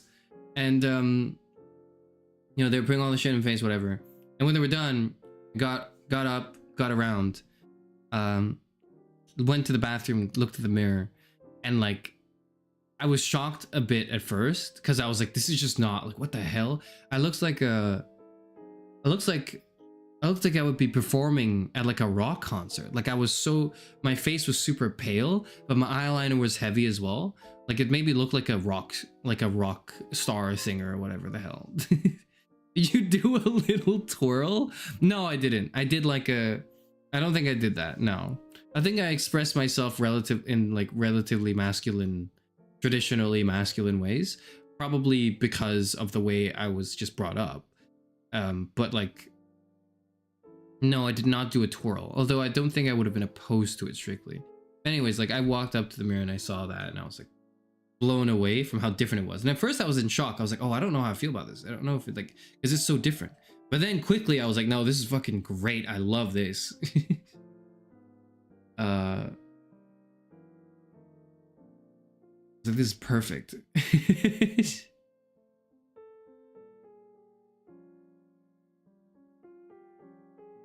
And then since then, that gave me the courage to be like, okay, I'm gonna get makeup myself at some point. It gave me a bit of the courage to like put it on myself and like do it for myself. Which again, takes courage. And then I tried it a few times. I think I look pretty good with makeup. So I don't do a heavy makeup. I just do like a foundation. Do you use lipstick? I thought about it, but no. I think my lips are already like noticeable enough that lipstick would go overboard, I think. And my eyes are noticeable enough too, but I've been told that those are my like, my eyes are my like the strong suit. Like this is like the best part of my face is what I've been told. And so like I've been recommended heavily to use eyeliner for my eyes, but like I keep fucking it up. I can't do it right. Like when it's been done on me correctly, and when I look at it, I'm like, it's not that big of a difference. But then people are like, no, it's a huge difference and it's really good. And I have to just kind of go like, okay. So I think it's because I haven't developed an eye for the eye, like for the eye makeup, for the eyeliner yet. But like I haven't developed the eye for what makes it good, but I've been told that it's good. So I don't use lipstick for that. Like I don't use lipstick because my lips are like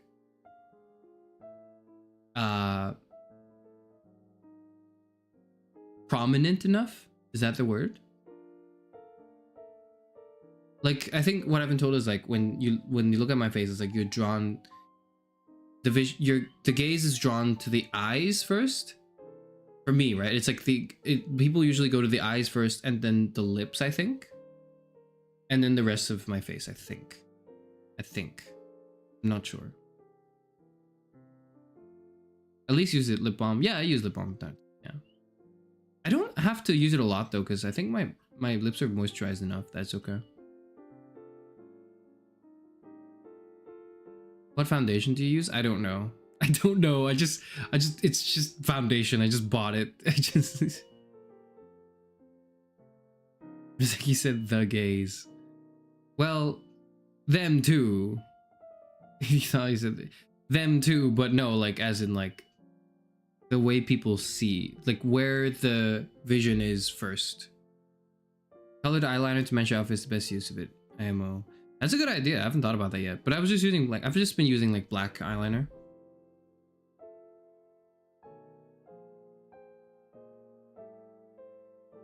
But yeah, maybe I should use a different kind of like eyeliner. We'll see.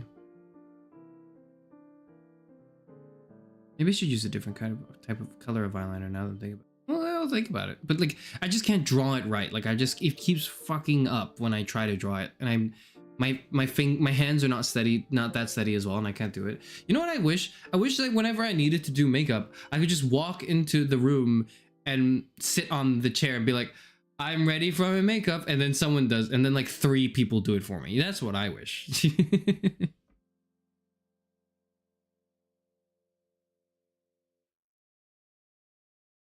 What color are your eyes though? Black doesn't go with everything. Let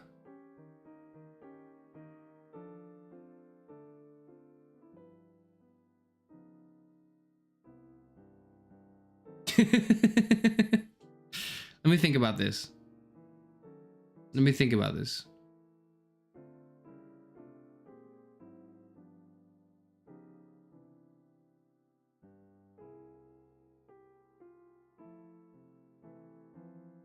It's close enough to the way I look right now as Camera Sufanor. My eyes. It's close enough. But though I think currently... What do I have on?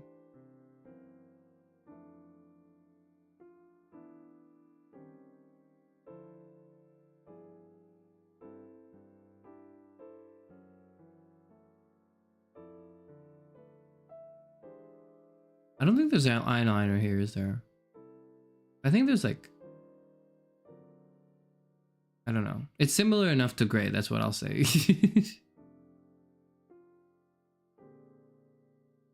Depending on how pale your skin is or how vibrant your eyes are, gray eyeliner would be better. I'll keep that in mind.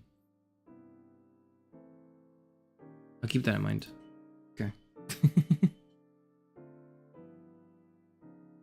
Could happen one day, you could manifest this. Do I want to manifest this? Do I think it'll happen? Probably not. I don't think it needs to happen either. It just felt really good.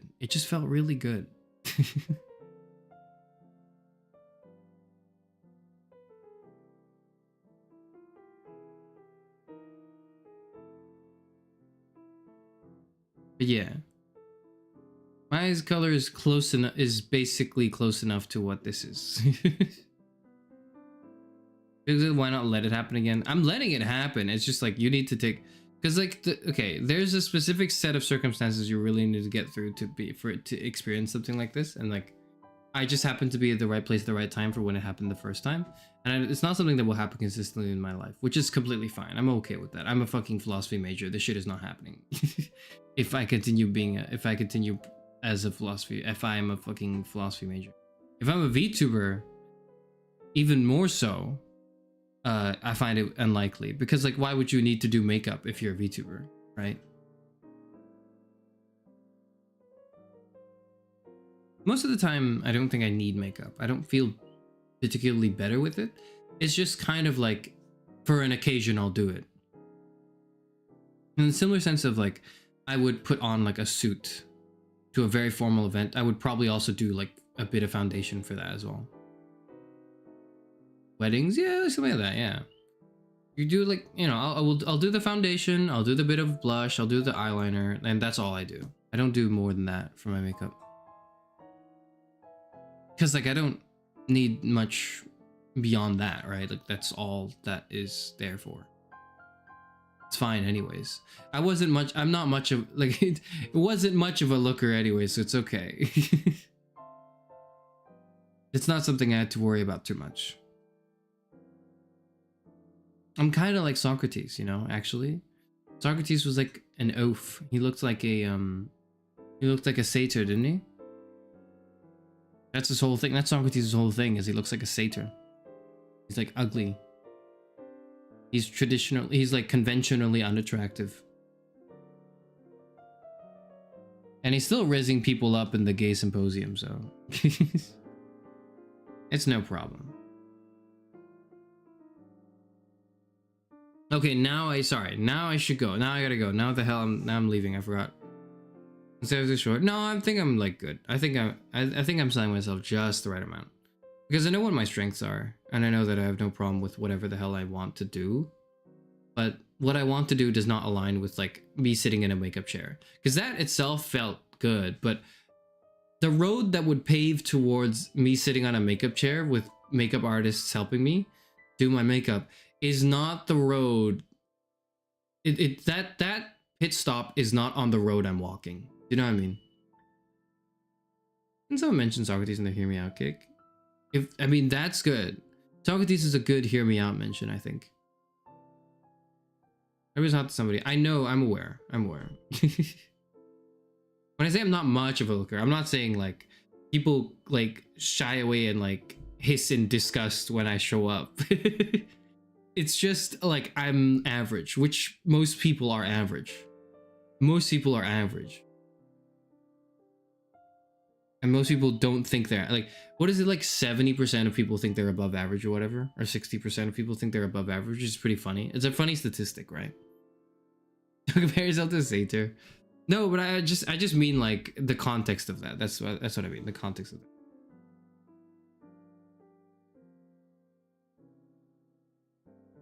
I do understand and appreciate the body positivity though, because I think that's important. A lot of and I find that women suffer from this a lot more than men do, in my life at least. They find themselves, they under appreciate their own beauty. They perceive themselves as uglier than they actually are. That's what I'll say. Men do that too, but not as much. I'm preemptively talking about this because tomorrow I'll be talking about this as well, probably. Women do that more, but men also do that. They will actually, because for various reasons, body dysmorphia, societal norms and expectations and pressures, absurd and obscene expectations to be held due to the standardization of like supermodels being present in everywhere in advertising and all that, and billboards or whatever. But people do tend to underestimate the way, like how appealing or attractive they are. I used to do that. I don't anymore. If anything, I'm overestimating myself now. If anything, I'm going like, yeah, we can do it. Like if I really needed to, yeah, I could do it. Which I think is a bit of about overconfidence, but that's fine. The overconfidence, slight overconfidence is best, or maybe like just the right amount of confidence. You certainly don't want to be unconfident because that actually that does take away from how you present yourself. Confidence is an attractive trait. It is, and it's something I understood conceptually, but when applied was when I learned my lesson. That's for sure. I think what I'll say about that. But it's not just, oh, be confident, because that's bullshit advice. Bullshit advice is like, oh, just be confident, you know, just be good. just don't have any fears. Just don't do, just, you know. It's kind of like the whole, you know, like that cyberbullying thing, where response was just like, what do you mean you're being cyberbullied? Just turn the computer off, bro. It's not even real. It's a bit like that. Working on that, well, it's good that you're working on it. I'm like a bird. You do a little jig and you've got my eye. Anything will catch my eye. Like I look at shit. I love looking around at a bunch of different shit.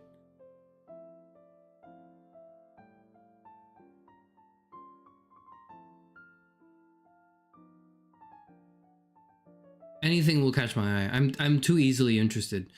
You could jangle keys, and if you jangle, like, it's not just the jangling of keys to me. It's like, if you don't, there's no, like, I'll look at a tree and I'll be like, that's a cool tree. I want to stare at that for like 5 minutes, and I'll do that because it would probably be an interesting tree. And I would think about, like, you know, how long this tree has been here, and like, is it older than me? I'm 60. Is this tree older? And how much longer of a life it has? What if it burned down? What if it got chopped down?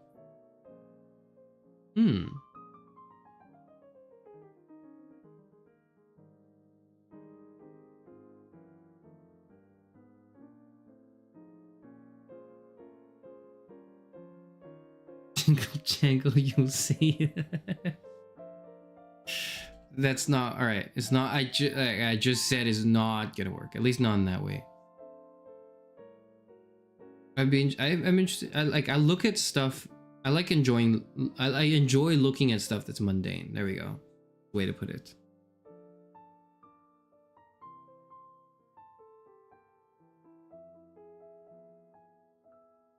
Okay. That's everything for today. Join me for tomorrow, and we will talk about this more, because this is very relevant, because I have more things to say about this, but I realize that they should all be said for tomorrow's stream. Tomorrow's stream is going to be interesting. I really want to keep all of that there, so all the talking points are there. And the discussion is more refined in that way. Tomorrow we'll be talking about the male loneliness epidemic, at least briefly, and we'll talk about gender issues, gender wars, all that, very briefly as well. I'm not going to go in depth into it, and I'm going to borrow some sources. I'm going to probably like play a few YouTube clips that are able to capture my point, or at least explain my point, like part of the things I want to say a bit more.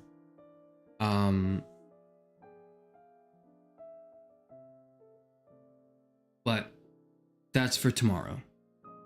Can I miss tomorrow's stream? You can. It's all saved via video on demand that you can find on youtube.com. Like, it's all on youtube.com/ what the hell is the link to my channel?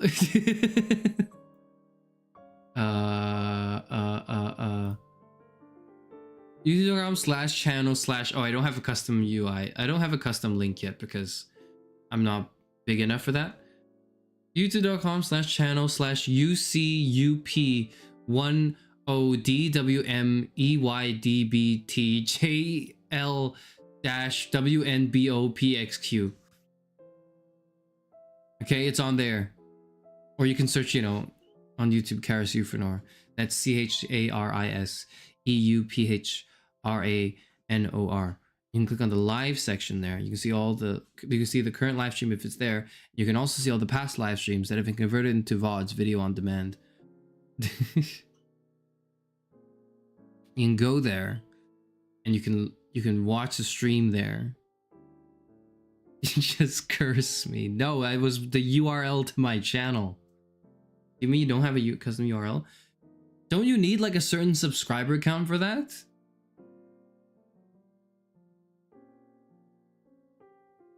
Let's see, customize channel profile. Oh, no. There is.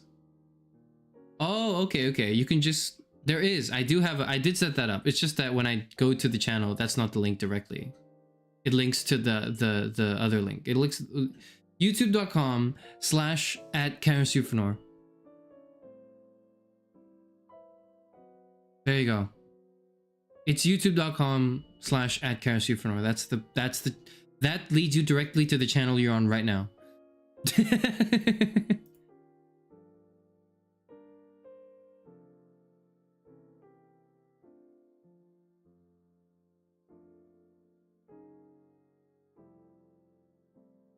That's the standard web address. But yeah, there's a custom one too. You can go like youtube.com/@KarenSufanor.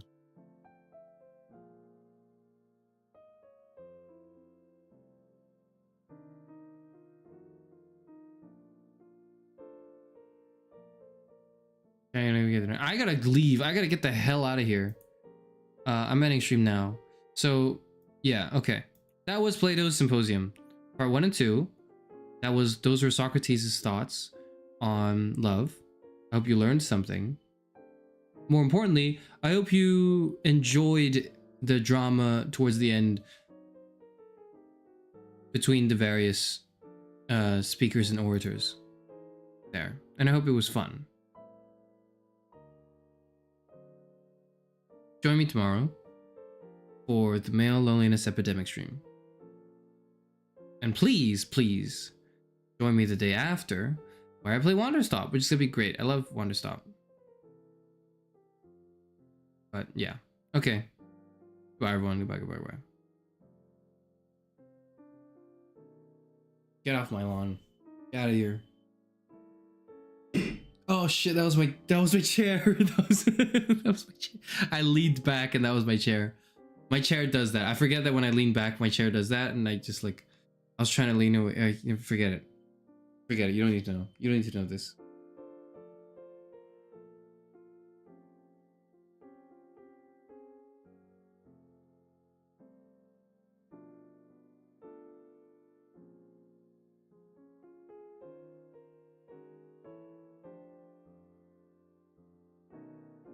Chair needs a union? My chair needs to retire. My chair is like 20 years old or something, or 10 years old. It's like an old chair, but it's still better than the last chair I was using. And my neighbors didn't want this one, so I was like, I'll take it. I was like, I'll take the chair. It's still an upgrade for me.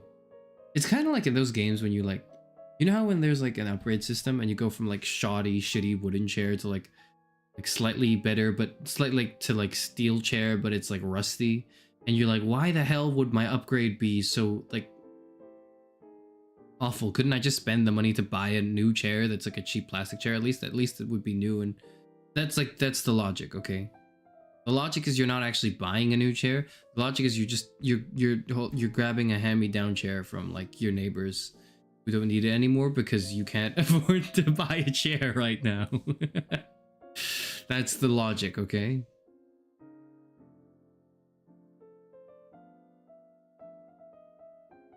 Months ago you broke the table, now it's alive. Yeah, I didn't break the table, but like it disassembled itself and I reassembled it back, but I'm not using it anymore, okay? We're not using that table anymore. We're using the makeup drawer now. All right, okay, get out of here.